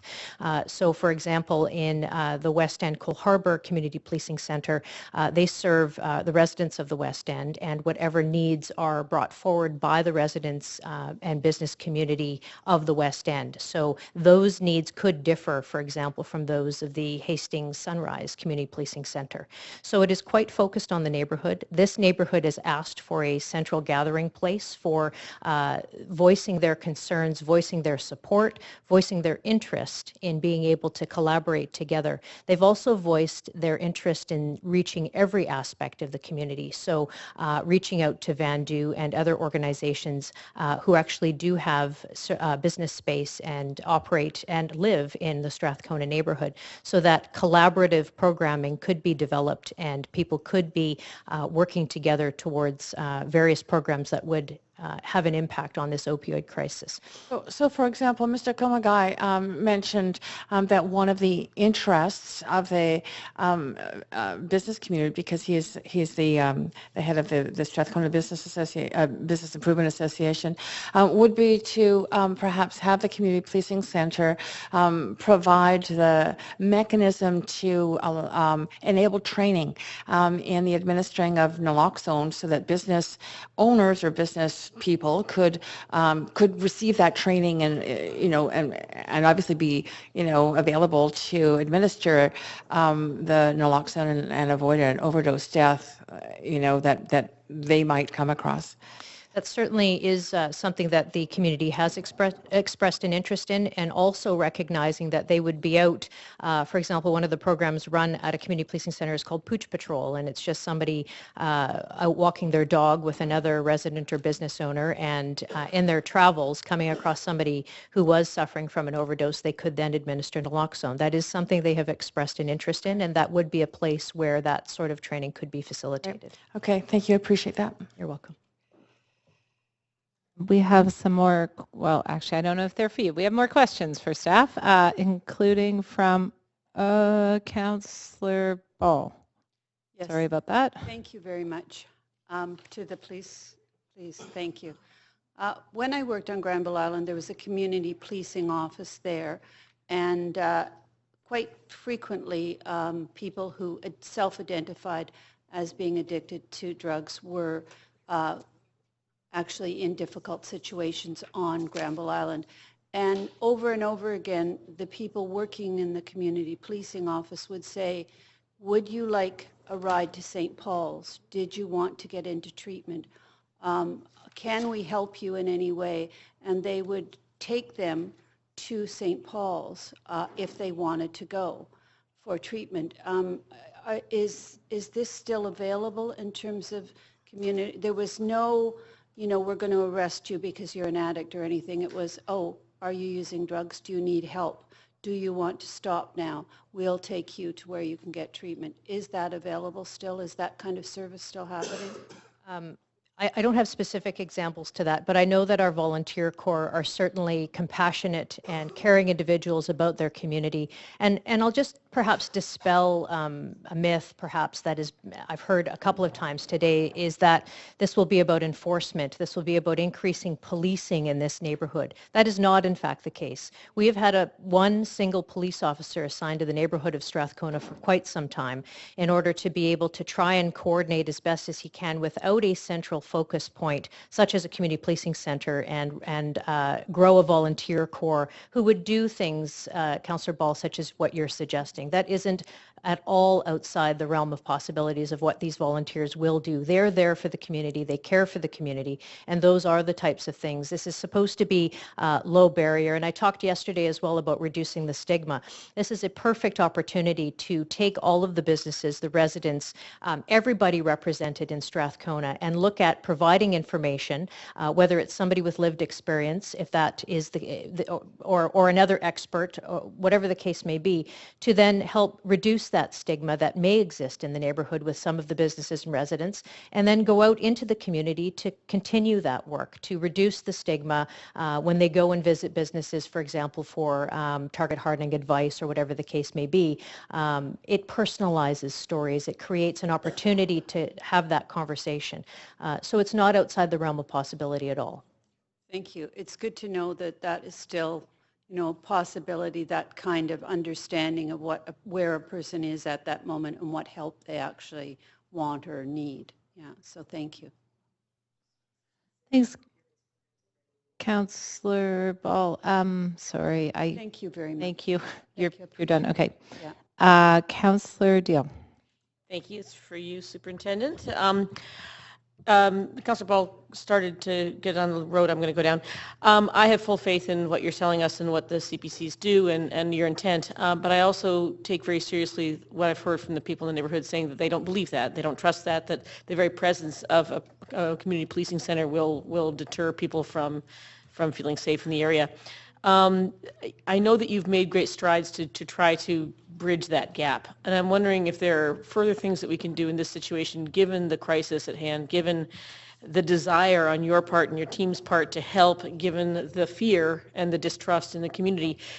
Meetings, extra meetings with the CCAP, extra meetings with Vandu, if people are willing to sit with you and talk and listen and have you listen to their stories and the reason that they have these fears, a sign saying treatment, not tasers.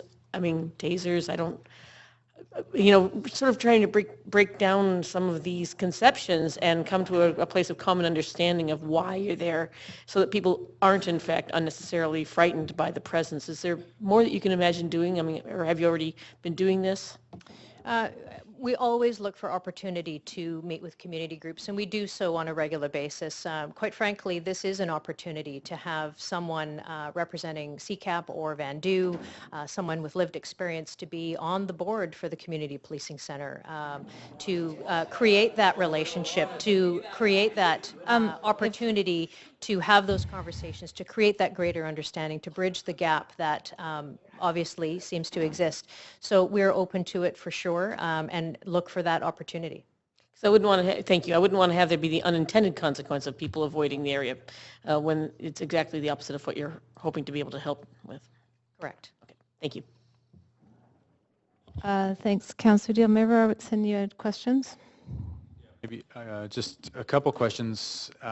First, maybe I'll start with community policing, because as a member of the police board, we've had community policing centers do presentations about the work they've been doing basically every month that the police board meets, which is a civilian oversight board, and community policing centers are civilians. There's a police officer connected with each one, but many cases there are hundreds of volunteers from the neighborhood who decide what they're going to do, and the range of support in the neighborhood depends on that community, depends on what the volunteers want to do. So I understand the concerns that are being voiced, but from what I've heard and seen at community policing centers, they're neighborhood volunteer-run organizations that decide what they want to do to make the community feel safer. And in this case, so I think there should be a fit here, but we have to be cognizant of what's happening in Strathcona and make sure that that this is the right thing at the right time. And I think we've heard from lots of residents for years that they would like to have the opportunity to volunteer and be part of looking after their community. What I have not seen is that there's that direct connection in terms of the VPD. There's support that happens there, but from my experience at the police board, the community volunteers run the show and decide what the priorities are and what people do on a day-to-day basis. Can you just speak to that? Certainly, Mayor Robertson, you are correct. The only influence that the Vancouver Police Department has is the assignment of one officer who helps the civilian executive director, who is the staff member at the Community Policing Center, and the core of sometimes hundreds of volunteers who are all civilian. And what they do is, number one, they'll provide some training if need be. That could look like naloxone training, for example. They will be a conduit of information for other city departments. For example, one Strathcona resident brought forward that one of the crosswalks wasn't lit well enough at night, so that officer was able to share that information with engineering, and that issue was addressed. So they become a conduit of information, a place, the officer will help with problem solving in the neighborhood. But really, all of the programming, all of the work that is done out of a community policing center is volunteer-based by citizens who live or work in the community, and they're programs that they want to run for the community to make the community safer. I heard one of the speakers mention about needle pickup. The program certainly may not have started 10 years ago with having needle pickup as one of its programs that it wants to run. But this community has, and the volunteers have brought forward that this is a program that they want to run. So in most of the CPCs, they now run needle pickups. They don't just simply refer it to 311. So that has evolved. It is entirely based on what the community identifies as being a need, and that includes everyone in the community. And the programming is developed thereafter without the involvement of the Vancouver Police Department. The Vancouver Police Department plays a very far in the back seat of the theater role in providing a conduit of information, for example, a place to bounce things off of, but not an enforcement role. Okay, that's helpful to hear. I'm just shifting to a question for Mr. Mokri and maybe City Manager in terms of next steps, because there's still a bunch of money that's allocated to this from that tax increase to deal with supporting the community in the crisis. And there's been a lot of folks from the community saying more peer support, more support in the neighborhood to make sure that those resources are there, whether that's in SROs, whether it's community organizations, and that your process in terms of at staff level of figuring out where the rest of the money goes. I mean, I think it was council's discussion on this, that there be as much support as we can do for the community, and peer support through the mental health task force, and that has come up again and again. Can you just speak to how the decisions that you're going to make to bring forward to council in the days and weeks ahead? Certainly, thanks for the question. Through you, Madam Chair, there's a lot of work going on across different departments on a whole number of dimensions of this crisis and actions the city could take to respond. So we didn't want to delay. These are the first 3 sets that we've come forward that are in front of you this week. We wanted to get those in front of you as quickly as we could and move to implementation of that.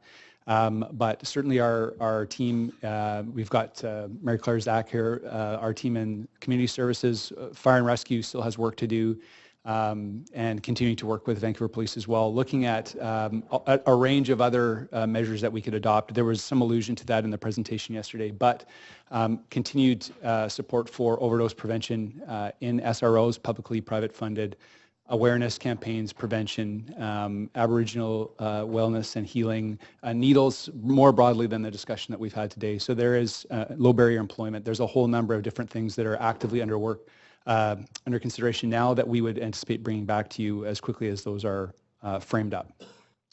Thanks. Thanks, Mayor Robertson. That's your time. So I did have a couple questions, and that's a good thing to follow on. I was going to ask about next steps for this allocation, but I'm also, I mean, it's such a challenging thing to both respond in a crisis, but then also see through, I mean, the goal here is to get beyond crisis, like how we build the kind of community that Ms. Ward and others talked about. So when and how do we have that discussion? So there's this allocation, there's a next allocation, but then there's also a how do we get ahead of this and build a resilient community that drugs may or may not be in, but it's not killing people. Thanks. I mean, that's obviously a very challenging question, a broad one. I think our reaction right now, or our recommendations, are admittedly reactive. And I would say probably the next set are also going to be focused on dealing with kind of the immediate crisis that we're dealing with today. You know, I think that's a question we can take away and think. I mean, there's a lot of work that the city is doing, that council is doing across a number of agendas, housing, childcare, and so on, that all will long-term contribute to addressing the root causes of this crisis. But I think that's like I say, a question we can take away to think about what are framing that longer-term response, more action focused at root cause than maybe what we're talking about today. Okay, I guess that's maybe why I want to flag it. And I think I don't want to give the impression that immediate crisis response wouldn't be the obvious and necessary priority, but to not lose sight of that, how we breathe some life into the long-term vision for the community. The other question is for Superintendent Davey around So I've gotten to understand, I guess I would count myself as one of those people who felt a bit alienated from policing and community policing centers by extension before my time on council. I've gotten to understand what they do better and developed a level of comfort and view them more as instruments of community building as opposed to policing, but I can completely understand the points. I think Ms. Ward made them best, so that wasn't meant as a judgment. It spoke to me, her quote, that it feeds into this idea that the community is unsafe and needs protection from the very people who are the most vulnerable in the community. So it's all to say, why, if it's doing all this community building work, why do we fund it through the police? Not to say that policing can't do that, but the city gives you money to fund an activity that the city could just fund itself. So I'd be interested to understand, sorry, it wasn't meant to be an applause line, but I would love the history of it. I'm guessing it's come in a bit of a circle to where it is It right has. now. So, and I'm not going to be exact on this because it's my general understanding. So quite some time ago, the money did flow directly from the city. The Community Policing Center had to make application on a yearly basis for the funding to be renewed. And in order to simplify that process, a decision was made to flow the money through the Vancouver Police Department's budget. So we don't touch the money. It goes where the mail delivery person who delivers the check to the Community Policing Center to deal with running that center. So yes, it does hit the VPD budget, but as a technicality, because we do not have the opportunity to reallocate it or not pay that bill, it goes directly to the Community Policing Center, and that's been $108,200 on a yearly basis since 2009. Right. Okay. And so this is probably bigger investigation than we want to get into in the next minute and 25 seconds, but I'd be interested to get a sense of why community policing centers. I'm guessing they must go back a ways, a couple decades at least now, and they probably came from somewhere else, and what the vision was for it originally. Yeah, that probably would require a bit of an offline discussion because I'm not up to speed on how it began, other than I know it was community-based desire to have a central place to be able to address community concerns, whether they be safety or lighting or whatever the case may be that is having an impact on people's perception of safety. But to delve into the more historical factual basis, I'd have to do my own research on that one. Yeah, it's fine. I might follow up with the city manager to get to get a better sense myself, and potentially other councillors might be interested in the history if they don't know it. Okay, thank you very much. Councillor Jang, did you have questions or your? Okay, so that's it for questions. I'm going to move us to the main queue. And Councillor Jang, I will get you on there. Okay, ready to go. Well, thank you very much, Madam Chair, and for everybody for coming from the people with lived experience in the downtown east side straight through to the folks from Vancouver Coastal Health yesterday, the folks from Strathcona, just everyone who came over the last 2 days. If I could, I'm ready to move these recommendations A, B, and I'd like to add C, which is coming up on screen now, and this is certainly from what we heard from folks with lived experience today. That C, staff prioritize support for frontline peer service workers and people with lived experience in allocating the remaining funds from the $3.5 million set aside to address the opioid crisis. So we have essentially something for everyone. And the reason why that was important is because when, if I can play Dr. Jang for a moment, in my real job out at UBC, and we've been studying this stuff for years, we heard Matthew today talk about, it worked well in Portugal. How come Portugal doesn't have a problem? Well, I can add Vienna, Zurich, and other places don't have this problem either. And that's because all the major European places had actually adopted the 4 pillars and all 4 pillars in some way, shape, or form. So where British Columbia has failed is in the fact that we haven't had all 4 pillars supported. We've had a lot in harm reduction, but not enough in treatment. We haven't had very much in prevention, and sometimes, in some places, too much emphasis on enforcement. And really what this opioid crisis has started to do is to force all 4 pillars back to the forefront. And that's exactly what the mayor has been calling for, going to Ottawa, what my colleagues and I at UBC have been calling for, is to actually bring all 4 pillars back, to be just like those European jurisdictions which beat their problems in the 1990s. And when I look at the surveys of their problems today, they don't have waiting lists for treatment. They don't have a fentanyl crisis, and so on and so forth. These are my colleagues. When I talk to Dr. Mark Vogel, for example, he says, well, we don't have a problem, Kerry. You know, this is because the 4 pillars weren't supported properly in British Columbia. Yesterday, we saw all the agencies come together, whether it's Vancouver Coastal Health, Vancouver Police, BC Centre for Disease Control, the province, Ministry of Health, City of Vancouver, the federal government. We've heard from all, and they're all still shifting and learning to work with each other to get all 4 pillars forward. But it is starting to happen. And those 4 pillars are, first of all, prevention. Secondly, treatment, harm reduction, and fourthly, enforcement. And when you think about the Community Policing Centre, what I heard today is that when I think of the Community Policing Centre, it fits under prevention because they can disseminate information. This is the new reality with CPCs, okay? Treatment, they can assist people to treatment. Harm reduction, they can assist people into bringing them to some of the overdose prevention sites, safe injection sites, or what have you. And enforcement, identifying, in this particular case, predatory dealers and others. So when we've got a CPC, and I know that some of you are shaking your heads now, but when you look at the changes that we've seen in the Vancouver Police with their mental health plan, their addiction plans, the policies have fundamentally shifted. It's not the same old VPD. In fact, my colleagues have written a chapter highlighting the role of the Vancouver Police and the changes they've started to make in their policy towards whether it's a sex trade worker, whether it's somebody suffering from mental health or the addictions.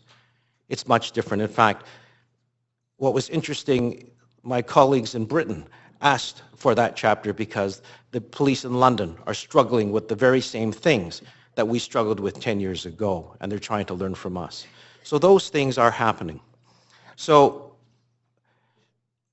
all 4 pillars are starting to be supported again by all levels of government.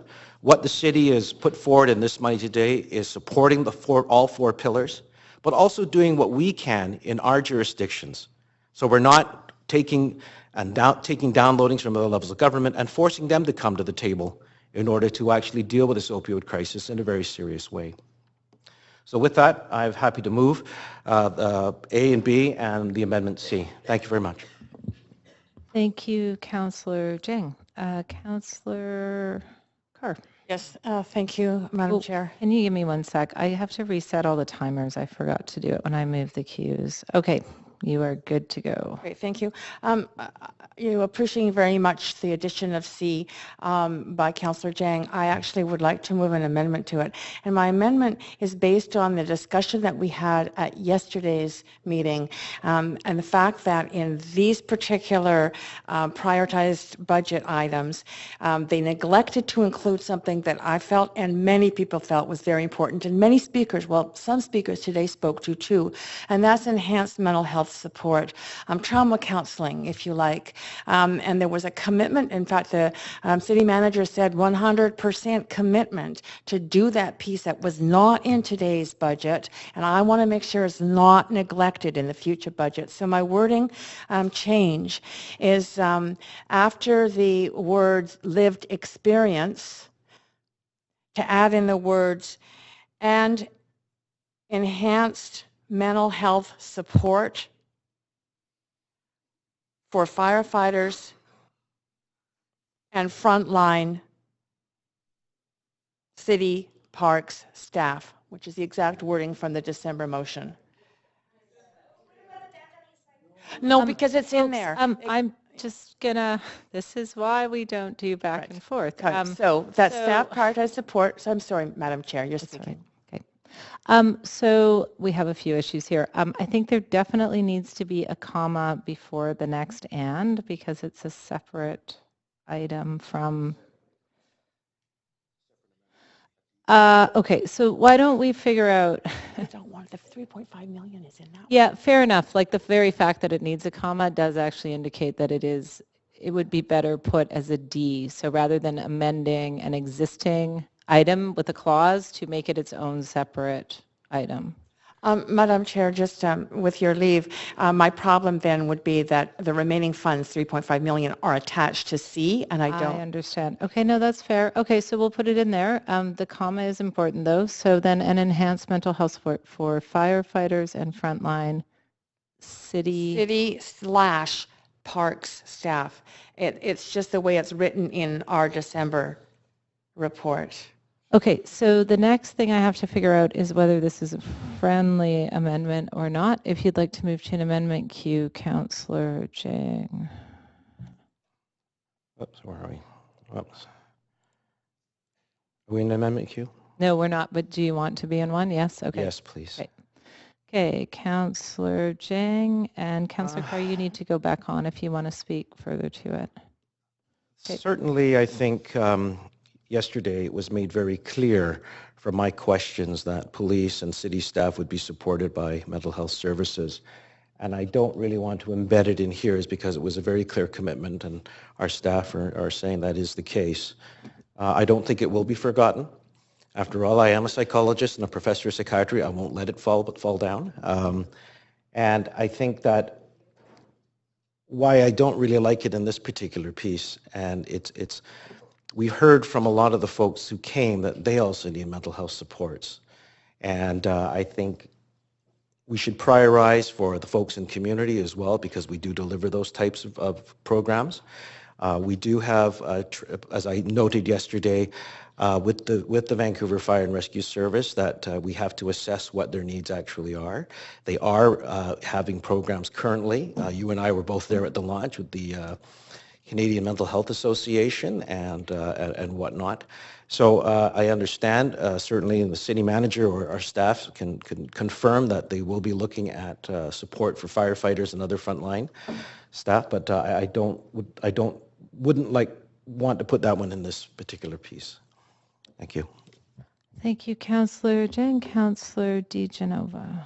Thank you very much. In principle, I certainly support parts of the amendment that Councillor Carr has put forward. However, specifically just stating one service, and in here it clearly states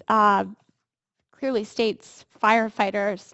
Whereas I think that the mental health effects, and we see that with post-traumatic stress disorder, affect BC ambulance paramedics, it affects police officers, it affects lots of different types of frontline workers. And I'll put on my other hat right now as an Honor House board director and the fundraising chair tasked with raising the funds for our new ranch that will support people in Metro Vancouver in those frontline services who need that retreat for PTSD.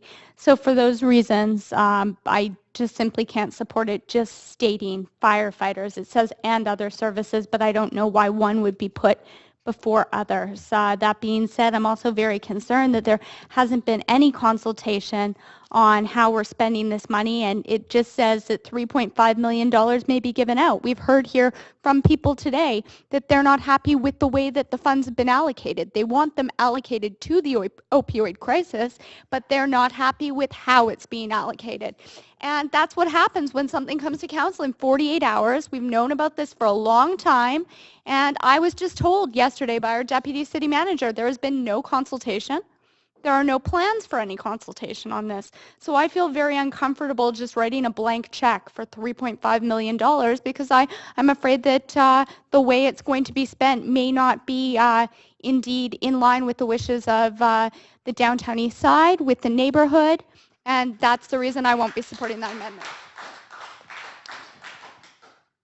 Thank you, Councillor DiGenova. Just for Council's benefit, to remind folks that we do have a charter, a Vancouver charter that requires any spending to come back to Council, so that is legally required, and we cannot pass a motion to override that. So, Councillor Carr, to the amendment. Thank you. I am going to implore my fellow councillors to accept my amendment. Yesterday in this discussion, I want you to remember that the overdose response by Fire Hall 2 was up by 275%. We're talking about firefighters that are saving lives by the administering of naloxone. And they are out there at an average of one overdose call every 90 minutes. And the stress that they are feeling is exactly the same stress that you have talked about feeling and being concerned about in terms of your frontline support to save lives. The response from the city manager and the response from staff, Councillor Jang, were to include the support for these workers, for the mental health support for our frontline workers in the next allocation of the budget that you have specified in Section C to $3.5 million. It was specified in our December 5th report as a $200,000 a year potential budget, specifically, a $130,000 line item in potential additional actions for this year. This is not something new I'm talking about. It was simply not included in our report that came to council yesterday. I think that was a failure and a tragic failure that it wasn't included, but the commitment was a 100% commitment to include it in the next outlay of funding that it would occur this year. And if you say that that funding has to be $3.5 million, that does not include mental health support, I fear it will not happen. And our frontline workers' lives and health and mental health are on the line here. Folks, Maria, Ms. Wallstrom, I appreciate the emotion involved here, but once one person is shouting down another, it's hard for me to stop folks from doing that. So, Councillor Jang, to the amendment on the floor. Oh, I'm sorry. Advance. Councillor Meigs, to the amendment on the floor. Well, I identify with the passion in Councillor Carr's comments, but I don't like the location of this in this clause because I think that the problems confronting people who are frontline peer service workers and people with lived experience are very different from those who are working in the positions that we've got them in as firefighters and police officers and so forth, with a very established set of resources to come to their aid, which may need to be enhanced. So I don't want to be in a debate which pits either against each other, and would suggest to Councillor Carr that perhaps the comment made earlier that it go in a D would make it easier for us to have this discussion. So that's my my suggestion. Oh boy. Okay. I'm going to just take a liberty here to make a process suggestion that might get us through the conundrum, because I am, as chair, hearing a lot of agreement, but the wording seems to be standing in our way. The process seems to be standing in our way to get to agreement here. Might I suggest that we say an enhanced mental health support for frontline workers, and that would cover off 95% of the concerns that I have heard around the issue. It also, I would note that firefighters are in fact city staff, so there were some just logistics issues with the way it was worded. So, Councillor Carr, would that be amenable? And I totally appreciate if it's not amenable. Taking out the words firefighters? It would say enhanced mental health support for frontline workers.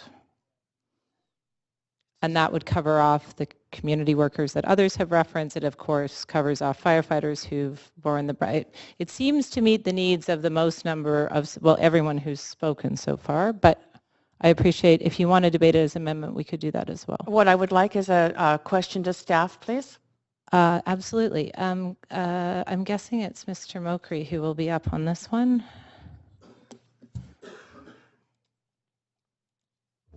Thank you, Mr. Mokri.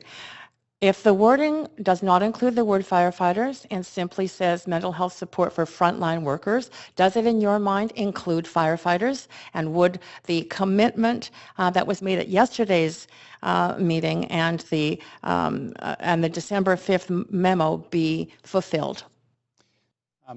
We would certainly consider firefighters as frontline workers, so I would believe that this is entirely consistent with the commitment that we made yesterday. Okay, thank you.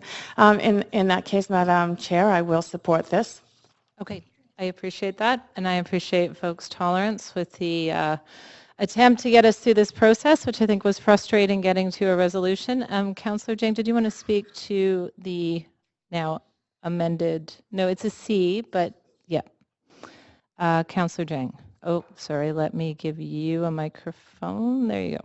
Well, thank you very much, Madam Chair, for that change in language. That was the same one I was going to suggest. I think we should also point out that in C, we're talking about prioritizing, which doesn't mean it's exclusively for one community or someone else. It's simply prioritizing to make sure that the needs of all the different groups are actually reviewed.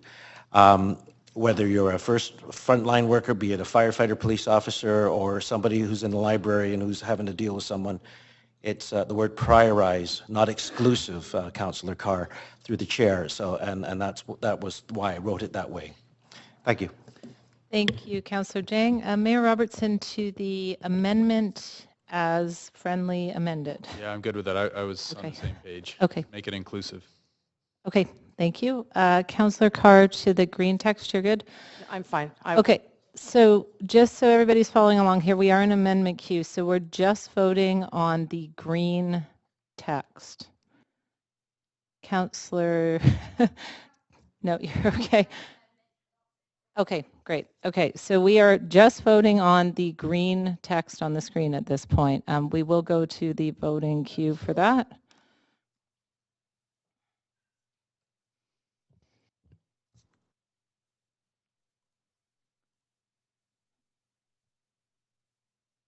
Okay, I need Councillors Affleck and Ball.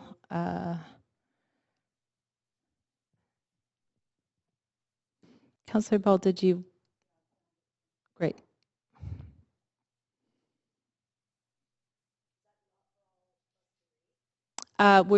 We need everybody to vote in order to publish the votes, and the system's just slow post the holidays. Okay, there we go. So we have 8 councillors in favor of the amendment and 2 in opposition, Councillors Ball and Affleck, so the amendment passes. Well, that's so odd. The computer registered it as being in favor. So we'll go back to the voting queue and we will start again, because in order for this to be properly electronically recorded, it needs to be voted on in the computer the way you intended to vote on it. Okay, we have everyone but Councillor Carr. That's okay, I know. Okay, so we have gone down now to 7 councillors in favor, but that's all we need to pass an amendment, which we have Councillors Ball, Affleck, and DeGenova opposed to the enhanced mental health support, and we are back to the main motion, which includes now the amendment. And I need a screen where I can see the motion. Okay, Councillor DeGenova, you have an amendment. Amendment to the clerk, and it's an addition to B, and I'll just read the addition, the additional text that will come before some of the text that's already set out in the recommendation.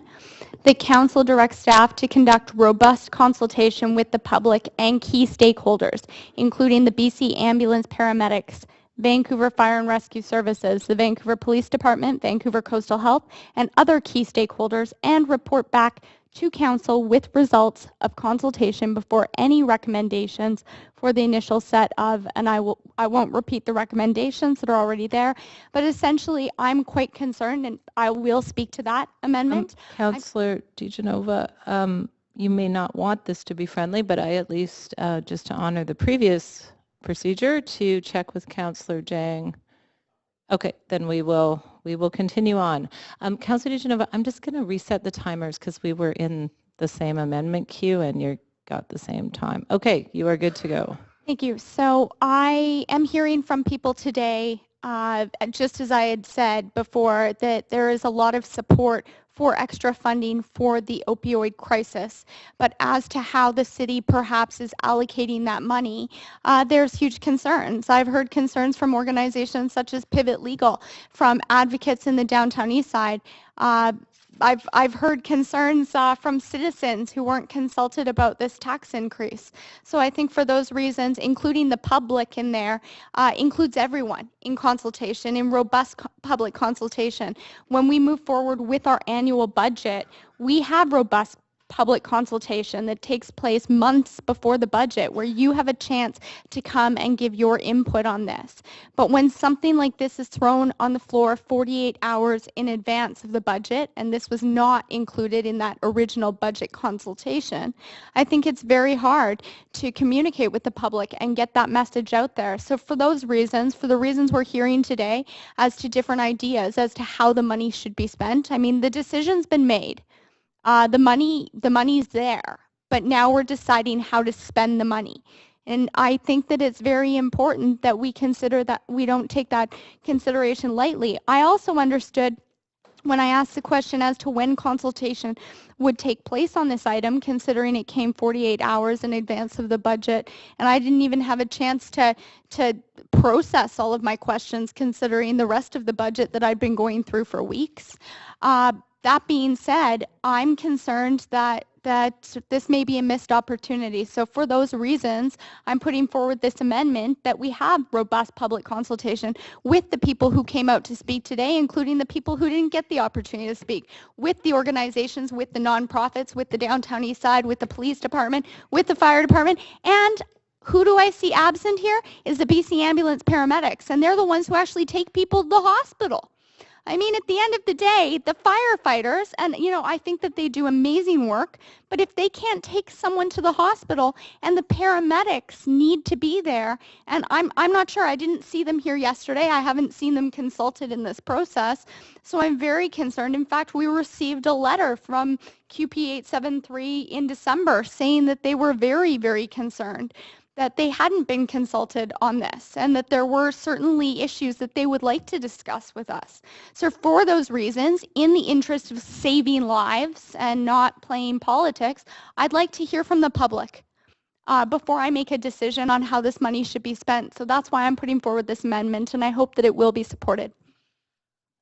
Thank you, Councillor DiGenova. The clerk has pointed out a bit of a grammar conundrum, so I just want to direct you to that. So where it says are you looking at the screen with the red on it right now? I am. Okay, so yes. the last line of red, it says consultation before any recommendations. Yes. But then it says for the initial set of investments recommended herein. So we're confused about whether you mean implementation of the recommendations. Yes. I was writing this on the fly. No, I appreciate that. I just we wanted to make sure we got it. Okay, so before implementation of the initial set of recommendations contained herein. Is that? Yes. Okay, perfect. Okay, so we have amendment on the floor. We have an amendment queue. We have people on the amendment queue. Councillor Jang. Thank you very much, Madam Chair, and I cannot support Councillor DiGenova's amendment. It's a call to do nothing. That's all it is. We heard yesterday that the number of deaths is growing. This month is already pretty bad. It's probably going to be worse than the last 2 months, which has been, we've heard about friends and body bags and everything else. And so we'll spend time talking, and people will die. There's also a factual error, I think.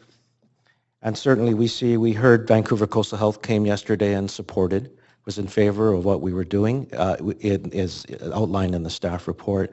Vancouver Fire was here, same thing. Vancouver Police, numerous other stakeholders were all in support. So this is an emergency, and I think this is what's getting lost. I mean, I heard the health minister go on in the papers saying, oh, why was BC's response so slow? And he said, oh, well, I have to check my budgets, and I have to do this, and I have to do that. In the meantime, 944 British Columbians died. Well, that's the tragedy of it all. So this is why I can't support it, because we have a time now that we can actually do something. Fire has already said that dealing with the number of calls has already started to impact their other service call times. I don't know what more, I don't know what, does anybody does Councillor DiGenova, through the chair, actually understand what the word emergency means? I don't think so. Thank you. Yes, Councillor DiGenova, but my point... Actually, no, you cannot. So the first thing you can't do is talk when the chair is talking, per the procedure bylaw. The next thing is that the procedure bylaw does prevent gestures or other types of physical demonstrations that might be considered out of order in the meeting, and standing at a committee meeting would be one of them. So I'm going to invite you now, while sitting, to give us your point of order. Under 5.2 of the procedural bylaw, Councillor Jang impugned that I did not understand something. I can pull it up if you want. I have it actually saved on my desktop because I'm the only person who ever has to state Councillor what my point of order DeGenova, is. could you, I'm sorry, I'm not familiar with the one that you're referring to. There's not question the motives, like impugn the motive, but that doesn't sound like a motive issue. Oh, no, it's definitely F. So he's reflecting basically what he said, not by words, tone, manner of speaking, express any opinion or allegation that directly or indirectly reflects upon the character of any person or groups of persons. And I believe that saying that I don't understand what an emergency is does reflect on me and my character as a person. You forgot gesticulation, but yes, I hear your point. Okay, well, it's an interesting point of order. I will take it under advisement. Councillor Jang, I believe you had the floor. Okay. Councillor Affleck, it is your turn to speak to the amendment. Thank you, Madam Chair. In December, we had an additional 0.5% tax increase valued around $3 million. That was a surprise to us and for the most part into the public. Today we're looking at a report that's recommending how some of that money might be spent. I agree with Councillor DeGenova that consultation is key. When you look at each of these items, we look at the Vancouver firefighters. I think a comment by one of our speakers that why are we backdooring something into a process when it should be front-doored through the budget? I think that's a very good comment. If the firefighters, with all due respect, needed $1.9 million, they should have asked for it as part of their budget process. This issue is not 100% new. I know it's getting worse, but we knew it was an issue a year ago, and the firefighters have known the stress that they are under, and that process should have been part of our budget process. I think that the two items 2 and 3 of $100,000 to policing center and another $220,000 for inflationary adjustments to create a new community policing center. While I respect the neighbors that say they need it, and I understand that, I believe that a proper process for that should be underway, and that should have. I'm not sure why, and it appears that according to the mayor, I believe, said it's being discussed for years. I'm not sure why Strathcona Community Policing Station hasn't come to us before. Certainly hasn't in my 6 years. Why suddenly we have to take a part of the funds for a policing center in Strathcona for a line item that was created last minute in December is beyond me. We have a $10,000 fund to help with training. Well, I'm pretty sure that the department within the City of Vancouver perhaps has $10,000 that they could find to do training without having to go through this process. So to me, that is not necessarily something that should be even in part of this decision. I think that money is probably available in current funds that we have within the budgets of the departments of the City of Vancouver. So I agree with Councillor DeGenova that proper consultation on each of these items should have been done and should be done. If the neighbors in Strathcona want a community policing center, we have heard today that that is not 100% what all the neighbors want, perhaps. So we need to go through a process that defines that. Do the firefighters need $2 million for more staff? Perhaps. But perhaps we need to have that proper consultation and process for that as well, and have them come to us as part of our budgeting process. And the third one is the $10,000. I think that can be found within the budgets that we have. So I will support the desire by Councillor DeGenova to have proper consultation on this. Thanks, Councillor Affleck. Councillor Stevenson, to the amendment. Thanks very much. Speaking of the amendment, I'm opposed to this amendment. I think this is just, as Councillor Jang said, an amendment to do nothing for as long as possible. I do find it somewhat ironic, though, that Councillor DeGenova and now, surprisingly, Councillor Affleck are stating they want more consultation when just less than a half an hour ago they voted against even listening to a few more people here. The rest of us all wanted to hear them.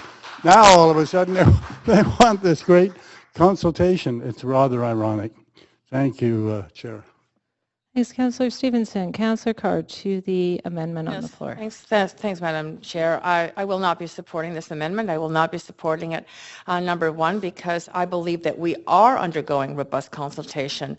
I can't remember which other councillors attended the mayor's public forum in December, but I know many members of the public here today were there. It was an incredibly robust public consultation, one of the best public meetings that I've ever attended in terms of real communication between frontline workers and just a ton of people around the opioid crisis and what should be done. And I can't imagine that we are not, on an ongoing basis, consulting with the ambulance paramedics, fire and rescue, Vancouver Police Department, Coastal Health, and other stakeholders. I listen to our staff. I listen to the people who come here. It seems to me that this is ongoing. And as Councillor Jang said, the crisis is ongoing and escalating, and more people are dying every day. And anyway, I cannot support a delay. Thank you, Councillor Carr. I'll just briefly add my words. I was at the meeting in December. It felt like forever ago. It felt like it took forever to pull it together, and I cannot even fathom what would motivate someone to want to make this prolonged when they couldn't, as pointed out, spend even another half an hour here today to hear from people with lived experience. So I cannot support further delay, and will support a motion that gets this money moving as quick as humanly possible to the places that most need it.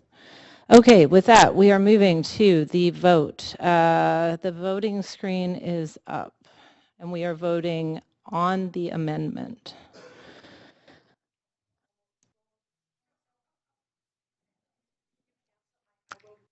Yeah, you just keep pressing buttons until as long as I haven't called. Okay, the vote, everyone appears to have voted. No, Councillor Stevenson. Okay, everybody has voted. So we're going to put up the voting screen.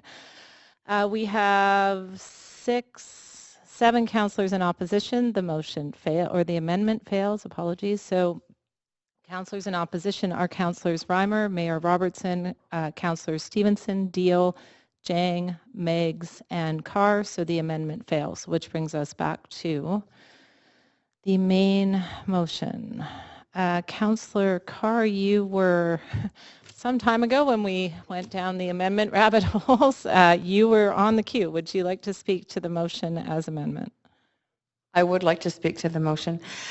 First of all, we all know that this crisis is one that is scary and escalating, and action is urgently required. So I'm happy to see this move forward, and we'll be supporting it.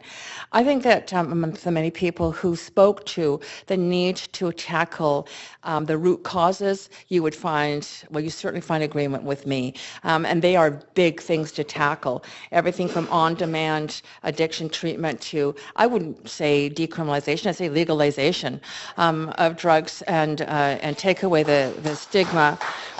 The offering of safe prescription drugs is critical. We really want to take this out of the hands of gangs and people who are spiking the street drugs. Secure, safe, clean, affordable housing, poverty reduction, more injection sites. So all these things are absolutely critical, and they are things that the city cannot do alone. We have to do them in partnership with senior governments, and we are pursuing those, I know, by sitting at this council table. So even though we can't do it by motion here at this council, we are pursuing these things. We are pressuring senior governments and working with them to try and gain progress in those areas.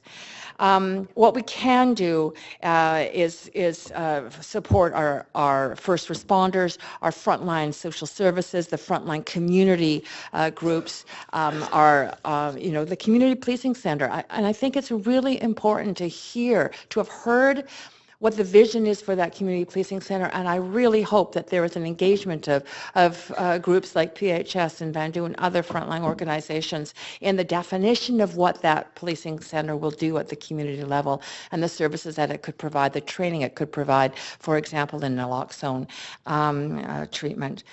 I'm very happy that we will continue on with the ideas raised in December, and that in this motion is the commitment, not as clearly worded as I would like, but there is a clear verbal commitment to provide enhanced mental health support for frontline workers. And I would say, yes, I have a particular concern around the firefighters just because of how many emergencies they respond to, but it's of course the people who work on the street as well. And this motion does enable that. From the point of view of just as being as robust as we can right now in a very desperate situation, I think this is a very, very important movement forward and a very important set of actions that we are undertaking. My thanks go out to our staff who I know are working under great stress and duress in pulling together a program to respond. And my thanks go to the community who are dealing with the pain of losing people and the knowledge that the crisis is only getting worse, and that you are on the front lines doing your best to cope with it and to ameliorate it and to help those in need. So, this is something that we need to tackle together, and you on the front lines and our frontline staff have just my immense regard for what you do. Thank you, Councillor Carr. Councillor DiGenova, to the motion as amended. To the motion as amended, first of all, I would like to ask that we sever the vote on A, B, and C. And I would like to say that, first of all, I appreciate everyone who has come out to speak. I also appreciate all of the people at previous meetings who have been told by our chair and others that they couldn't speak. Some of them came out to speak to Councillor Ball's motion. Point of order, Councillor DiGenova. I have never heard a chair say someone couldn't speak when council did not try to move the motion. So I would caution you to stick to the factual record. And in any event, it is not in fact the motion in front of us. So I will pull up the tape where you told Commissioner Shum without a vote that she could not speak.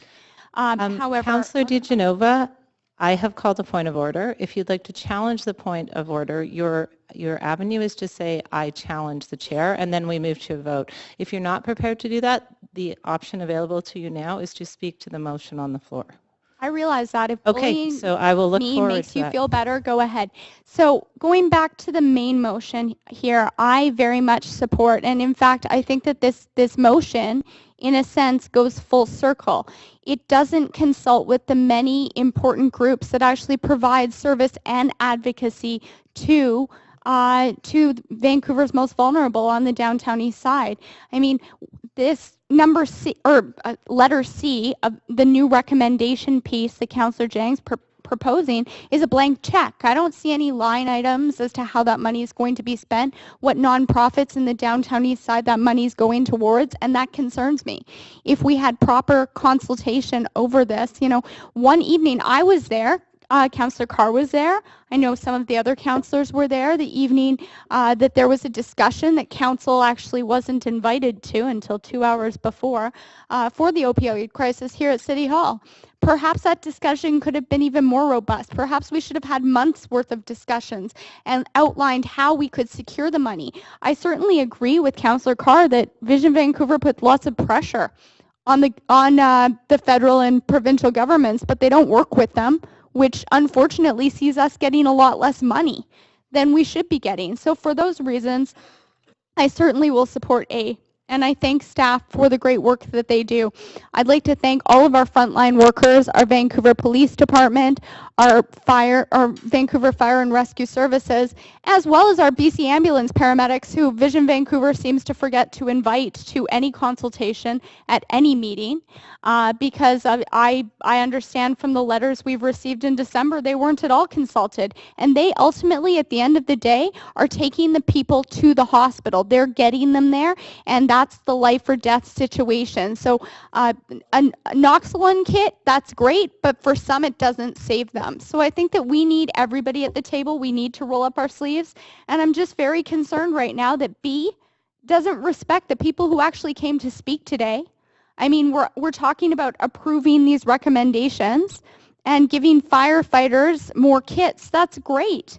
But I'm not sure that that's really going to solve the problem here. I also would like to see us hit heavier on enforcement. And by enforcement, I don't mean of the like lower level street drug dealers or the addicts. I'm talking about the high level dealers, the people who are trafficking this. I'd like to see us working with the Canadian Border Services Agency or putting more money towards that to find out, as one person said, how this is coming into the country. So if we have to give more money for that, maybe that's a consideration. But without having a report back on what the public wants, what you all want, who have come here to speak with us today, I can't support the budget that's currently laid out because I still see huge holes in it. So for that reason, I will be supporting A, but I cannot support B, and I cannot support C at this moment because I also don't see how that's being laid out. And it looks like a blank check to me. I think that had C been more robust and had stated how exactly we were going to lay out these mental health support services and what nonprofits this is going to go to, putting my other hat on as a nonprofit housing developer, I can tell you that that does make a difference, but I don't see any of that listed here. So for that reason, I can commit to A wholeheartedly, but I cannot vote for B and C. And I'm quite concerned about the lack of public consultation that we've seen here, considering Vision Vancouver promised in December that they would consult with all of you. They would consult with the public before they implemented this plan, and that just hasn't happened. Thank you. Okay. Mayor Robertson, to the amended motion, please. Thanks, Madam Chair. I support the motion going forward. I really appreciate people that have come here today to speak, and I think C is a really important next step on that important front to support people in the community and make sure, as staff does the work to prioritize the rest of the funding that council has designated, that that'll come back to council. We'll make a decision on that, but I fully expect that to go to people with lived experience, peer support, organizations in the community. We need to get that funding out on the ground. That is what's going to make a difference. It's been a difficult couple of hours here, I think, and I think we need to get on with this. We need to get the money moving where it can make the biggest difference right now. We are in a public health emergency. This is something I said to the Prime Minister last Friday and to the Minister of Health federally. I've said this to the other BC Minister of Health, to all the mayors and officials about this. This is a horrific emergency that we have to address with everything we can right now, and I think this is an important next step. We cannot wait for and delay action at this stage in the game, and I'm really concerned at how slow the province has been to act over this past year when a public health emergency was declared last spring, and it's hundreds and hundreds of people have died due to governments moving too slowly on this. We have to move faster. We have to keep pressing the province and the federal government to do far more on the treatment side for recovery, for drug policy reform, substitution therapy. We have to make sure that there are clean drugs out there and support for people with addictions and mental health issues across the board. We just have to make sure that the supportive housing's there, that the investment is made, the poverty is addressed, and this is a comprehensive effort, and it has to be as urgent as humanly possible right now. Thank you, Mayor Robertson. Councillor Affleck. Thank you, Madam Chair. I appreciate you severing A and B and C. That would be appreciated. I think that I've made my points clear in the previous discussion on Councillor DiGenova's attempted amendment to this. I think that it's, the challenge we have as a city is we have to discuss what our roles and responsibilities are, and are we working within the roles and responsibilities of a city. I would say that I have already pointed out the process and the decision to how to spend this current chunk of money, and why that I see that as flawed in the process. As for Councillor Jang's C, the addition, I find it too broad. I don't see how exactly this is going to solve the problem that we have indicated many times here today and in December, that we have a significant overdose problem happening. And I don't see how that spending $3.5 million there is going to, it's not clear to me at least, maybe it's in the wording of that Councillor Jang understands, but I don't see it in here on how we are going to deal with the fact that people are overdosing on fentanyl every day and dying on the streets of our city. I don't see how that is going to help the problem. I think that the mayor pointing out that the province did nothing last spring, I could argue that the mayor did nothing last spring either regarding this issue. He was certainly in December when we brought this, when the 0.5% additional tax was brought in last minute, it wasn't until I brought up the fact that that was an issue, a conversation about the 2017 budget. And if in fact we were having people dying in our streets in December, we should look at that as a budget issue in 2016. And a motion was put on the floor related to that because of my pointing that out. If Vision Vancouver thinks this is such a problem, where have they been in the last 6 months, in the last year, in the last 18 months? So I can't support this. I find it, the first portion of it is without proper process, without proper consultation. I find some of it irrelevant to the issue at hand and that how the money is meant to be dedicated to. This is one of the reasons I voted against the increase in December, was because I felt it was going to be used for other purposes that were not necessarily related to fentanyl. And I'm not sure I understand how a community policing station in Strathcona is going to reduce fentanyl deaths on the streets of the downtown east side or anywhere in our city for that matter. So I can't support B and C for those reasons. Thank you. Councillor Stevenson. Thank you, Madam Chair. First, I really do want to thank those people with lived experience who have come here to tell us your stories. It's really important for us to hear.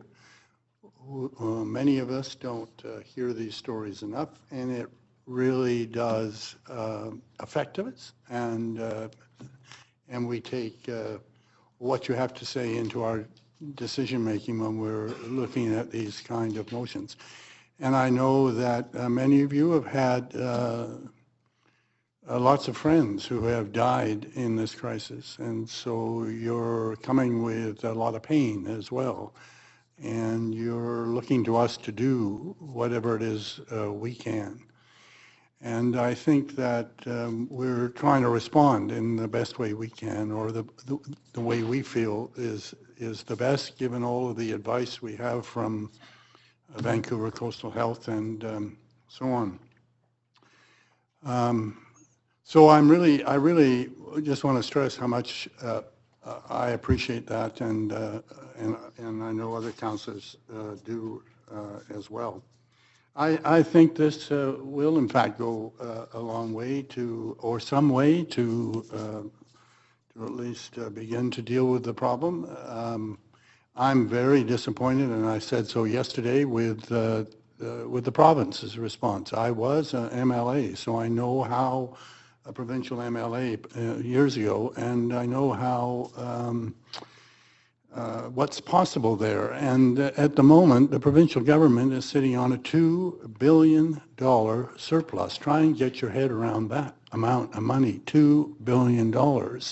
They have all kinds of money to deal with this crisis. And yet so far, they have been very, very slow in responding. And we have to keep pressure up on them, particularly given that this is an election year. They have some choices, and they can make some choices that would go a long way in helping the crisis that we find ourselves in. We are putting our money where our mouth is, and we're getting criticism, as you can see, from some of the opposition councillors to having a tax increase to try to deal with this fentanyl crisis. All I've heard so far from Councillor Affleck and Councillor DeGenova is no, don't do this, don't do that, don't do anything, just sit, don't don't get involved. But we have to, and we are. And I think that this response is one. Particularly, I'm pleased that Councillor Jang included the Amendment C here, because that will deal with, help deal with those of you with lived experience that are dealing with this on a daily basis.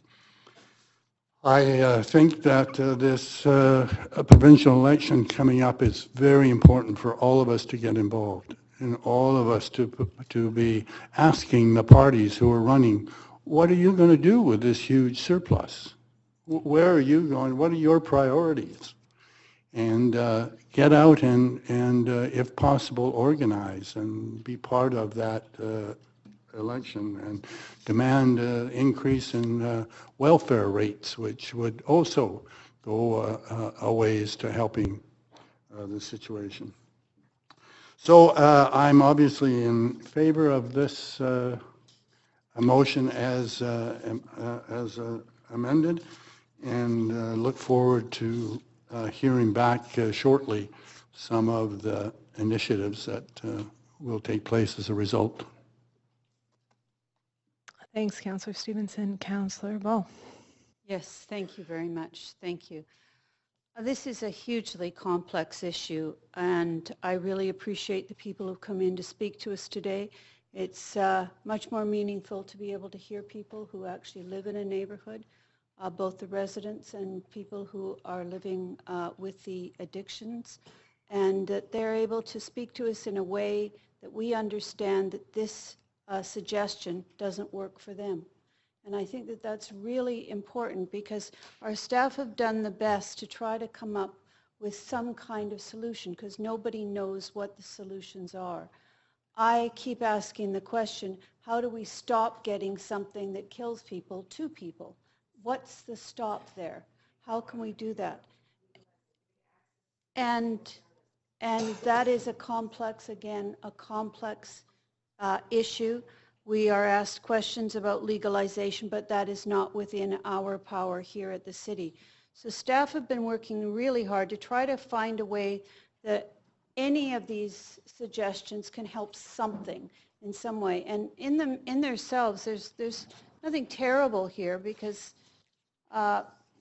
staff really has tried to pull what could help somebody sometime in their suggestions.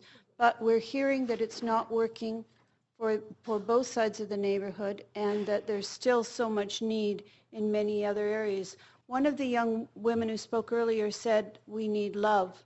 And I think that that's not a simple thing. I think she's talking about a response to pain in the community, that deep pain is there, and how can that make a difference? How can that one simple sentence change things? And what does love mean when it's operated by a city, which is an organization? How can that translate into that? So I am finding myself very torn, and understanding the issues of not wanting to feel excluded, not wanting to feel criminalized, but also you recognize the needs of the residents who are saying, we are afraid of this. We are afraid of this problem, and we want help. So I'm trying to work my way through it. At this point, I fully understand that the staff have tried to come forward with their best suggestions. I think it would be great if we could work with a kind of consultation with the professionals that are working there every day, to be able to talk more to the neighbors and see if there's more that we could do. I am fine with A, obviously. I am just still struggling over B and C. I fully expect that all of our first responders, whoever they are, and that includes people in the community, if you have witnessed an almost death or helped someone come back from death, then obviously you need to be able to process that appropriately. That pain will stay with you forever, I know. So I know you need to be able to talk to somebody about it who's professional, who is there for you, and that's something that isn't in this proposal. So that was a very good question. I think a young woman said, what about us when this has happened to us? If you are being empowered with kits to be able to save people, you're going through a situation. Thank you. Thank you very much, Councillor. So I am concerned that we haven't put that aspect in this plan, which is the neighborhood response. How do they cope with what they're living through at the moment, as well as trying to stop fentanyl? So I appreciate everything that's come through. I still find myself very torn over B, and I'll be considering my vote. Thank you. Thanks, Councillor Ball. Councillor Deal. Yeah, thank you. Just very briefly to express my strong support for this and to say that I really wanted to thank the community for coming out. You've added some very cogent points to our discussion today and some very touching firsthand experience. You know, the PTSD being experienced by everybody who lives in the middle of this crisis was a really touching point for me. And I encourage you, when you watch this vote in a few minutes, to put the words aside and watch how people vote, because that's what makes a difference. Thank you. Thanks, Councillor Deal. Councillor Jang, did you want to have any closing comments? Okay, well, that does bring us to a vote. So per the request of some councillors, we'll be voting on A, B, and C separately. I just need to bring it up so I can see it. All those in favor of motion A, which is to receive the item for information. I have 2 councillors who have not voted. Okay, 100% of councillors and the mayor approve receiving this for information. The next vote will be on B, that council approve the initial set of investments recommended herein, et cetera, et cetera. Okay, everybody has voted, so we have 7 councillors in favor and 3 opposed, Councillors Ball, Councillor Affleck, and Councillor DeGenova, but the motion does pass. That's item B, to expend the money as noted in the report. And that brings us to item C, which is that staff prioritize, this was the extra that wasn't in the report that was subsequently amended, that staff prioritize support for frontline peer service workers and people with lived experience and enhance mental health support for frontline workers. So we will be voting on that now. So all councillors have voted on that. There are 8 councillors in favor, 7 councillors and a mayor in favor, plus 2 councillors opposed, Councillor Affleck and Councillor DeGenova, but the motion carries. So all 3 items have carried and we are through this item. So now on to the items that were put forward from, the additional items that were put forward from yesterday's council meeting, including financial and operations update. Vancouver commemorates Canada 150 plus. When we left this yesterday, we had not asked questions of staff. As you may remember, we, I think we ran out of time, if memory serves. It's been a while. So I think what we'll start with is those of you who have questions for staff can put them to them, and then we'll hear from our speaker. Councillor Deal, did you have questions for staff? My memory was you did. You're okay? Okay. So we're going to move straight to the speaker then, which is Miss Lillian Howard.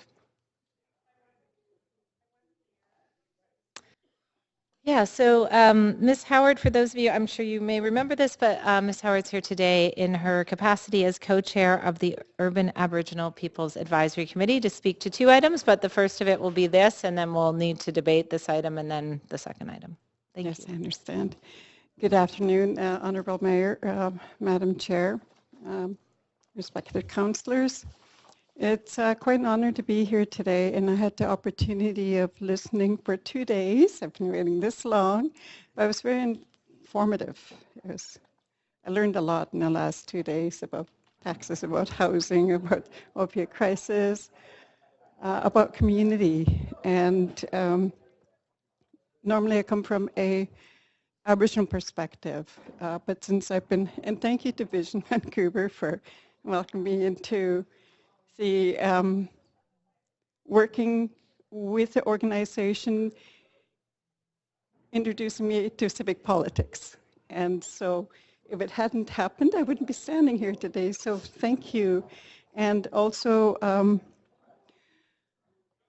a bit nervous. I've never presented here before. But I want to go back to 3 years, or first of all, before I do, I want to thank the Vancouver City Council for establishing the Urban Aboriginal Peoples Advisory Committee. It means a lot to the Aboriginal community. I think for many, many years, Aboriginal leaders were knocking on the City Hall door to have some representation in the city. And so in the last few years, since the committee has been established, we have staff in a City Hall now, which really does make a difference. And 3 years ago, we sat in a room here, in one of the rooms here, the Urban Aboriginal Peoples Advisory Committee, Councillor Reimer, city staff, and Reconciliation Canada. And Chief Robert Joseph and I were sitting across the table from each other. And he looked at me and he says, Lillian, who would have thought from 1972 that we would one day be sitting across from each other in Vancouver City Hall talking about reconciliation. And I thought that was like, and he said, this is a big thing.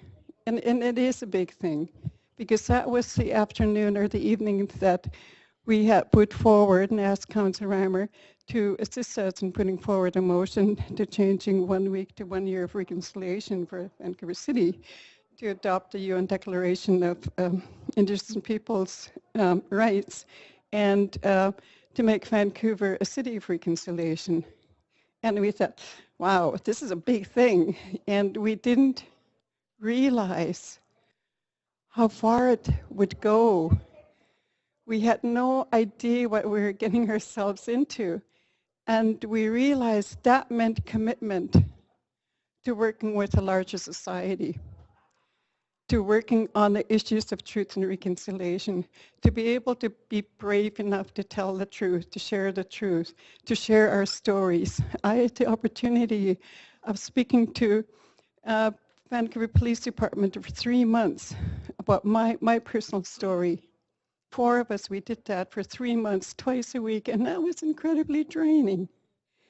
I would literally be it would take me 2 days to recover from those days. But the thing was, there were officers in there who had no idea about the impacts of the residential school, about the 60s scoop, and about the violence in our communities, whether it's in an urban setting or in our communities. So it was really a learning experience on both sides. I learned a lot about the PTSD that police officers, when they're apprehending children on a steady basis, when they're working with people with drug and alcohol issues, overdose issues. So it was a real big learning on both sides. And this is what reconciliation is all about. And so the cultural competency training was really critical. And so, and over the past 2 years, seeing the council getting brushed off here in City Hall is huge. And there are so many milestones, and we're saying in the Indigenous community that it's not just the Aboriginal people who are marginalized. We had a delegation here from the downtown east side who feel marginalized. We know what that feels like. And it's we're really fortunate that we have a safe place to go to voice their concerns. They felt safe to come and say, I don't agree with what you're doing. You know, they had that courage to do that.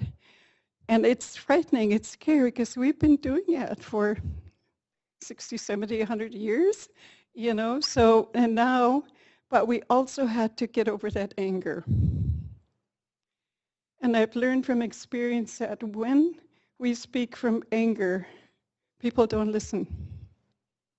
When we speak from anger, people tend to shut down, or we shut down. We don't listen.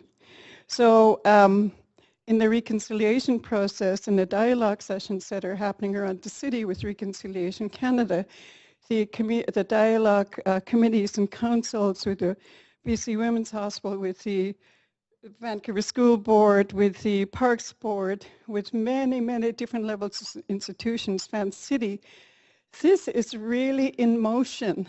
It's just from that day, from that decision you made 3 years ago on the 26th February 8th was incredible. I mean, that's probably one of the most successful things that you could have done in building a relationship with Indigenous peoples of this land, because that opened the door. That opened the door for more work to be done. That opened the door for processes, for healing journeys, for not only our people, but for the people from the Chinese community, people in the Asian community, from the Japanese community, from the lesbian LGBTQ community, from the disabled. We wanted to open the space so that people can work together and build community. And that's one thing I like about this council, is that we want to build community. And I think the 150 plus, it can't be 150. If it's 150, we're not going to get Aboriginal support, or very little. But if it's 150 plus, he's, hey, that means we're going to be moving forward. And that's a big discussion we had at our Aboriginal Peoples Advisory Committee meeting, is that, yes, we have to tell the truth about what happened the past 150 years. Yes, we have to begin that healing journey. And yes, we have to move on. But it's that bridging between telling the truth and accepting what happened in the past 150 years, but also coming to terms with the reconciliation that has to happen in order to I guess it's maybe not rebuilding, but to build community based on really creative initiatives and solutions, whether it's dealing with housing, whether it's the environment, or anything that you deal with in your council meetings. And I was really, I had a bit of a challenging time sitting there 2 days with the opioid crisis, because of the issue of the issues that we face in our communities with respect to drug and alcohol issues in our community. It was very, very challenging for me to sit there, because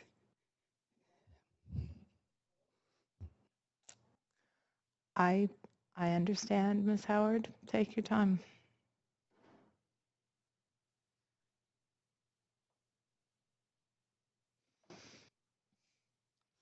Ginger, do you mind, or Miss Al? Okay, I'll get it together. It's okay. I'm very sympathetic. We're losing so many people in the Indigenous community and the community at large. So I hear, because I live in Gastown, I hear that siren going, and I just think about the poor families of people. So it was very, very a heavy meeting for you guys. And I really appreciate the work that you're doing as City Council in dealing with this issue. And with respect to the 150 plus, the Aboriginal wellness is really, really critically important, And we were talking earlier about how it's really important for us to use humor and to use laughter and to use food, but also to celebrate. We have that opportunity in July to celebrate. And yes, we have this burden of dealing with the opiate crisis, the fentanyl crisis, with so many of our people dying from all of our communities in the city. but we also need to take time to nourish our soul and to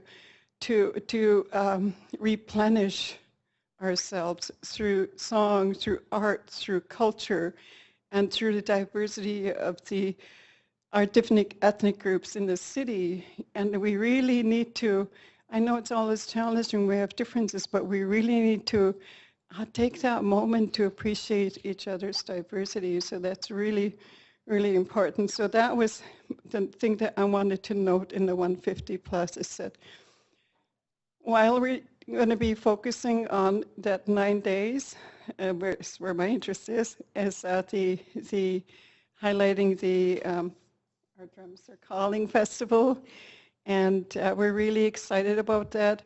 I know that, and Ginger knows that in our community there may be some people from the Aboriginal community who are totally opposed to it. We recognize that. We talked about that at our committee. And the reason I came here today was to let you know that at our committee, we had a good discussion about it. We recognized that we would have people from our community who would be listening and saying, what are you doing? But we also saying, reminding ourselves that we are a city of reconciliation. We need to step up. We need to be courageous. And we need to get out of our comfort zones and work together and building that strong, viable, rich community in Vancouver, and we have that opportunity. So there's just so many exciting things that we're looking forward to. And I'm getting kind of carried away here, so I'm going to just say thank you, and my hands up to you for all the work that you do. It's really appreciated, and it's not an easy job that you have as councillors. Thank you. Thank you, Ms. Howard. I appreciate you coming today and yesterday to sit through all that and give it a voice today. So that does bring us through our speakers on item 8, which is the 150. That means that I don't see further questions from council, so I'm going to move us to the main queue where I could use somebody who would like to move.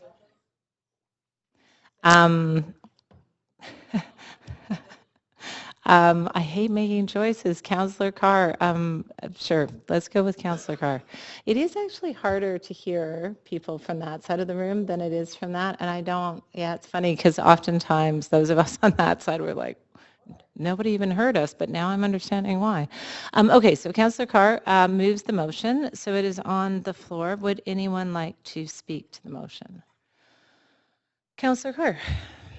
Thanks, Madam Chair. And first of all, thank you, Ms. Howard. Oops, there. So much for coming and speaking to the importance of the way we are choosing here in Vancouver to celebrate 150 plus. And the importance within our community and as a city of reconciliation. Along with Councillor Reimer, I am one of the liaison members to the Urban Aboriginal Peoples Advisory Committee, and I know that there's an incredible excitement at that committee level of doing something that's different from what I've seen recorded in any of the media or communications from other cities in their celebrations around this. I never say the word right either, sex, whatever it is, centennial. And I think that for us, I'm excited about the different components. I think that it speaks to truly our desire to be a city of reconciliation at a time of celebrating a moment in Canada's history that must be celebrated in a very different way to recognize the whole of Canada's history. And the events, I think, are well planned out. The budget, I think, appropriate. It seems to be like a very logical budget with the sources of income from a variety of places. It is an honor to be a recipient of one of the larger grants from the federal government, and I thank the federal government for that. Our staff are obviously putting forward a good case in applying for that, and also very excited about the whole idea presented yesterday by staff to us that our city staff who may be involved as volunteers or involved in activities around formal activities around the different celebratory events can kind of use this also as an opportunity to receive that sensitivity, cultural sensitivity training, and that's a great idea. I hope counselors can volunteer too for that. So I'm very pleased to be supporting this and very proud of the efforts in putting this program together. Thanks, Councillor Carr. Councillor Ball. Yes, I am so excited about this proposal. After a lifetime working in culture and the arts, I have to tell you that the accomplishment here in terms of the funds that have been obtained is miraculous. You do not get these kind of funds from other levels of government and committees. Those committees are so hard and so rigorous, and our staff and the committee have just done amazing work. They have been so creative and come up with something that will work for the whole city and for everyone here to find something to be involved in, to be interested in. And actually, it's an education in our country, which is going to be free and accessible and is, as I say, this is a miracle. And so we shouldn't in any way look at this as not being what it is. It's really special. So I would like to thank everyone who's been involved in it. It is an in-depth cultural experience which will make our city. And I tell you, the excitement in Ottawa that sort of went across the country when this was received, because it was so different from the other applications and so much about our country and about Vancouver, our place, that you really must be congratulated. And I'd like to thank Ms. Howard for coming in for her work as a bridge. She is a human bridge for us. And her kindness in coming forward, talking about personal issues to the VPD, and still being able to maintain that strength for us. So I just want to say this is really something special. We have to acknowledge the kind of strength and expertise that's gone into this and be very, very proud. So I obviously support it and look forward to doing so in the future. Thank you. Thank you, Councillor Ball. Councillor Dale. Yes, thank you. It's been a long day, so I'll keep my comments brief. I'm very, very excited by this. Councillor Ball has articulated many of the reasons, as has Councillor Carr, in terms of staff opportunity. I wanted to point out in particular that, for instance, a public call just went out yesterday, I believe, for Indigenous artists for the Canada's 150 Plus mural project. So anybody who's listening out there, get on the website and fill out those applications. I also wanted to point out that the gathering of canoes is something that I think is going to be really special to people. I had a huge gift that I was able to go down with Diane Blunt down to Nisqually last year to see the gathering of canoes there so that we could learn more about the event. And we were there for several days, and it was amazing. It was amazing. It was deeply touching. It was deeply educational and a lot of fun. And I think that people should make sure that they, whatever dates and location we settle on, it's a big event, it's a lot of organization, that they make sure that they get there and observe and partake and absorb that amazing event. I'm also very, very excited about the Canada project as part of the Drum is Calling Festival. And I'm hoping that we can find an opportunity to keep at least one of the structures permanently in our public space here in the city of Vancouver. It's something we don't have nearly enough of, is acknowledgement of our First Nations and Aboriginal roots and future. I think that's something I keep reminding myself. It's not just the past, it's the part of our future as well. That's Canada's 150 plus, both going backward and forward. So I think that's a really important piece to hopefully we can land a permanent home for one of those structures, or if not more. And thank you, Lillian, for coming out and sitting through 2 days of meetings. I know that you probably have a lot of other things you could do. You're a busy person, but having your comments and the committee's support means everything, because nothing about us without us. So without your leadership, we would be making this up. And with the leadership and with the engagement and with being led by those whose experiences we're trying to reflect is what's going to make this authentic and make it work. And thank you to all the staff for finding a great answer to this 150 question that we were presented with. Thank you, Councillor Dale. So I'll just add brief words because I feel like it'd be odd if I did not, given the overlap with reconciliation, to say that, when we started out on reconciliation, many people wanted to know, like, what does it look like when we're reconciled? And it seemed like a odd question at the time. It feels odder all the time. I have to say, had anyone have ever told me that within a few years of starting out on that, we would take a step of trying to take 150th anniversary of colonization and marry it into the work of reconciliation, I would have thought that would be unlikely. And yet here we are doing that. Not because it was obvious, but because it was a courageous step for staff to say, to go out to the community, both First Nation and urban Aboriginal community, and feel that they could ask the question, if we were going to celebrate this thing called 150, how and what would that look like? And for the community to provide, blunt and honest and gentle at times feedback about what that could look like. And I think extraordinarily uncommon courage to say, yeah, let's try this, right? This is a very challenging space that we're choosing to navigate here. And I want to honor that. It's also, I think, as Ms. Howard spoke to, the point here is to have a celebration in addition to making it a very robust showcase of Aboriginal art and culture and an opportunity for Aboriginal and non-Aboriginal communities to come together in dialogue. So I don't know that I would have thought I'd be excited about celebrating this moment in Canada's history, but I actually am getting quite excited about the opportunity and the possibility for the work that we're doing moving forward. So thank you to staff. I'm really pleased to see this. So with that, voting queue, get your mice ready. I know it does. Okay, we have everybody who is in the chamber has voted, and they are unanimously in favor of taking the next steps on this. So thanks to staff. Okay, we are on to item number 9, which is the National Inquiry into Missing and Murdered Indigenous Women and Girls.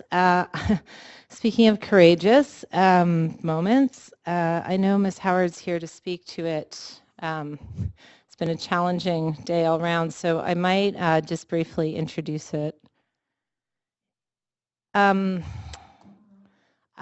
know we've covered this at some length in council, so I'm not going to walk us through the various pieces of history on it, other than to say that perhaps trying to anticipate some questions you may have had about the motion. In the provincial inquiry, there was a great deal of public dialogue and concern about the inability of families to access and loved ones to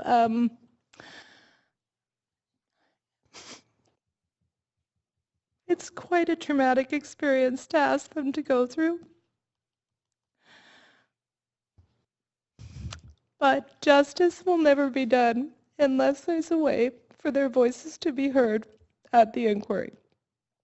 I'm not asking in this motion for the city to take on the work of legal or expense support, but rather to convene the community, the frontline organizations that serve these women who were involved in the development of this motion, to convene the community that does support the women and the levels of government,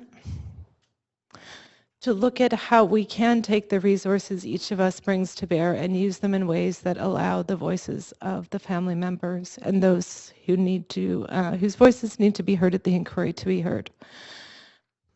The Urban Aboriginal Peoples Advisory Committee was the original, they asked, how can the city do this? Councillor Carr and myself, both as liaisons, suggested that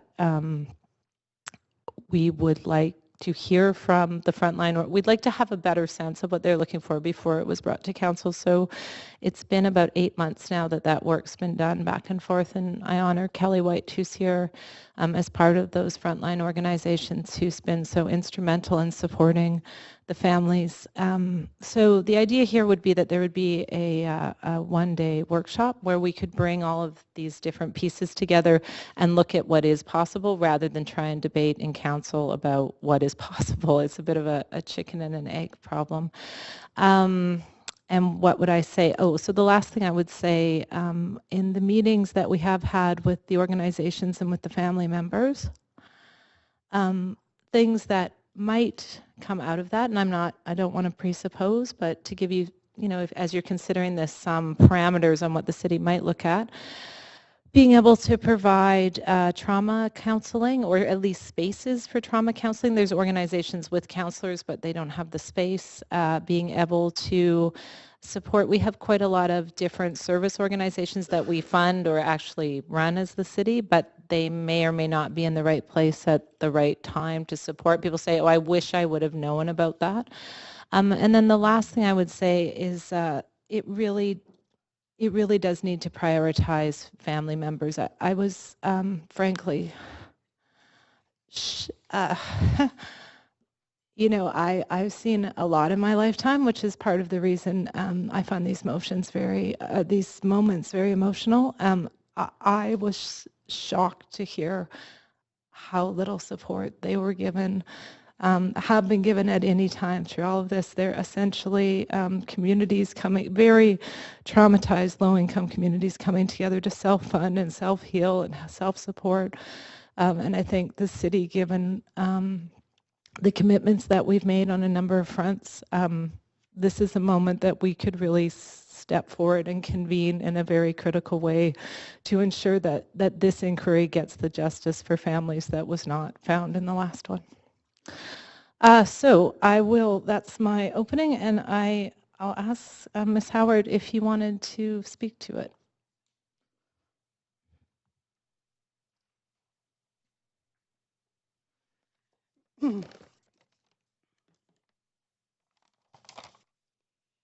I knew this was going to be a tough one for me, so I wrote it down.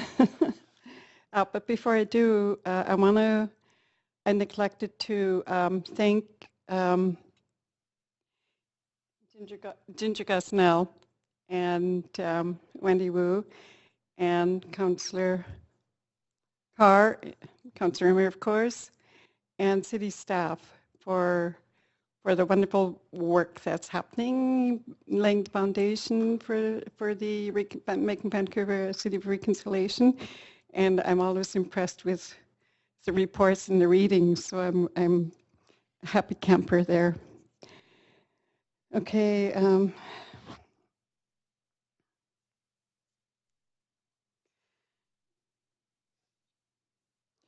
Honorable Mayor Robertson, Madam Chair, City Councillors, thank you for the opportunity to speak.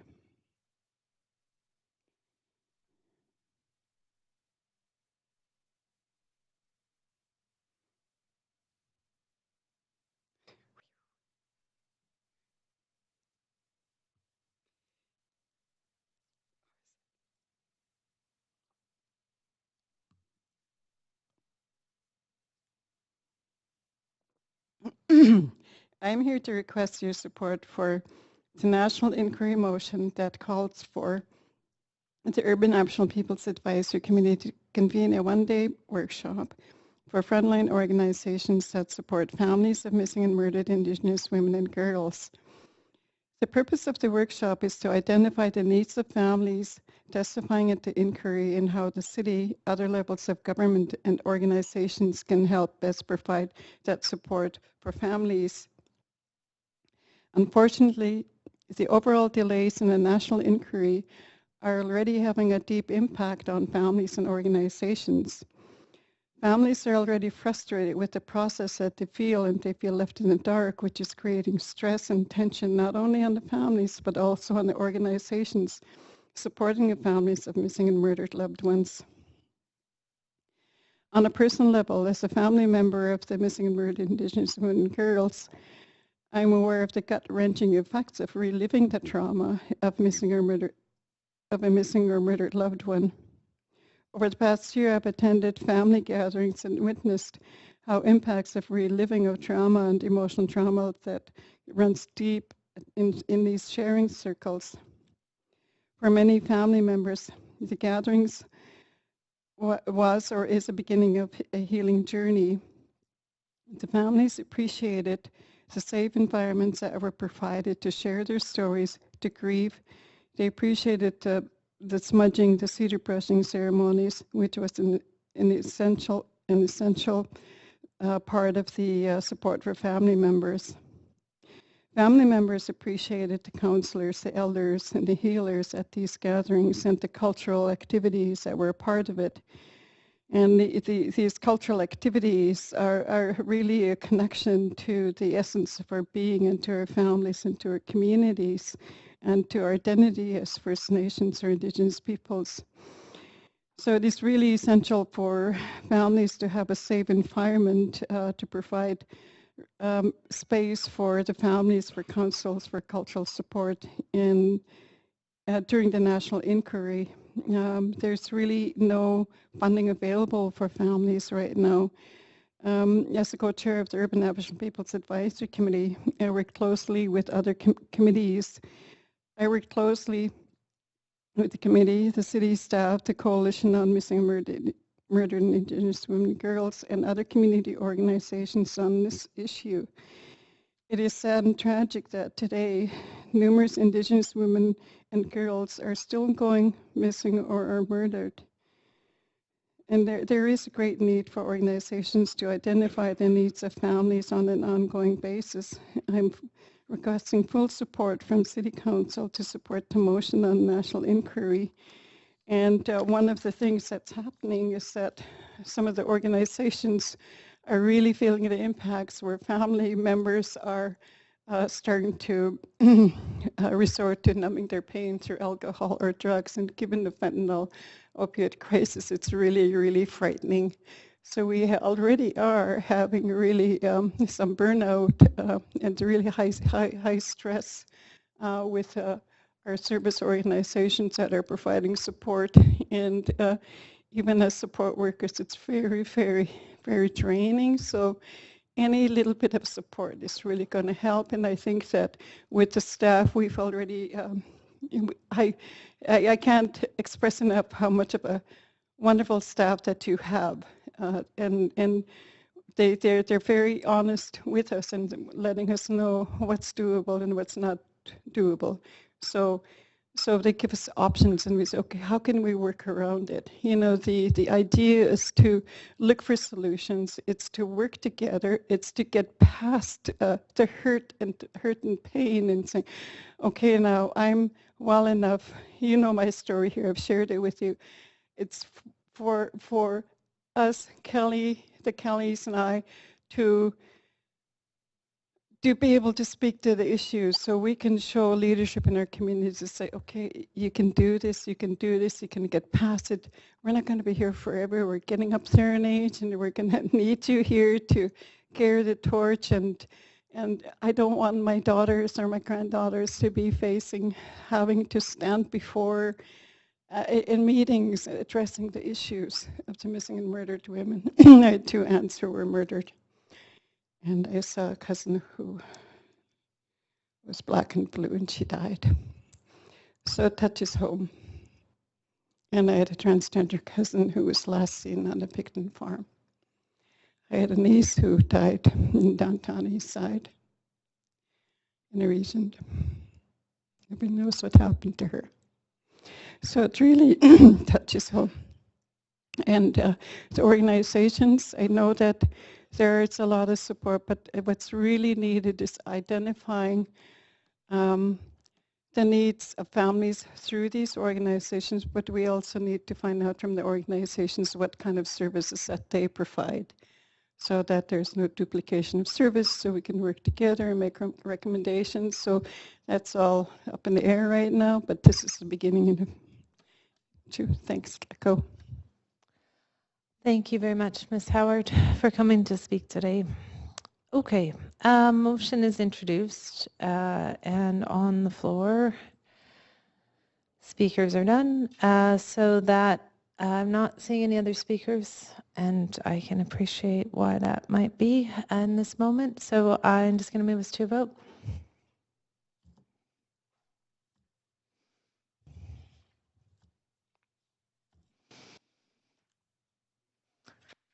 Councillor Stevenson.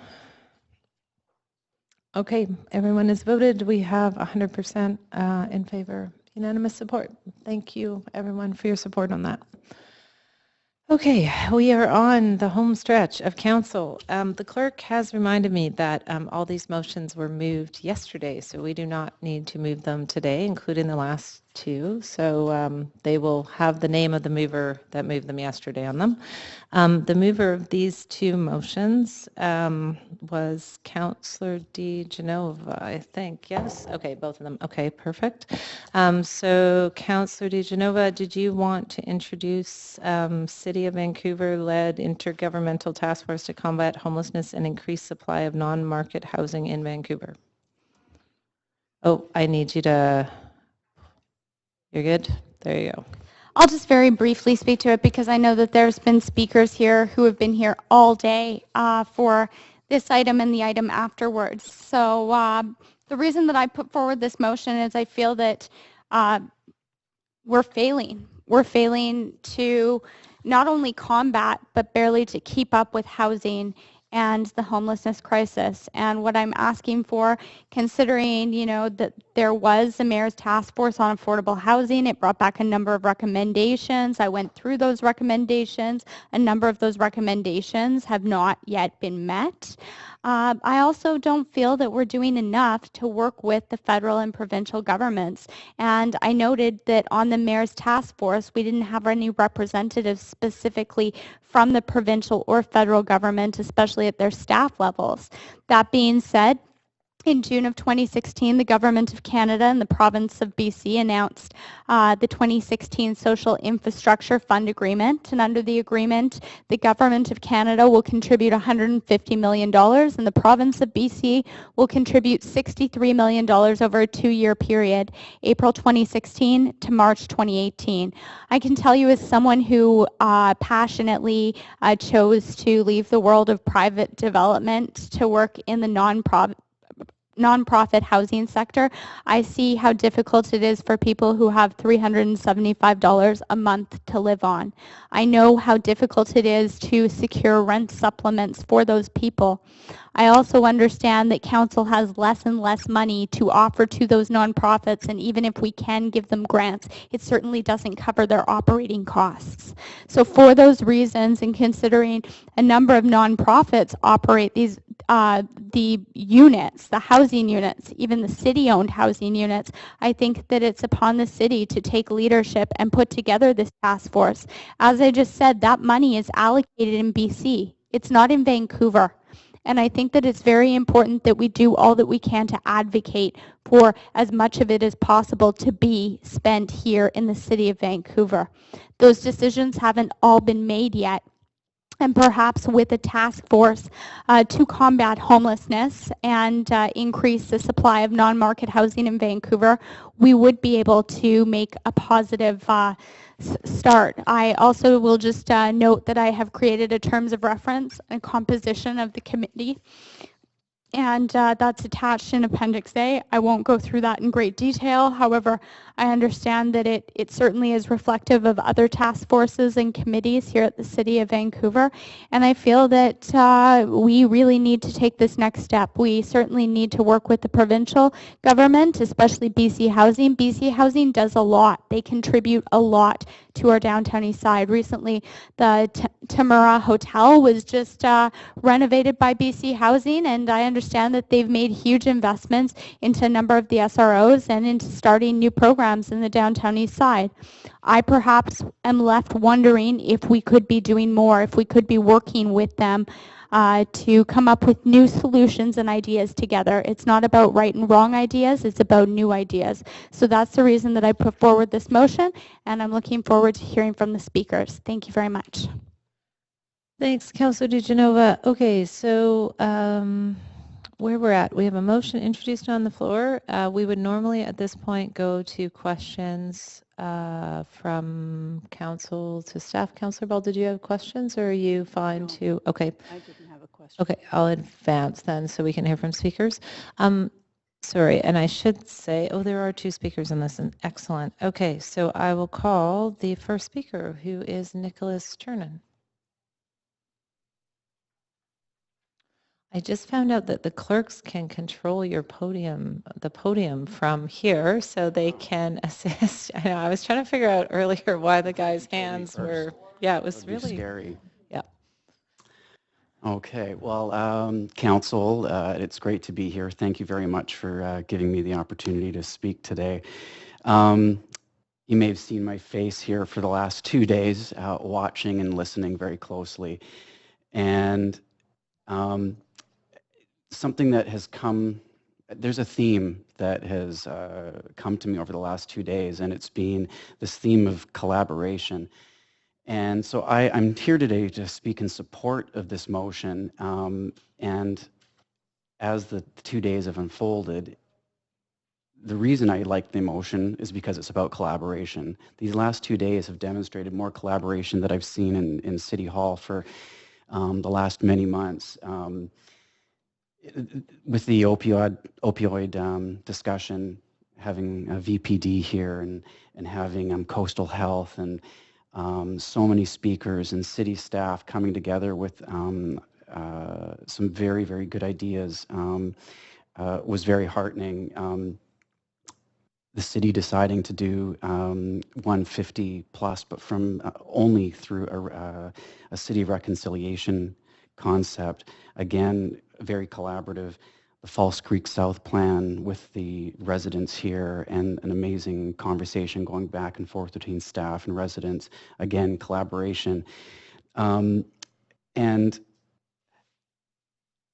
what I see with this motion, asking for all levels of government to come together to further the discussion, particularly right now, I'm thinking homelessness. Obviously, social housing is very important, but the reason I'm supporting this is because I was at the park board meeting a couple of weeks ago, and we were talking about shutting shelters, the warming centers down.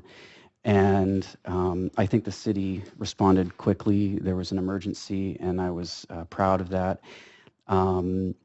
How we moved into that so quickly was an issue. And I think there was a disconnect between city and park board. And so what it got me thinking is that too often we operate in these independent worlds of council, park board, school board, staff. And when I see this motion, I see driving forward the idea of city, provincial, and federal governments working together to advance these issues. And that night, after the park board meeting, I went and volunteered at the Carnegie Center, and from 3 a.m. till 7 a.m. And what I saw there was an amazing use of city resources through park board, supported by the city. What I would ask is your support in this motion, but possibly look for a way to integrate park board and school board into this motion. And so when I'm looking at the composition in one of the last paragraphs, when it says one councillor from each political party represented in council, I would ask that park board and school board could be put on there as well, because what I saw in that park board meeting was, again, a disconnect that, or different portions of our government aren't talking and working together as best as they could so that we could truly utilize the resources that are at our disposal. I like the fact that this is trying to be as nonpartisan as possible, because I think that's the only way we're really going to get to the decisions that help the people that are most in need. So in the spirit of collaboration, I ask you to support the motion and look for an opportunity to bring in two very important parts of our civic government, park board and school board. Thank you, Mr. Turner. You have no questions from council. So next speaker up is Jamie Hannigan.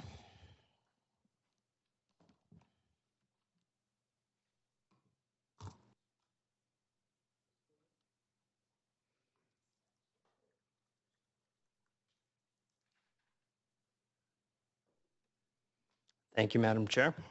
You were actually my inspiration for getting involved in politics. Last time I was here, we had a spirited discussion. It was Councillor Meggs, Stevens, and I. It was a lot of fun. You were unfortunately sick, sir. Glad you're feeling better. Very happy to have our mayor with us today. It's quite nice.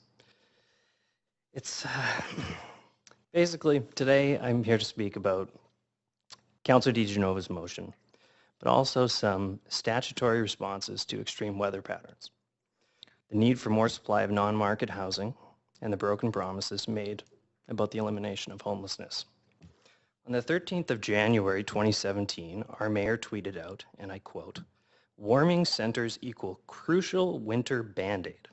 Solution to homelessness is BC plus FedGov building social and supportive housing. Band-Aid solutions from a person that promised to eliminate homelessness 2 years ago is simply offside. What we can do going forward is to put some real statutory responses for extreme weather patterns. An example, when the weather drops below a certain temperature, the following responses should be provided for our city's most vulnerable. 1, a warm place to sleep. 2, contracted security guards so that our staff feel safe. Spike boxes for needles. Narcan training for at least one person on each shift. Contracted cleanup crews to limit disruption to our Pilates classes at 6:30. This is a scalable model that can be divided amongst all community centers and throughout the city, rendering, I'm not even close to done, sir. Sorry, Mr. Hannigan, points of order do take precedence, so I'm just going to hear that point of order. Just uncertain whether Mr. Hannigan's speaking to the right motion because he seems to be making a lot of points relevant to the next motion. But he's welcome to speak to this one too, of course, I guess. He's signed up for this. I appreciate that. I was sort of wondering when you mentioned you had come to speak to extreme weather, but I felt like you probably knew what you were doing as a board member of a political party. I feel like you're all probably tie on the together. ball. Yep. Okay. So we'll wait for those things to connect. Okay. So based off of that, one of my oldest friends that I grew up with in Vancouver is now homeless. Mental health, as you can appreciate, is one of the contributing factors. Known this gentleman for 23 years. He's had every opportunity life could afford, and yet he's homeless now. And on that evening, he had to sleep outside. And that's not acceptable, no matter which party you're a part of. We must increase the level of non-market housing supply in Vancouver. Airbnb must be taxed to the point that it no longer makes sense to keep it around as it's cannibalizing our limited rental supply, thus driving up rents across the board. We're now at a point that our emergency room nurses that are so desperately needed are unable to live near the very hospitals that they service. The teachers, nurses, police, paramedics, and fire department employees are feeling this uptick in rental prices as well. These professionals are getting priced out of the market, and they should qualify for non-market housing as well. Now that the city of Vancouver has successfully turned our city into a resort city, this does not shake our responsibility to our city's most vulnerable citizens. We agree and acknowledge that housing is a responsibility of the federal, provincial, and municipal governments. All homeless people matter, all citizens that are homeless. And they matter a hell of a lot more than a bike lane. I feel that if some of the funds that have been spent on bike lanes were repurposed to build housing for some of our most vulnerable, that would be a start. Councillor DiGenova has worked in the nonprofit housing sector for many years. Is in fact receiving an award tonight with the U40 committee for her work.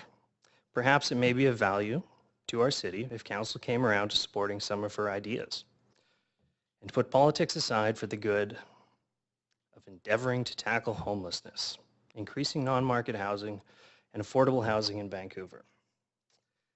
So again, basically this comes down to statutory responses for extreme weather patterns, the need for more non-market housing, and a cruel and unrealistic promise from Vision Vancouver to eliminate homelessness by 2015. And to finish, I have one question for the mayor who's not here, so may I ask Madam Chair? How many properties does the city have that is currently not being used that could be used for non-market housing?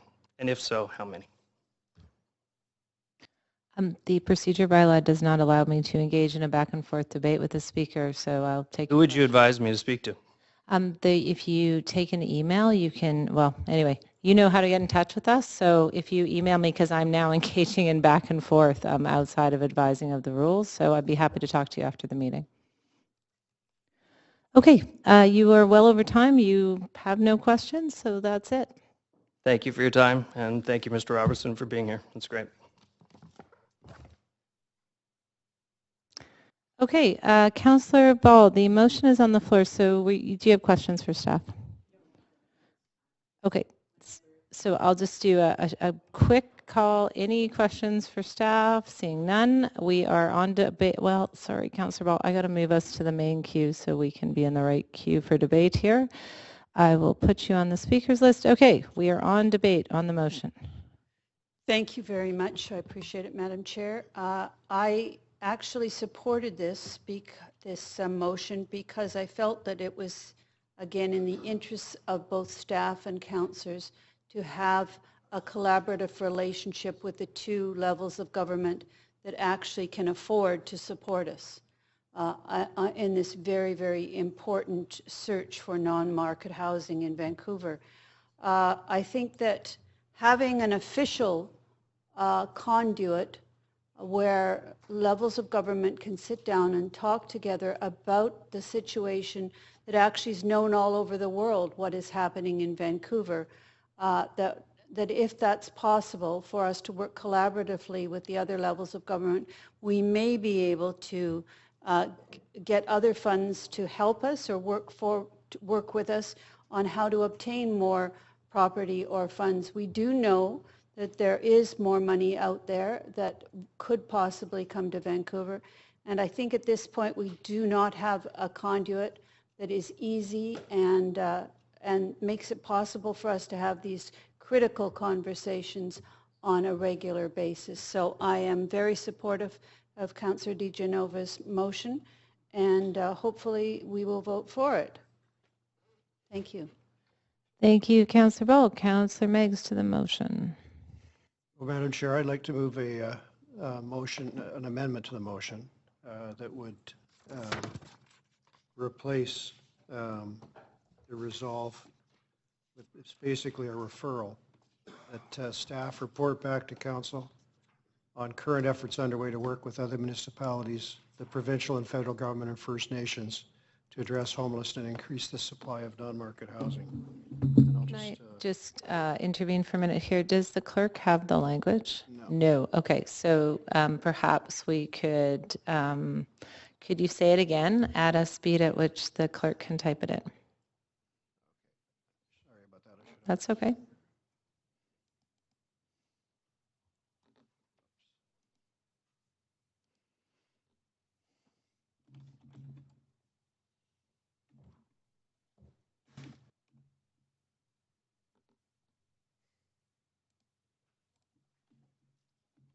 Councillor Meigs, are you emailing it or what's that? Okay. Okay, so it is being sent by email. I might just, for the sake of time and understanding, Councillor DiGenova has an award ceremony to get to. Okay, well then we'll just wait. So it says the staff report back to council on current efforts underway to work with other municipalities, the provincial and federal government and First Nations. So I think to speak briefly to the reasoning behind this is we do get a lot of reports from staff and updates, but it would be useful, I think, to summarize exactly what's happening across the three levels of government, because my anxiety about the direction proposed by Councillor DiGenova is that we would try to convene meetings among all three levels of government to discuss matters that are already very much under review. We're only one of 22 municipalities in the Lower Mainland alone that are seeking to have access to those people at all times. And in fact, this kind of a process and body, if they agreed to participate, could be more cumbersome and actually, I think, delay some of the gains we want. Mr. Hannigan was asking about land available. I think it's pretty well known that at least 10 sites have been offered up by the city worth $250 million for nonprofit housing development or social housing development. There's constant interaction between our staff and their counterparts at BC Housing and at the federal level. Until very recently, Councillor Louis was very much involved at the FCM and having those discussions in addition to what the mayor's been able to do at Big City Mayors. So I think this report would potentially save us from a ton of work that in my view, very rarely is very productive because we're expecting other levels of government to work to our schedules and our timelines and give advice to us when in fact those conversations are already way and they have their policies in place.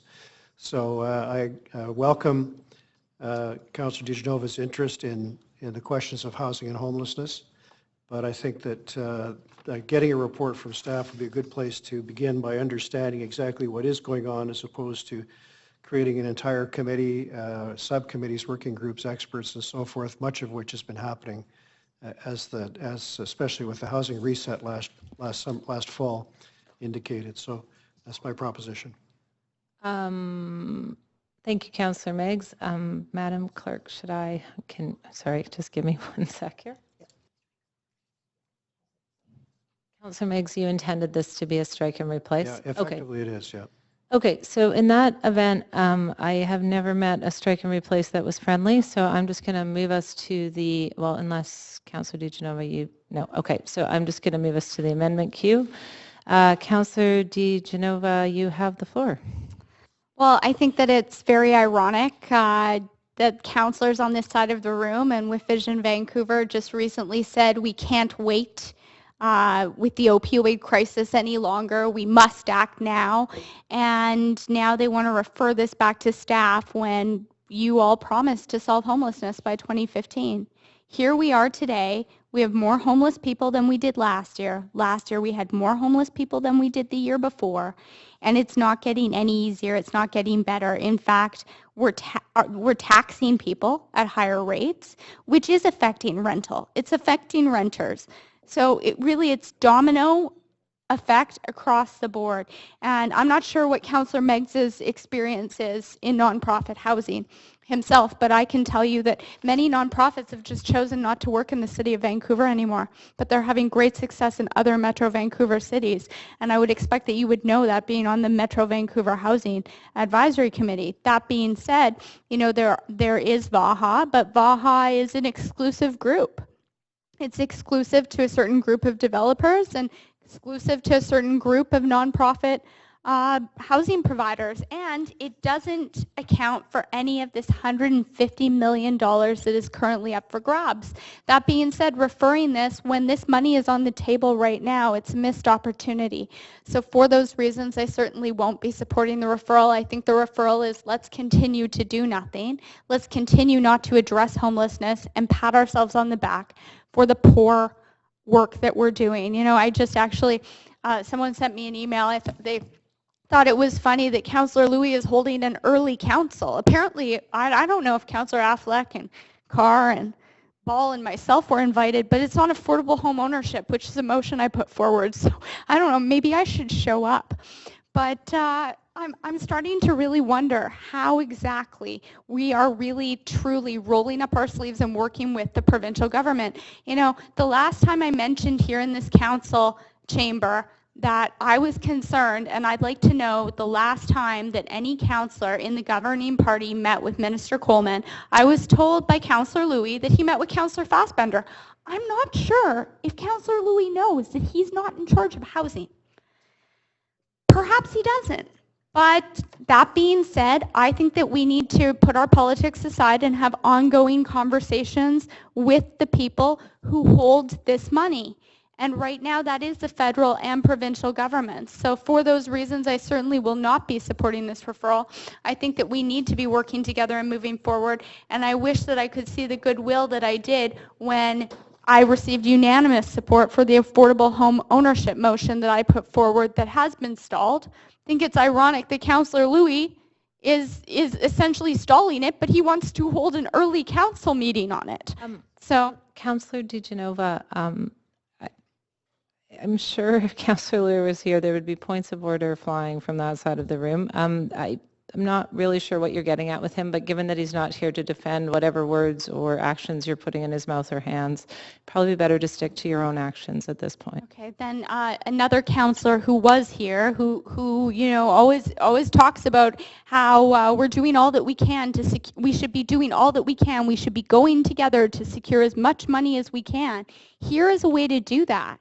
And actually, I mean, I looked over the Mayor's Task Force on Affordable Housing, and the terms of reference, composition, timeline, staff support, and budget all are very much in line with that. So if we're looking at affordability, why are we not looking at combating homelessness and looking at creative ways to increase the supply of non-market housing in Vancouver? Why are we not working with those other levels of government and asking them, instead of continuing to work in silos, to work with us? And I can tell you, as someone who, since Councillor Jang wants to put on his other hat, I'll put on my other hat and tell you that I've worked in a number of other municipalities who do this. They have regular meetings with all of council, with the provincial government and the federal government on housing, and they request money. And that's the reason they're moving forward with more non-market units percentage-wise than the City of Vancouver. So for that reason, and I will bring you those stats and those facts if you'd like, Councillor Meggs, but for those reasons, I will not be supporting this referral, and I would urge my fellow councillors also not to support this referral. Okay, thanks, Councillor DeGenova. Just for the sake of clarity in the process, the motion on the floor is not a referral, as I had understood it, Councillor Meggs. It is a strike and replace. Yes, okay, so we are debating not a referral of the motion Councillor DeGenova introduced, but an amendment, which is functionally a strike and replace, that Councillor Meggs has introduced. Councillor Ball, to the motion on the floor. Yes, thank you. I won't be voting for the amendment because I do believe that our staff do update us on a frequent basis. It's exhaustive and very, very clear, everything that has been done. I think that it would not hurt us to take a chance and to work in a collaborative way with the federal and provincial governments in a format that could lead certainly to more funds coming to Vancouver to be able to develop more housing. I think we have nothing to lose because clearly we're not doing what we want to be able to do. So a new suggestion that could support the work of staff and the work of councillors could be extremely helpful to all of us. So for that reason, I will not be voting for the amendment, but continue to support the motion as written. Thank you. Thank you, Councillor Ball. Councillor Carp. Yes, thanks, Madam Chair. Well, I'm caught in a bit of a quandary. I had intended on supporting the original motion, although intended to amend it, because I very much like the initiative to do something that's different and more innovative and very collaborative and crosses political boundaries and utilizes the energy and ideas of council on a councillors elected on an equal basis kind of level. I think that that's a great, refreshing, innovative approach. I think it would work to probably bring forward some good results with other levels of government. But I think it's ultimately a political process that was being intended. I don't want to put words in the mouth of any of the movers or seconders, but I read this really as something which was beyond a mayor, beyond a single party, but a multi-partisan approach, which is it's a political approach. Yet, unfortunately for me, the terms of reference and the scope of the committee's work didn't reflect what I felt opportunities were, which were to identify across party lines what some priorities would be, what some actions could be, what each individual people or all of the people on council could do in an effort to be to work very collaboratively and in a synchronized way to seek the support of the federal and the provincial governments in providing more social housing and address the homelessness and affordable housing crises. So I would have changed those terms of reference, but we're not at that point anymore. So now I'm dealing with a strike and replace. And do I support the strike and the replace motion, which I have a feeling is likely to be successful. So my response to the strike and replace is it can't hurt to get a report back on the efforts underway to work with other municipalities, provincial, federal government, and First Nations. We don't get that kind of information in our typical updates on our housing strategies. Those tend to focus on Vancouver's own efforts. I think it's useful to get information about what other municipalities are doing, and I would hope that the provincial and federal government, a report that states these are the opportunities, and then we all have the chance to input on them. So I'll support the strike and replace, but as I say, I really liked the innovative nature of Councillor DiGenova's motion, and I hope that idea is not dropped in terms of where we go in the future. Okay, that brings us to the last speaker on it, which is Councillor Meigs. I just wanted to correct a couple of the comments that Councillor DiGenova made, because I think they do reflect the need for more information. I'm aware, as perhaps she is not, that Vancouver was, I believe, the largest donor of money from the recent provincial allocation, something like $60 million and hundreds of units. So, that was very encouraging, and I think speaks to a positive working relationship with the province of BC, and is perhaps information we should all have in front of us. I know that as an expert in the field of nonprofit housing, that's a fact that she was obviously well up to speed on, but is not really reflected in this motion. I know federally, there's constant discussion, as I indicated earlier, with Ottawa, whose housing plans, frankly, have left some sense among some municipal leaders across Canada that it isn't as rich or as far going as people would like to see. So we're going to have to be very aggressive in that vein, and I think that the mayor is working hard to do so, and he's a better place than I am to explain when he's had those discussions, but I think they've been very recent, perhaps as recent as last week, in fact, at that level. So before we start an enormous project of this sort, I would love to know what bilateral talks are held with the entire council and federal and provincial officials all at the same time, and look forward to hearing about that from Councillor DiGenova. If that's happening in Maple Ridge and in Surrey and places like that, that's good to know. Burnaby, probably not. West Van, maybe. But yeah, give us that information for sure.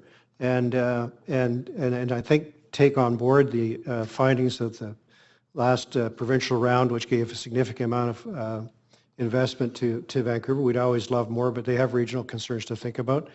And then we'll have another conversation about it. If there's a view that we should renew, and I certainly would support, the idea of eliminating street homelessness, which Councillor DiGenova constantly harps on as a goal that was missed. Let's agree that's a goal. And then we can see whether we think that provincial and federal actions are heading in that direction, because obviously we need cooperation happening. So a bit more information, I think, would really set the table well for this. And as Councillor DiGenova knows, I claim no expertise in nonprofit housing, but I do read the clippings. And I know we were pretty successful in that last provincial round. Thank you, Councillor Meigs. And I am reminded, just procedurally, so everybody understands what we're voting on, it's not a referral. It is not an amendment. It is a strike and replace motion. So I will bring us to the voting queue. Sorry, it's not that consequential in the next minute, but it could be consequential over time. So I want to make sure everybody's clear. This is Councillor Meigs' motion, which is a strike and replace.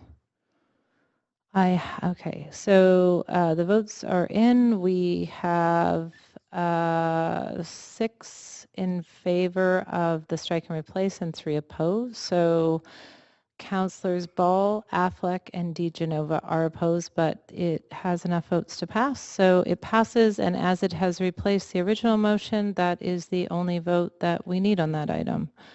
So we are through that item, and we are on to the next item, last item on the agenda. Item number 11, which is inquiry and future planning for extreme cold weather and snow removal. Out of a sense of humanity for the speaker, I'm sure Councillor DeGenova would love for us just to get straight to the speaker. Or would you like to introduce? I'll just very quickly introduce my motion since we're talking about broken promises by Vision Vancouver. Let's talk about the snowstorm of 2008 and how we promised we'd do better. And then let's talk about the earthquake that happened last year. Luckily, we didn't have a snowstorm at that time, but we could have. I mean, we had extreme weather this year, and I'm quite concerned. I've heard from many residents. I know that all of you have, because they've written to Mayor and Council at Vancouver.ca. They're outraged. They're angered that the city would go and point fingers at them, that we would issue fines to them.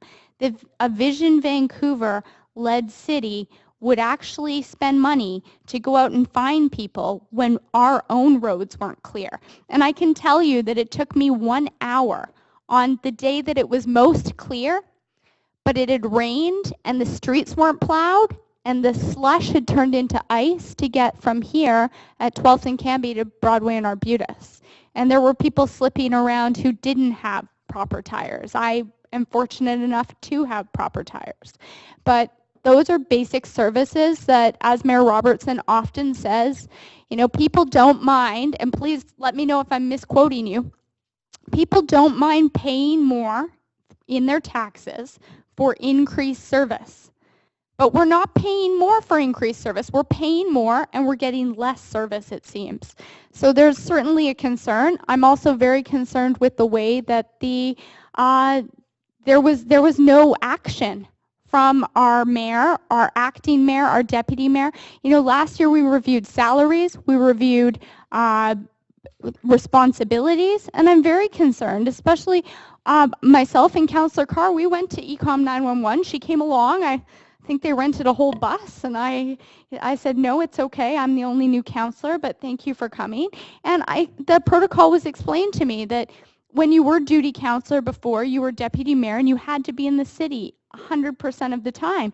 Well, I'm just wondering, I know that it took Councillor Louie 4 days to get back to the media and reporters, and it took Mayor Robertson even longer to get back to them. So I'm just wondering who was in the city if we did have an emergency. You know, I'm very concerned about that.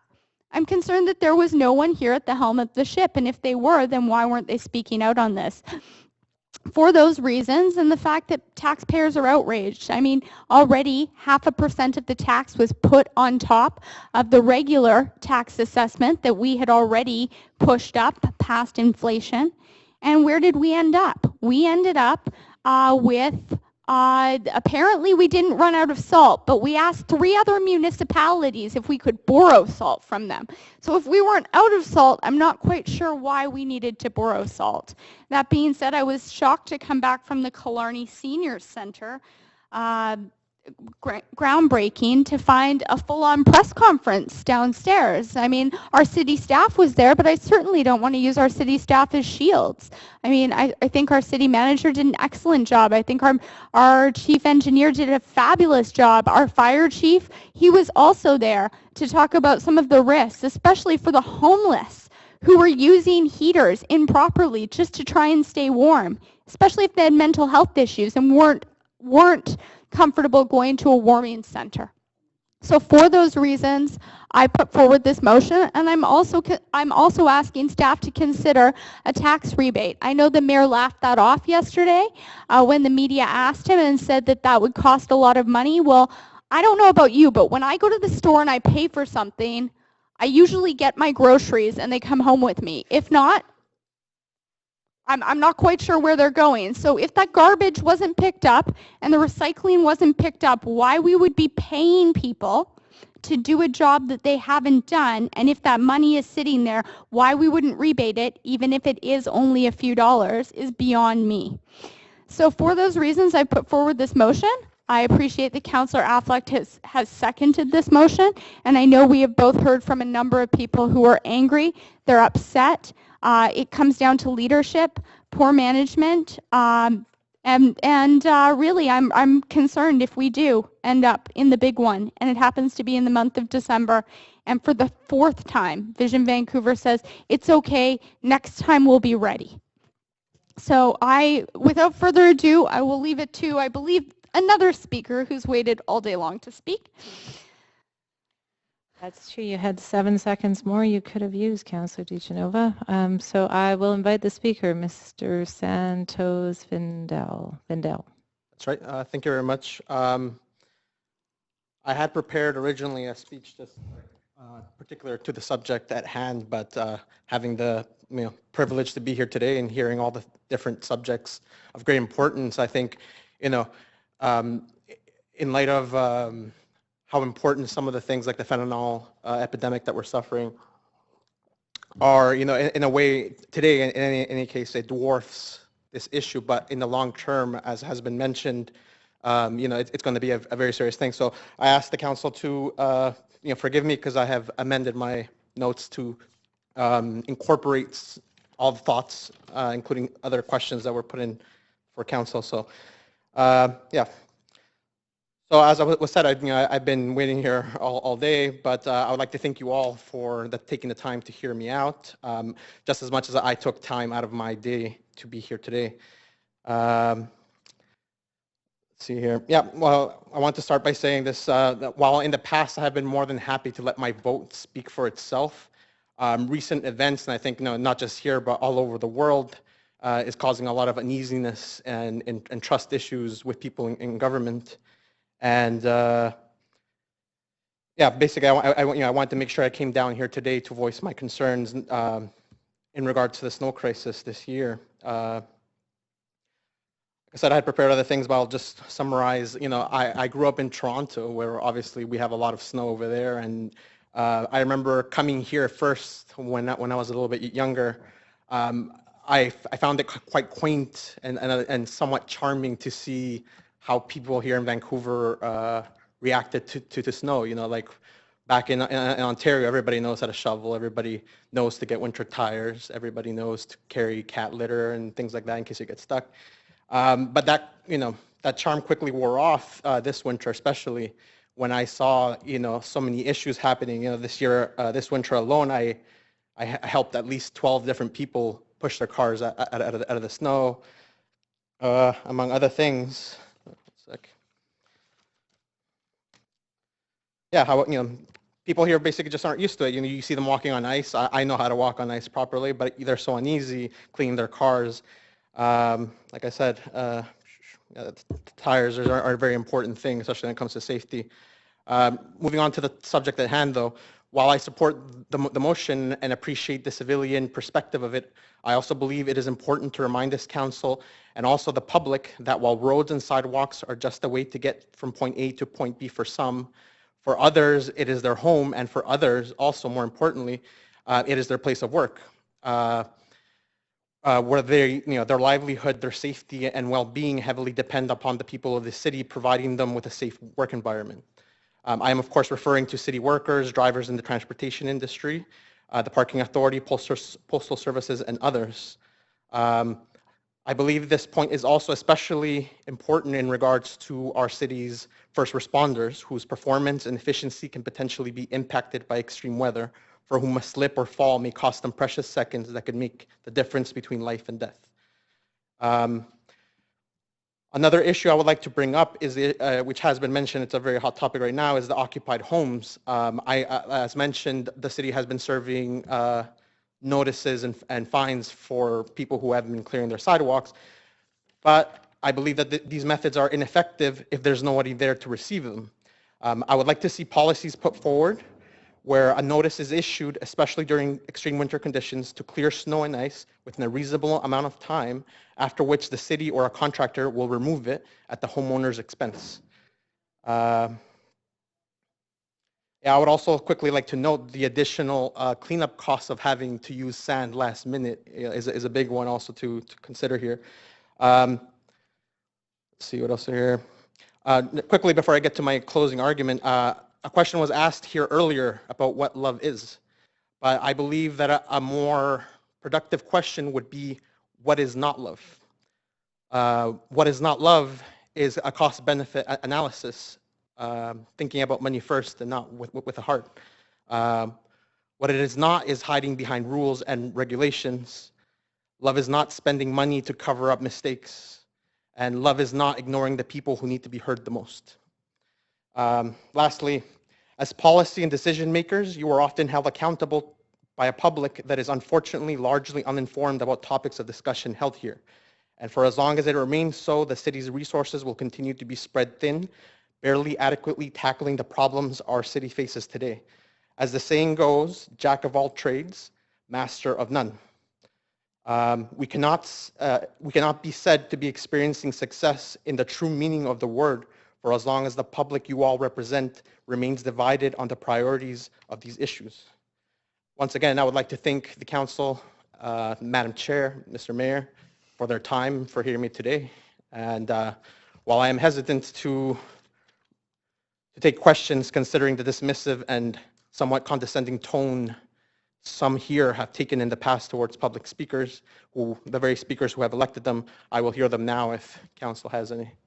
Thank you. Thank you, Mr. Vindel. I feel like I'm pronouncing your last name wrong. That's fine. Okay. And to note, I appreciate your willingness to take questions. You really are fine to not answer them if you... I know. Yeah, okay. So Councillor Meigs did have some questions. Hi, thanks for coming. I spent a lot of time in Toronto too. When did you move here, roughly? Oh, I believe I was 20 or so. Quite a while ago. Quite a while ago. Yeah. I visited back there. I have family in Ottawa, so. The first time I came here, I saw a quarter of an inch of snow and buses sliding down Dunbar and so on. I don't know if that's the kind of experience you had early on. Is that roughly the same, that there was a surprising gap between the amount of snow that caused problems in Toronto and what you saw happening in Vancouver? Well, I mean, I believe that, you know, a city that large, you know, where snow and ice are such a common problem, they have the experience to draw from to make the right policies and changes to avoid certain, you know, accidents or other mishaps. But I refer to just in general, like I said, I mean, even just the other day, I saw someone scraping their car and, you know, not knowing how to use the tool properly, which are, again, things that even as a child, were common sense to me. Yeah. And you mentioned lack of snow tires, basic preparation like that, comfort walking on slippery surfaces, all of that kind of thing were things that you saw as commonplace in Toronto but didn't see people being so familiar with here. Right. Yeah, but that's not to blame the citizens at all for their lack of comfort in that, but that's your observation going between the two cities. Well, as the motion put forward said, that we do need an independent examiner, preferred, like I said, somebody who has experience to draw from. Like I said, you know, our city is relatively young. It does not usually get this much snow. Obviously, you know, we've had 2 in a row now, 2, you know, major snowfalls. So, yeah. Do you think they were major by Toronto standards? I don't think I have the authority to say that, but as someone who has lived there and experienced, like I said, I've also lived in Montreal, also another big city where you get a lot of snow, but you just don't see the things that you see here. Like, I mean, I've seen people driving cars with 6 inches of snow on the roof and things that, again, you just wouldn't see over there. People know what happens when there's snow and you brake and the snow slides in front of your windshield. Very, very different cities, so the preparation and understanding would be very different, I think, in both cases. But with the changing climate, we have to take all these things into consideration and preparation, right? Yeah, I agree. So the sidewalks, you mentioned them. The rule here has always been that they're cleaned by the owner of the the owner of the property adjacent to the sidewalk. Do you think that's an advisable policy? If nothing else, I mean, like I said, considering the urgency of this year's mishap, yeah, I would say that that's one option. Some other suggestions. That's the current law. I mean, I guess what I'm getting at is a lot of the indignation came from people who weren't just frustrated by the streets, which clearly the city's responsible to do its best with, but the sidewalks, which are the responsibility of the adjacent property owner. And so I've been struck by that because It's not that easy for everybody to clean their sidewalk, but it's their obligation. As the thing wore on, that became a big bone of contention. In your experience in Toronto, do people clean their sidewalks there? Is that their job, or does the city do that? Well, like I said, it's a complete different city. Over there, neighbors are never really too hesitant to help out their neighbors. Like I said, you know, you get whole communities coming together during the winter time to do whatever it takes to make it safe for everybody. In regards to your question particularly, though, I believe that if, like I said, I'm not sure if postal workers or certain other people who work on the streets fall under city employees, but I believe that if they did or anybody has, that it should be the city's responsibility. Well, Councillor DeGenova referenced the outrage. I think that's a fair comment. There was outrage. I certainly heard it and understood that people were really upset. And yet, you're the only one here today, and I haven't received too much email. What do you think has been happening in the public mind since the snow melted? Do you think? Honestly, I believe everybody's just happy that it's gone and looking forward to a warm summer. But right. I also believe it's a mistake to ignore the past. So what was it that drove you out today? You're not involved politically at all, as I understand it. Oh no, like I said, recent events have drawn my interest to things that I've seen, things that I've read. Yeah, I mean, like I said, also this talk is a little bit dwarfed by other more urgent issues, and I believe that may have had an effect. But I don't think that the council should underestimate how people did feel. I mean, we all saw what happened, with a lack of leadership during the winter when people were left to their own devices when they came to the salt, right? Mm-hmm. Nobody there to guide them. People, No, but I think I don't want to. But I think you've drawn an interesting contrast here, because people's expectations in other cities where this is a more routine event would have been very, very different, and they perhaps would have been more self-reliant in terms of working with neighbors to clear sidewalks and having different expectations about whether they could get anywhere without snow tires and that kind of thing. So those are helpful contrasts to draw. Anyway, thanks for coming. Thank you very much. Thank you. Mr. Vindel, you do have other questions. Another councillor with questions, which is Councillor DeGenova. I just had a quick question. You had mentioned sort of your experience in Toronto. Thank you very much, and thank you for coming and waiting all day to speak to this. I think that there's two separate issues here, and my question to you would be about those two separate issues that I hear from the public and that we all have. There's clearing your own sidewalk, and then there's the hypocrisy of being fined if you didn't get to it, didn't have salt, didn't have a shovel. I mean, that's your fault, I suppose. I mean, it's in the bylaw that you have to do that. But then the city is giving you or your neighbor a ticket for that when they can't even properly clear their road. That's what I heard from the citizens. The roads that we pay to have cleared, like the actual roads, not my sidewalk, they weren't cleared properly. I mean, it was like going over crunchy ice on Broadway, like on major arterials some days. So do you, Councillor Meggs asked you about should everybody have to do that themselves, but do you think some of the outrage was because fingers were being pointed at individual residents when the city didn't have its act together on that? Well, as has been mentioned, there is a large surplus by the province, and as I also did say, I believe the education of the public is a major factor here.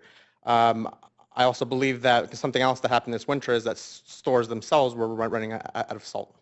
And so to some capacity, if people, even if they tried to buy salt, they couldn't have salt. And so I think maybe exemptions should be made for this year since people were unprepared, but perhaps some kind of educational campaign should be taking place in preparation for next winter.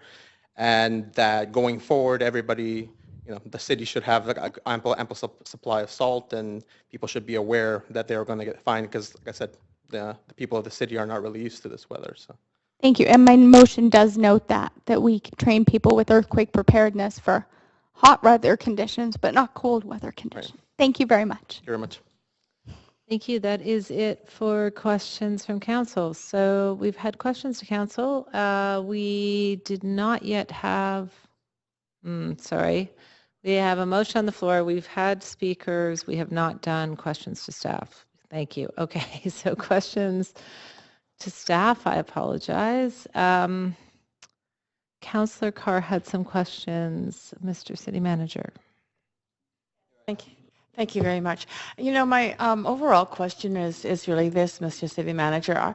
Are we, do you know if staff are preparing a report on the extreme snow weather event of December, January? And are you anticipating that council will receive a report that, that details, you know, the situation that happened, our response, and how we can improve upon it? Madam Chair and Council, we sent you a memo which summarized our initial findings and some of our initial responses and clarified some misinformation regarding salt, for instance, that we never ran out of salt, as you saw in the memo. That memo identified a few gaps that we saw in terms of some of our equipment, which we have already procured. That memo really was our initial response. That memo is posted online if the public would like to see it. We are still going through a review that we will provide to council. That'll be a bit more of a diagnosis of what occurred and perhaps where we can make improvements. So we are working on a further report, which we will get to council, and that we wanted to get the initial memo out to summarize what we had seen immediately, but the longer report will take us a little bit longer as we debrief from what we can learn from the events. Great, thank you. And of course, although I was on holidays, I do remember glancing occasionally and seeing at some points daily reports or reports that were very frequent in terms of, and so there was that. There's a yellow memo. And there will be a report. Okay, that's fine. That's one set of questions. Another set of questions is, for another question for me is this issue of a property tax rebate or credit. Can you just outline for me the slippery slope that might take us down in terms of, you know, what if they're not getting garbage pickup because there's a strike? Or what if, you know, the other kind, my worry is, and I'd like your response on this, you know, does this open a door, barn door to all sorts of other potential rebates? And is the rebate even possible? Yeah, well, from a staff perspective, we would have concerns with that approach. Certainly we would. It's $1.95 to provide that service per week. So you know, the amount of time and energy that it would take to calculate what that rebate would be and to send the rebate to everybody, and that's considerable expense and effort. And we would be concerned about the precedent. I also heard the comments regarding providing rebates for recycling. That's actually something that's paid, as you know, by MMBC, and that's paid by all of us when we consume things at the store. That there's a fee that goes on to that product. So that's a different system that we obviously are not involved with and wouldn't be providing a rebate for. So for the level of effort that would take, overall, it's not something that we would recommend. And ultimately, there are extreme circumstances that occur. We see storms. I mean, one of the speakers was talking about climate change. Like there are extreme events. This was an extreme event. And a rebate would imply that we were sitting around not doing anything. We were deployed. We had workers out pulling trash cans over icy conditions. I talked to workers who fell on the ice just as we were hearing the speaker talk about, and who were off work because of that, because they were trying to drag those trash cans up icy hills and to get to the truck that was on the main road. So, you know, ultimately we had considerable more expense trying to deal with it. So a rebate, I don't think would make sense from that perspective as well. Thank you very much. Thank you, Mr. City Manager. Councilor Meggs, questions to staff? Yep. Okay. MMBC came under fire, Mr. Johnson, and they're a new supplier to the city, and I think people are generally aware of that. Is there a review ongoing with MMBC about their contract delivery standards, and acknowledging there were difficult conditions where was their performance above or below what you might expect, even given the extreme conditions? Are we going back over that with them?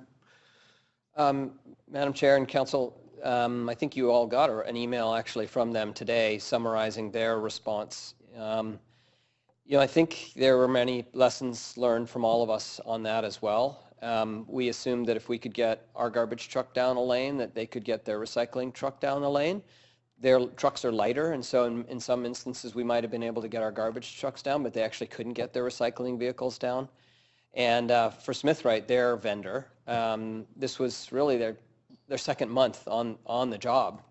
So there were many of them, they're still learning the routes and whatnot. So while they are not a vendor to the city, and they are not beholden to us, we don't pay their bills, they don't have a contract with us, we are working closely with them to understand what went wrong and how we can improve our coordination in the future. Is that there were areas they were struggling with that we weren't aware. There were things that we could have done to make access to certain lanes, and so I think there's some lessons learned from both sides around their provision of service and ways that we can have better coordination between the two. So we are, in addition to the report that they provided to you council today, we will be working with them to coordinate. For other big storm events, as the speaker mentioned, this is not the only time we're going to have this kind of instance. And now that there are two providers in the lanes, we need to make sure that we're coordinated. And so we'll continue to work to improve that. Yeah, I know you were in touch with the mayor throughout because that was explained on a number of occasions. But and I know my office is aware, council clerks was aware of, I'm sure where Councillor Deal was, where I was for sure, where Councillor Louis was. Was there any point at which, you just had the earthquake and you're all throwing your hands in the air going, we got to get the elected people in here to manage this. If we don't get Megs here right away, we're going to be up the creek? Or were you pretty comfortable you could get along through it without us? Virtually every day I say I can't get along without Megs. That's very worrisome. Yeah. Incessantly calling your cell phone. I got a number of email responses from councillors as my virtually multiple emails a day to you. So I was pretty confident throughout that you all were paying attention to my very, very somewhat incessant emails keeping you updated. So I think there was pretty good back and forth, and there wasn't a time when I didn't have good engagement with councillors, and a number of you asked me questions throughout it, and I was trying to respond, and so there was good back and forth, I thought, given that it was the holidays and there was a lot going on. Thank you. Sorry. Yep. As part of the debrief, it would be helpful to know if there are things that we could have done better to keep you more updated, or if there are things that more information that we could be providing to you. There did appear to be misinformation that was out there, and so I would like to hear from you, not necessarily now, but if there are things that we can do to better provide information to councillors during this type of event. Okay, thank you. Councillor Stevenson, did you have questions? I had some questions, which I noticed you've been popping on and off. Okay, so I'm going to advance you. I'm going to ask questions, and then I'm going to move to the debate queue when we're done questions. So my question to city staff, two questions. The first was around a part of the motion refers to property tax rebates for, I know you've already addressed the MMBC issue, but as I had understood it, the garbage function is also paid for, not separately, but through a utility fee as opposed to the property tax, like the function is paid for separately. So could you speak a bit to perhaps maybe some misunderstanding in there about, I appreciate it's all money, but the different avenues by which we fund different kinds of services? Sure. You probably know just as much as I do about it, but as you know, the solid waste services are under our utility, which is overseen by our city engineer in the engineering department, and those are a separate fee on your tax bill that goes to that utility, and those are fixed costs. It's not there's not an instance here where we had less expenses because of this circumstance. So those are fixed costs, and it's staff and garbage trucks, the equipment, the fuel, that kind of thing, which were all considerable. Okay. So second question, when we originally had to go through that whole issue around the MMBC when the province transferred authority to them, and then we were contracting and then decided the contract was not, the terms of it were not not in the best interests of the public and transferred it over. At that time, part of the motion that we passed clearly said that there would be a report back. I looked it up last night again on service levels from MMBC. And I bring this up because while I appreciate that recycling was a big challenge during the snowstorm, the extreme weather, I was getting quite a lot of complaints before that, and actually just got another complaint yesterday, and it's not in an alley with ice. So I'm curious to know, would it be reasonable, given the motion we've already passed, to expect that we would get a report back on service levels, not just in the extreme weather, but generally? Yes.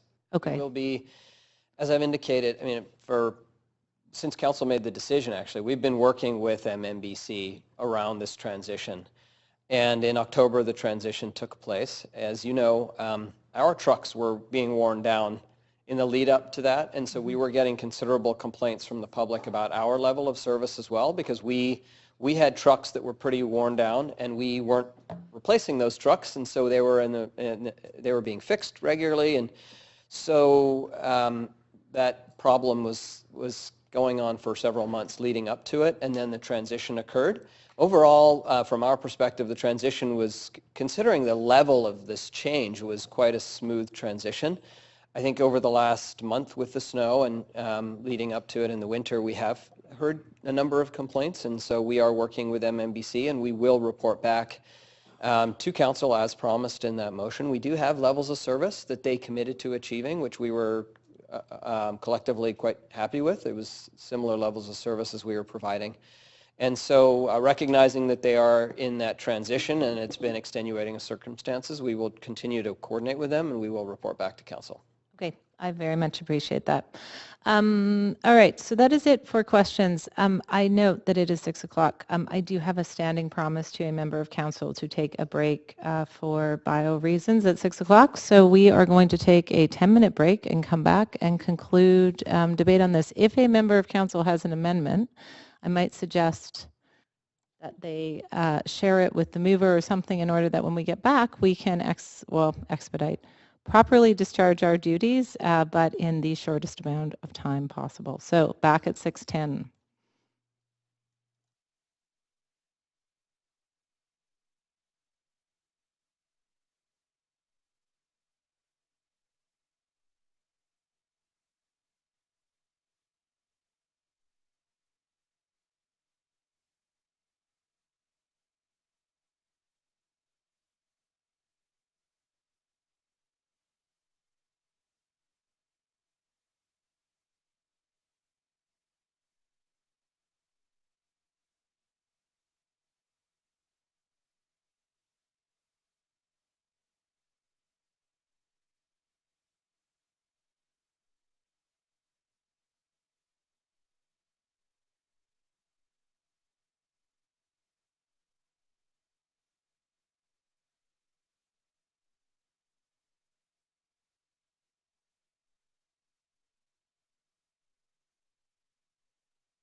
This is it. Yes. Okay, so we have a motion on the floor. We have all counselors who are still here, all members of council in the room. So that means we are on to Councillor Stevenson. You were, oh, good grief. I don't even know what that's there. Okay, give me 1 second here. I'm going to clear the queue because I think that was all holdover from the last one. I'm going to put Councillor Stevenson on the queue and then whoever else would like to get on. Okay. I want to thank the city manager for his comments to those questions because they were really helpful with some of the specific issues. There's no doubt, obviously, that we had extreme weather this year, and we'll probably realize more of it in time to come, given the climate change warnings. But it was the worst weather that we've had, some say 30 years, others say 50 years. And it was difficult for many people throughout the city as a result. However, I reject this motion by Councillor DiGenova in its entirety. In my opinion, it's unfortunately just a thinly veiled attack on our city staff, starting with the city manager, as well as the chief city engineer and the hundreds of staff responsible for responding to the cold weather, snow, ice conditions in the city. So I have a 3-point strike and replacement motion to replace this 2.5-page catch-all 14 whereas motions that we've been given, and it's up on the screen. And I'll actually deal with B and C first and then go to A. So B reads that council be provided with a copy of the final staff review of the 2016-2017 winter snow response, and the city manager's already referred to that. Will be coming at the end of the season, but we've already had some memos and emails regarding the situation this winter. So I fail to understand why an outside third-party review is demanded by Councillor DiGenova. do Councillors DeGenova and Affleck not trust the competence or the independence of our own staff for a thorough review? Obviously not. I believe we are fortunate, actually, to have superb independent staff perfectly capable of giving us an excellent report, which they'll do. A third-party review is not only unnecessary, but it's an insult to our staff, in my opinion. To point 3, that staff report back with an estimate of the cost and resources needed to provide full side street snow removal in Vancouver if we have these kind of situations again, which deals with, of course, much of the attack in the motion. Now the most important aspect, I believe, of my motion, and that's a profound thanks to our staff. So the wording is that Council formally thanks city staff who worked through the holidays responding to the extended period of cold weather and snow in Vancouver.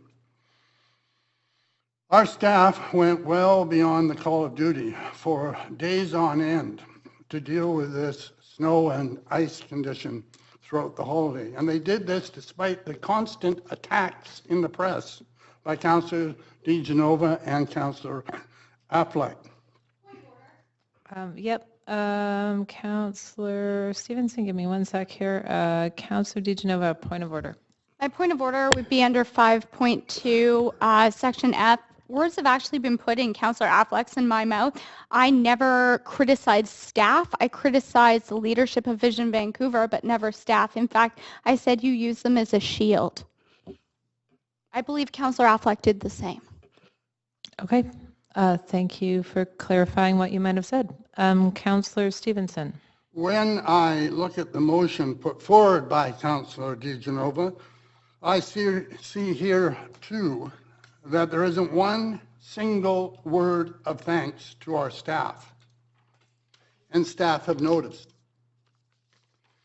I've done a research of all the press clippings, all of them, from this period, and there's not even one mention, one point of gratitude to any of the staff from Councillor DeGenova or Councillor Affleck during this period. I must say I also noted that Councillor Ball never entered into these kind of attacks, probably because of her long appreciation of staff being on council. But throughout these difficult winter days, charges were made that the work was not properly being done. And I quote Councillor Affleck on Stephen Quinn, who criticizes the city's lack of proactive response. That's what our city staff do. That's their job. That's what the city manager is in charge of. And goes on to say he didn't make enough use of the snow plows that the city has, as if he then criticizes the mayor as if he drives the snow plows. Councillor Stevenson, even with the point of order, you are over time. Oh, so going over time, sorry, I just want to conclude by saying that I think the most important thing we can vote on is A, that we give our staff a great deal of appreciation for the way they handled this entire crisis. And I look forward to their own report, which will be coming back fairly soon. Thank you for those words, Councillor Stevenson. Okay, somehow I failed to notice that we had moved to an amendment queue, so you don't need to put yourself on. I've got you all written down here. So Affleck, DeGenova, Meggs, and then Deal. Okay, we are in the right queue. Councillor Affleck. No, thank you, Madam Chair. Well, it's disappointing. I think that perhaps whoever wrote Councillor Stevenson's speech there, maybe it was the mayor, but if the mayor is interested in applying for the job of a snowplow operator, he can do so in November of 2018. You know, I really want to focus in on one thing. I put a motion forward in 2013. You guys, hold up. I know it's late. One person at a time. Councillor Affleck, you violated at least 3 sections of the procedure bylaw in 15 seconds. So let's just focus down. I know at least one of us has something better to be doing right now. Could you And tell me let's which ones complete the business at hand. Which ones did I? Imputing motive, ascribing the tone with which someone intended to do something, and using unparliamentary language. So, yeah. What was the unparliamentary language? Suggesting that the mayor was looking to apply for a job. No, I suggested he apply when in 2018. That's not him. Okay, well, you know, if you were talking to the motion, I wouldn't have had any issue with it. So, and those of you that are interrupting, it does get a bit confusing. So, to the motion. Madam Chair, maybe just, you can clarify. This is what we call debate, correct? So I brought up a point that Councillor Stevenson made, so I was trying to draw attention to his point about the mayor being a snowplow operator. So I just wanted to reference that because excellent. I should have called a point of order on him. You know, so if Councillor Affleck, every single time I am talking, nobody else is talking. Okay, so if everyone could focus on the motion at hand, I should have called a point of order on Councillor Stevenson's out of territory remarks. So let us now focus on the strike and replace motion, which is on the floor, which has nothing to do with the mayor or snowplows. I want to help Councillor Stevenson understand what his job and perhaps some of the other councillors here is. I'm not sure if you understand what your role is here in Vancouver, and let me help you understand, Councillor Stevenson. It's a question. Councillor Affleck, there is a point of order. Councillor Stevenson. He's suggesting I don't know my job here. That's as Councillor DeGenova clearly every time she stands up says that that's a point of order for her. Yes, I appreciate the irony of this moment, but I am going to, we don't have any points of irony, so I'm going to move on to Councillor Affleck, who will now be speaking to the material that's on the floor. Yes, this is speaking to that material. I think it's important for us to understand because Councillor Stevenson was very adamant that we were attacking staff, and that never was the case. What we attacked was the leadership of the dominating party of our city, which is Vision Vancouver. But I also want him to understand, and perhaps other councillors who don't understand our role here in Vancouver, we are, as the governors of our city, we are to oversee the operations of our city in the governance point of view. We are meant to ensure that staff do the best job they can do. We give them focus, we give them direction. That is our duty to the people of the city, to provide leadership to staff. When the people of the city feel that that leadership is failing or lacking, then it's our job to speak to that and help them either fix the problem or defend it, if that's the case. The mayor in this case did neither in December, and I think it's without a doubt that the people of this city were very, very upset about this, and they felt that we as a council, all of us, were not doing our job as in defending or apologizing for what happened. It didn't happen. And so I think for Councillor Stevenson's sake to understand our role, we let the people of Vancouver, the residents of the city, the people who couldn't get out of their homes, the seniors who were falling on sidewalks, who are going to the hospital in significant numbers because we did not do our job, we as councillors, I mean, which is leadership. We failed the people of this city. My work with Councillor DeGenova in this motion, I want to go specifically to my part where I wanted to contribute to help her with this motion, which was related to a third-party analysis. The intention of that was because in 2013, I put a motion forward asking for a report back. We got that report back, and it had lots of detail in it. A similar report happened in 2009 after a similar snowstorm happened. It happened in 2011. We keep having these snowstorms, and I feel, and I think the people of Vancouver, the residents who live here, feel that we are letting them down in these snowstorms. And it draws concern that perhaps we may let them down in bigger, more significant emergency situations. So my goal in my motion, and it's unfortunate that Councillor Stevenson is doing a strike and replace, was I think we need somebody else to come in here and take a look at, make sure we're doing our job as the councillors and the mayor of the city, to ensure that we're doing the best job possible for the taxpayer of the city. I don't think we did that at Christmas time. I think we failed the people of this city when it got to about removing snow and clearing ice out of the way. We let them down, and we should acknowledge that, and we should deal with that, and I think we should have somebody come in here and help us understand what we did wrong and how we can improve that, because that's what we should do. Why shouldn't we do that? Why would you not want to do a better job, Councillor Stevenson? Why do you want to continue to fail as a councillor? Because you've been here for 9 years, and this is the third snowstorm that you have failed the people of Vancouver 3 times. Clearly, you are proud of your failure. I am not proud of this kind of what we've done in this city over the last month. We can do better, and you are avoiding that subject. You are avoiding the ability for us to do a better job and giving our staff the resources and the knowledge to do better. You are failing the residents of this city, Councillor Stevenson, by this strike and replace, and I'm disappointed in you. Very disappointed. I will not support this because it's a nowhere in emotion. It's taking away everything that was intended by Councillor De Genova. I will not support this at all. Okay. Councillor De Genova. I also won't be supporting this motion. I feel that Councillor Stevenson, as the liaison to the Seniors Advisory Committee, perhaps he could have read many of the emails that we got from seniors who felt that it was hypocritical. Some of those seniors received fines, even after they called in to 311 to say that they were not able to, well, no, I'm not your secretary. Find them yourself. They were sent to mayorandcouncil@vancouver.ca. So the issue here is that we failed, as Councillor Affleck said, and instead of saying, you know what, we did a poor job. Instead of saying we did a poor job, we said, we're going to fine you, but did we fine ourselves once? I'd be very interested to know that. I have a feeling that we didn't. So what it comes down to is this. It comes down to the fact that I saw pictures that were sent to me from a senior citizen who tried to shovel their walk. Excuse me, point of order. Yep. Councillor De Genova, points of order. Councillor Stevenson is talking to me and over me during my remarks.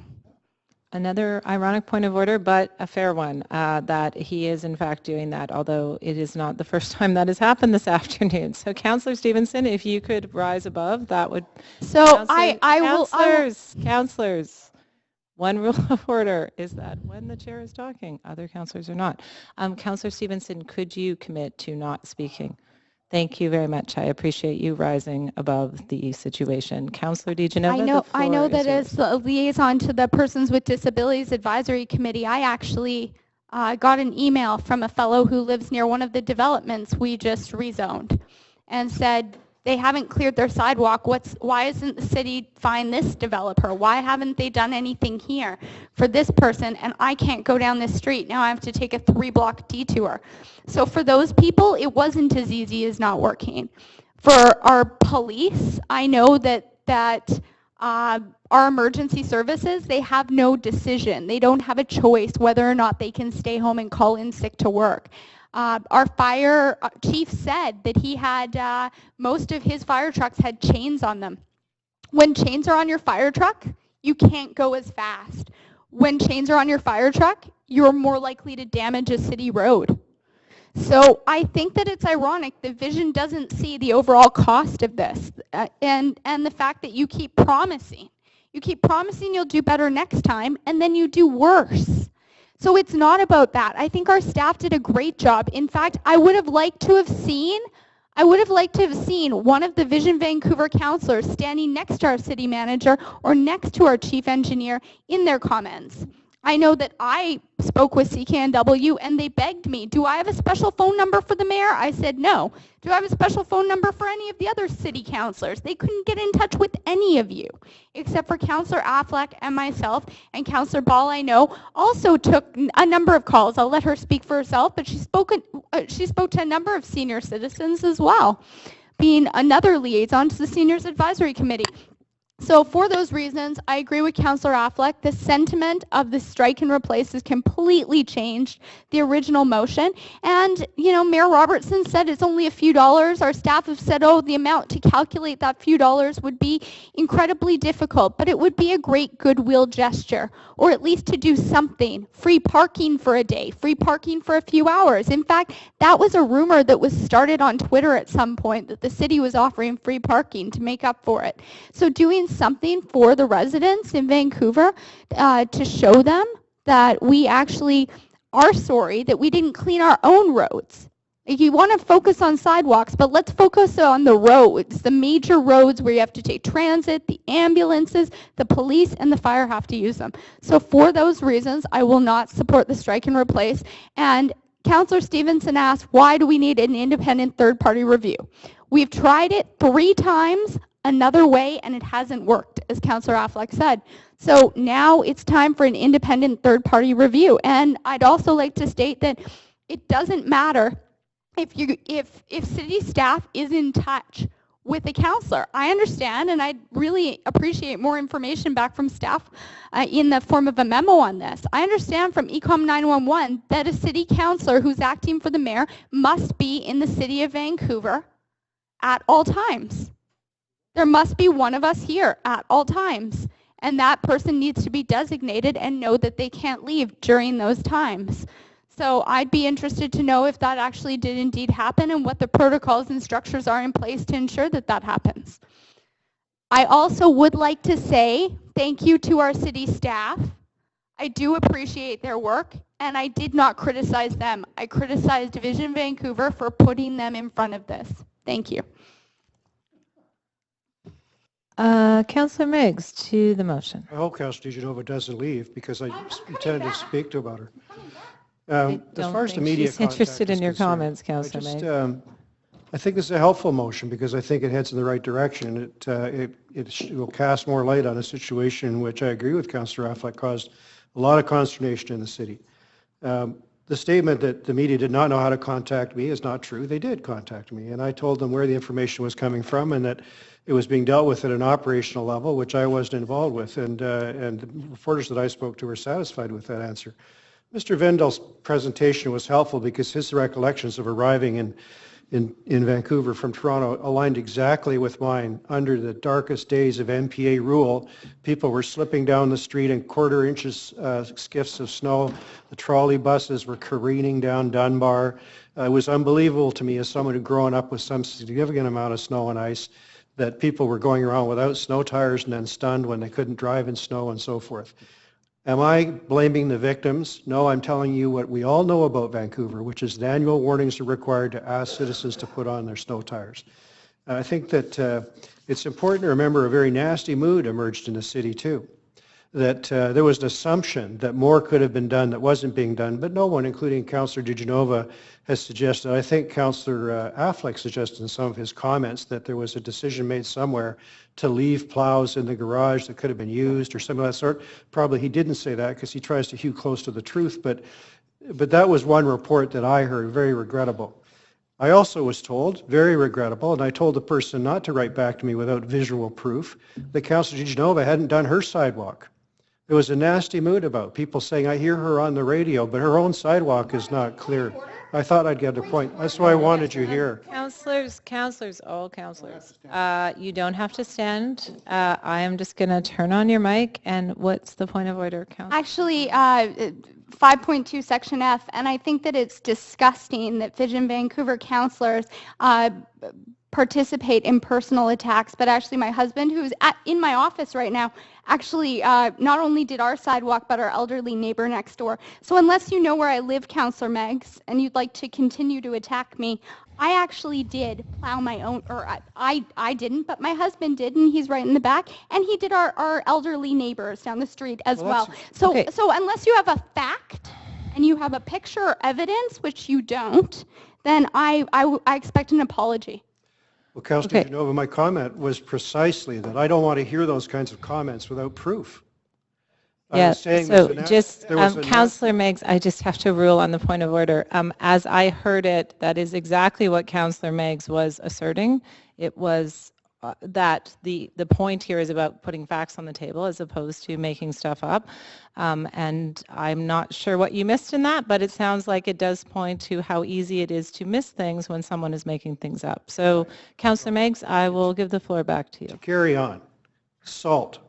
It was stated apparently by some councillors, I didn't hear the actual report, that we ran out of salt. The city did not run out of salt. I saw the media reports about companies running out of salt so that there was none to buy. People on Twitter going, you know, there's a bag over at the Canadian Tire on Canby, but they're running out tomorrow or something. But I did see the city give away salt to people who didn't have any.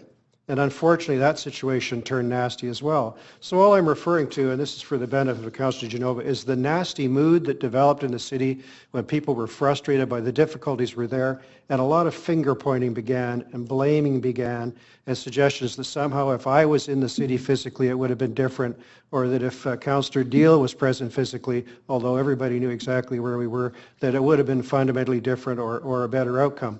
I think it was an outstanding effort by our staff in an extraordinary situation, because when I spent time in Toronto, freezing rain was not common. I've never seen it as difficult as it was on that occasion. A big dump of snow, a cold spell, rain, and then freezing was unprecedented, and it was a lot of work around our place to get it cleaned up, and I'm sure it was very difficult for lots of people. I also have not seen such a long cold snap. So I think it's helpful in these discussions to remember the conditions were unprecedented. It was very extreme, that our staff obviously did everything in their power to do what they could, that it is the obligation of citizens to clear their sidewalks, and lots of people found that very, very difficult and rejected that responsibility when the time came. So that would all help the debate, and I think that Councillor Stevenson's strike and replace is a good step in the right direction to daylight more information without passing the gigantic War and Peace motion that's produced here by Councillor DeGenova. We're going to need word limits here pretty soon. Thank you, Councillor Meigs. Councillor Deal to the motion. Yes, thanks very much. I will be supporting the motion, and I appreciate Councillor Stevenson's strike and replace. You know, I'm not one prone to jumping up and down and yelling point of order, but I've certainly felt a bit libeled here. And if Councillor DeGenova was curious as to where people are, she might have actually tried asking. I was here the whole time. I was here the whole time, and I did media on New Year's Eve when I was speaking at our New Year's Eve event. So thank you for asking and answered. And as the deputy mayor, you don't actually have the power to change policy or direct staff operations. That's the city manager's job. And so the media, again, I did media on New Year's Eve, and what did I have to do? I had to correct the misinformation that had been sent out by somebody else. I didn't bother to go check who. But somebody else on council spoke to the media, gave them misinformation repeatedly about salt. Every day I got an email, we all did, from the city manager telling us exactly what was happening, how many staff, how much salt, how many times a day it was being replenished. We have this very thorough memo from Jerry Dobrevoni that we received. So I'm really quite angry, not for myself. I'm elected to office, I can take it. But for our staff, getting the facts out to councillors every day, and then having that councillors, some, turn around and misrepresent things and create a mood of hysteria when we were already dealing with a challenging situation that we needed to do everything we could to help. There was nothing that the deputy mayor could have done to change the way operations were going, and we were here. So thanks for asking, not. Thanks for insinuating things that are not true, Councillor DeGenova. And it would have been really nice if you'd actually asked me. Oh my God. I was here. Okay. I was Anyway. okay, no, everybody away from your microphones. I was just about to congratulate you on having your very first speaker who did not have a point of order called on them. But Councillor DeGenova has a point of order, so I would love to hear it. 5.2, Section F. I'm not sure if maybe it was just a run-on sentence, but you insinuated that I gave incorrect information. I think it was actually Mayor Richard Stewart who tweeted out the picture of the salt pile. And when our staff was asked by Mike Howell in the media, they said, yes, they did ask to borrow salt from the city of Coquitlam. So that was not misinformation that I gave out. And that being said, if Councillor Deal just wants to add to the mob of bullying today, that's fine with me. Okay, Councillor DeGenova, one would need to call a point of order on that too. That bullying would imply that there were motive behind people's behavior. I think if I had to rule first on your point of order and then make another comment, I did not hear. In fact, I heard Councillor Deal several times go to some lengths to emphasize that she was not aware of who had spread this misinformation. So I didn't name anybody. I'm not sure why you keep hearing your name in these sentences that Councillor Meggs and Deal have, but I am not hearing them as chair. So I'm going to put that to the side. What I would say that if I had to point to a motive today to people's behavior, it's that we had a very long day yesterday, and we continue to have one today made longer by points of order. So I might suggest that we get through the speakers to the motion and get on with whatever else is happening in our lives, including dinner. Okay, Councillor Deal. Thank you. I just wanted to clear the record on my own presence in the city because there had been insinuations that I was not here. I was here, spoke New Year's Eve, answered the questions around salt and sidewalks. I would like to point out that, in fact, the city did provide free salt, as has been pointed out by Councillor Meggs. We're not aware of any other city in the region that provided free salt. And there are other cities that are just as hilly and were just as challenged as we were. We went the extra meter, I was going to say yard. We also had free garbage at the, being able to be collected at the transfer stations because of all the technical issues that you've heard about from the city manager a few minutes ago. But at the end of the day, it was challenging. It was a long, cold stretch. We have the freeze thaw at sea level that makes it icier than most cities would experience in the same kind of circumstances. I grew up in a snowy place. I know how to walk on ice. I know how to drive on ice. A lot of people don't. And those are challenges, and I'm looking forward to the review.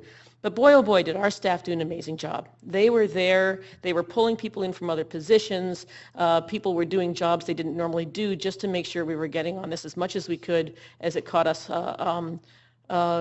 in an unusual circumstance of a long, cold stretch with the freeze thaws. And I want to thank the city manager and the city engineer for sending us daily updates with the facts in it, numbers, facts. And I hope that this review provides any input that we can have that would help make it better next time, should we experience this again. And I'll also be very interested in seeing what the budget is for clearing every street for a city that has a snap like this maybe every 10 years. What would it be like to budget for that to be prepared for at every given season? So I think that would be a big budget challenge for people who don't like to raise the taxes too much. But it'll be interesting to see. Thank you. Thank you, Councillor Deal. Councillor Jang, I am putting the challenge to you. Can you be the first speaker to this item who does not have a point of order called on you? Well, I certainly will try, Madam Chair. Well, there you go. Thank you, Madam Chair. And I was actually in Vancouver the entire time. I appreciate the daily, sometimes twice daily updates from the city manager and engineering.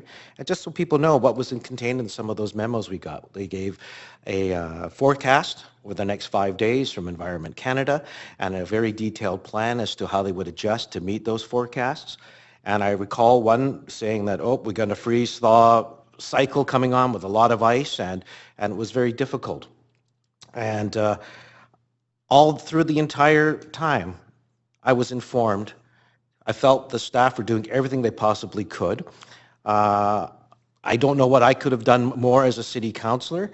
I mean, I did go out and shovel some walks in my neighborhood, you know, to the nice lady down the street, and my son went out, and we all did our bit. And I don't know what more could have been done, but I know our staff are looking at this and they're very clear to make improvements for next time. And I have faith in them doing that. They're professional engineers.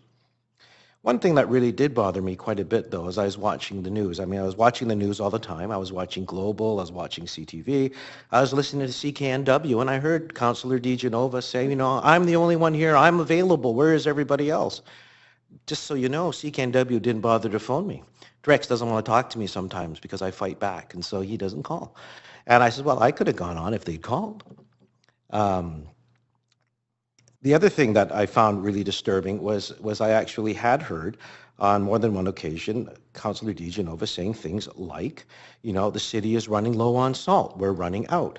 And people got hysterical. And so this, you know, those types of statements, which, you know, Jerry, our chief engineer, was saying, well, that's just not true. We have plenty of salt, was causing a hysteria. And so, you know, I went up to the fire station to get salt. People were fighting over it and scrapping it. And I said, well, what's going on? Oh, we heard the city's running out. I heard it on the news. I said, well, it's not true. Oh, is it? And so it was interesting. 2 days in the media cycle later, the media started saying, well, it's actually very calm now. And people have started to understand the real situation. And so people lined up and there wasn't those types of problems. In fact, near my house, near Renfrew Park, there's still a pile of sand there. And people are, when they do take it, they take the 1 bucket or 2 buckets that they're allowed. We heard stories of people, coming the night before and actually stealing the salt and selling it on Craigslist for $80 a bucket or something like this. And that was all caused by this, we're running out of salt hysteria that we heard over and over and over again from Councillor DiGenova. Yep. I feel like I might know where this is going, and I'm suspecting it's a fair comment. You're going to potentially tell me you did not say any of those things, and you feel that you're having words put in your mouth. Well, I was also going to add that I'm quite disgusted that a psychiatrist would actually put words in someone else's mouth, but thank you. You did a good job of saying it. Oh, well, you keep telling us when you're here that you want to wear that hat. So I just thought I'd give you that hat right now. Okay, guys, the irony level has risen. Councillor DiGenova, as per your points a second ago, one shouldn't be putting words in Councillor Jang's mouth either. So let's all put our own words in our own mouths. Got 3 speakers left. I feel like we can get through this before 8 o'clock. Who's with me? Or 7 o'clock? Anyone with me on that? Okay, let's do it. Councillor Jang. Just to clear the record, I hold a PhD in psychology. I'm a psychologist by training, but I hold a faculty appointment in the Department of Psychiatry, and I'm frequently misrepresented or identified as a psychiatrist, and I'm always correcting that. I've always said that. So just to make it clear, and I'm a doctor is because I get that title. It comes with a degree. I'd like to know where you got your training. At any rate, this is the type of hysteria. This is the type of... Another point of order, Councillor Jang. Section F. I don't know, maybe Councillor Jang agrees with Kelly Leach that someone needs 22 letters behind their name. I don't happen to agree with that. I actually have a university degree and a lot of training. Councillor DiGenova, this is not a point of order, it's a point of high school. And we're going to get back into City Council here, and we're going to finish the debate on this motion. Councillor Jang, you have the floor. I am not entertaining another point of order on this item. So once again, as a psychologist and a professor of psychiatry, I know hysteria when I see it. And certainly that's what I saw incited around the city over the rumors of running out of salt, and we saw people scrabbing on the ground, trying to get extra buckets, stealing it and selling it. It was quite awful.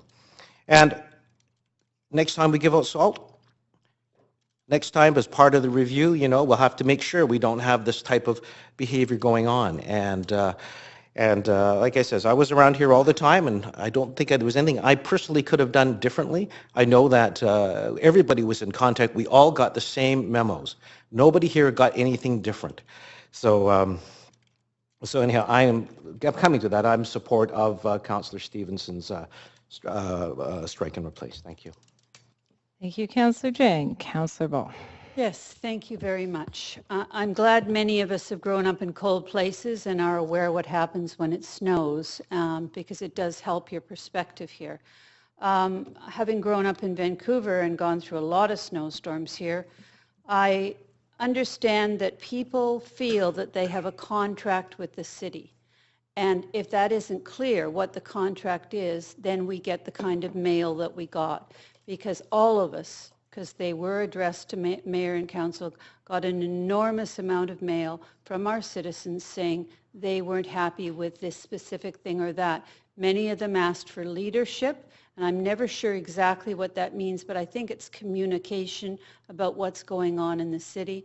We received excellent communication from our staff. There was no question about that, but the citizens felt that they weren't actually being communicated with. So I think this motion is trying to deal with the fact that there were all these letters that came in and people expressing just exactly what what Councillor Meigs mentioned, which is that anger. It was a deep anger about the same situation being repeated.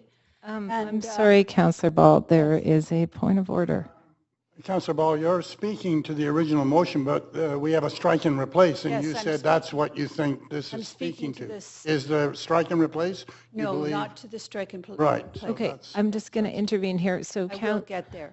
Councillor Stevenson, a fair point, although I might add I've had quite a bit of latitude with every speaker as to what it is they're speaking to. So Councillor Ball, I will allow you to continue. I'm on my way there. Thank you. Because a number of the points that were there, there's no question that this is a very, very difficult job. It's an awful job to try to spread sand, and we're grateful for the people that were out there doing it. There's no question of that. The question is what do we say to all those people who wrote to us who want a plan, who want an idea of what will happen next, and they want to feel secure. And I think that that's about the only thing that matters now, not how any of us feel about it, because I do believe our staff communicated with us. We knew what was going on, but the citizens felt they didn't. So I think that's the issue, is future planning. I believe that's why there was a request to do an analysis, was so we could respond to all the mail, all the inquiries, and all the letters we got. And I think that that's critical to moving forward here, is being able to have a healthy response and clear up what is that contract. What are we really going to do in the next storm? Can we clear side streets? Is that off the table? Then the public needs to know that and not be baffled. So I will not be voting for the strike and replace. Thank you. Thank you, Councillor Ball. I'm going to briefly add my own comments. Okay, there we go. You know, the last time Trout Lake froze over completely was the year I was pregnant. So that was 20 years ago. And I remember I lived up Clark. I lived up at like 15th and Clark, so I had to walk up a hill every single night through the ice to get there. And I know Mr. Rendell's gone, but his comments about not being used to walking on ice, not only that, I was not used to walking with my center of gravity significantly altered. And I would get up maybe 10 feet and hope I could grab onto something, because if it wasn't there, I was going straight back down and sometimes over. So I can very, very much appreciate that for those of us that are able-bodied and, you know, dealing with getting around, it's challenging, but it's not impossible. For anyone dealing with even the most welcome of differentness about their body, in my case, I was a month away from giving birth to you know, it was a happy occasion for us. It's very challenging, and I think as we're watching climate change bring more extreme weather, it's not going to be every 20 years that Trout Lake freezes over potentially, and something that we need to look at. I do, I remember that year I had a bus driver actually watching me at the light sliding back and forth, and he stopped and gave me a ride home on a city bus that year that I was pregnant. And it really is those moments when staff go that extra mile, and I haven't heard a story quite like that from this year, but I suspect they're there, and I think the thanks to staff are necessary, despite the moments that maybe folks felt that staff could have gone a little bit further in an area. I know that there were many areas that they went well and above the call of duty, including the city manager and senior staff, who were definitely emailing quite a bit and must have been getting a lot of emails to give us such a robust summary, sometimes multiple times a day. So I appreciate that part of it, and I appreciate the need to investigate and move forward. I did, because I really want to underline this. I know there were problems with garbage and recycling during the snow and ice. I do not want it lost that there have been problems with recycling pickup for quite a while now, and it sounds like they're continuing, and I'm very committed to ensuring that we stay on top of that in addition to this period of time. And with that, I don't know if it's because I actually got through without warranting a point of order, or because I actually stayed on the motion without getting off of it. I am the first speaker to not have a point of order. So, Councillor Stevenson, to close. Thank you very much. Well, just to be clear, because of what's stated in the original motion and what's been said, that Councillor Deal, as the Deputy Mayor, was here, was in constant contact with the staff, with the City Manager. That Councillor Meggs, as Deputy Mayor taking over, also was in contact constantly with the staff. And Acting Mayor Louis indeed was. We've all seen the quotes that he gave, and So there is no question of the fact that that we were constantly aware and in touch with staff and in consultation with the work that was being done. Councillor Ball says that there's no question, and I quote, that we're grateful for the staff and what they've done. And I completely agree, only it's totally missing, Councillor Ball, and anything that your fellow councillors ever said in the press. I have looked everywhere. There is not once that they gave any gratitude. And the staff knew it. The staff obviously felt that we were not supportive because we were not giving them any kind of verbal support, but rather all they saw were attacks. I recommend here, and I ask that we sever this motion into A, B, and C so that we can see exactly where everyone votes on A, whether we thank the staff, on B, whether we want a final report from the staff, which will clarify a lot of the issues, obviously, and C, whether we want to know back the cost and the resources needed to do this full side street snow removal. This will be absolutely clear. So I would ask, Madam Chair, that we sever the vote on this motion. Yeah, I think that's doable. A is definitely severable. Yes, they are all independent from each other, so yes, severing is absolutely fine. So that would bring us then to the voting queue. Sorry, Councillor Stevenson, you completed your comments, yep. Okay, you also get a gold star for not having any points of order in that section. Okay, we are on to voting on, we're going to start with A.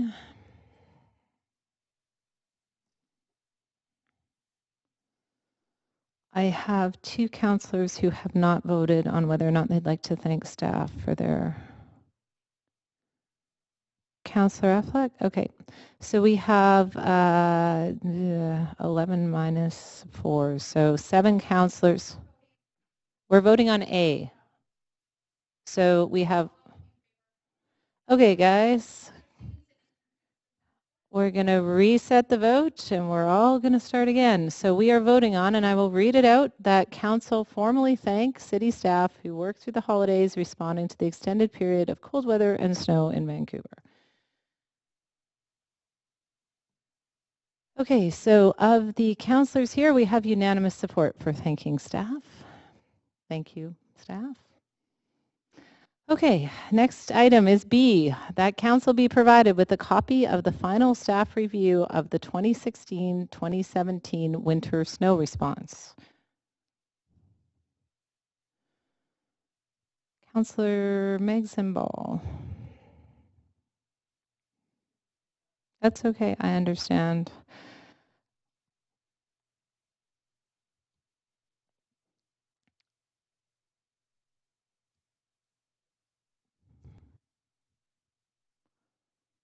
Okay, so we have 1, 2, 3, 4, 5, 6 councillors in favor of being provided with the report and 2 opposed to being provided with the report. Those are Councillor Affleck and DeGenova.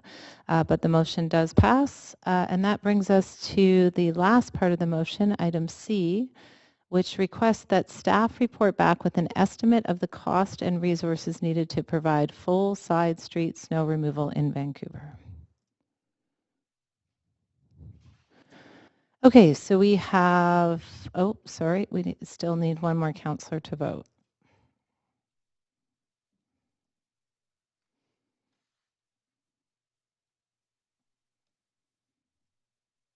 Okay, we have 6 councillors in favor of item C and 2 opposed. That's Councillors Affleck and DeGenova. Councillor DeGenova, before you run out of the room, I need 8 people in the room for the council section of the meeting.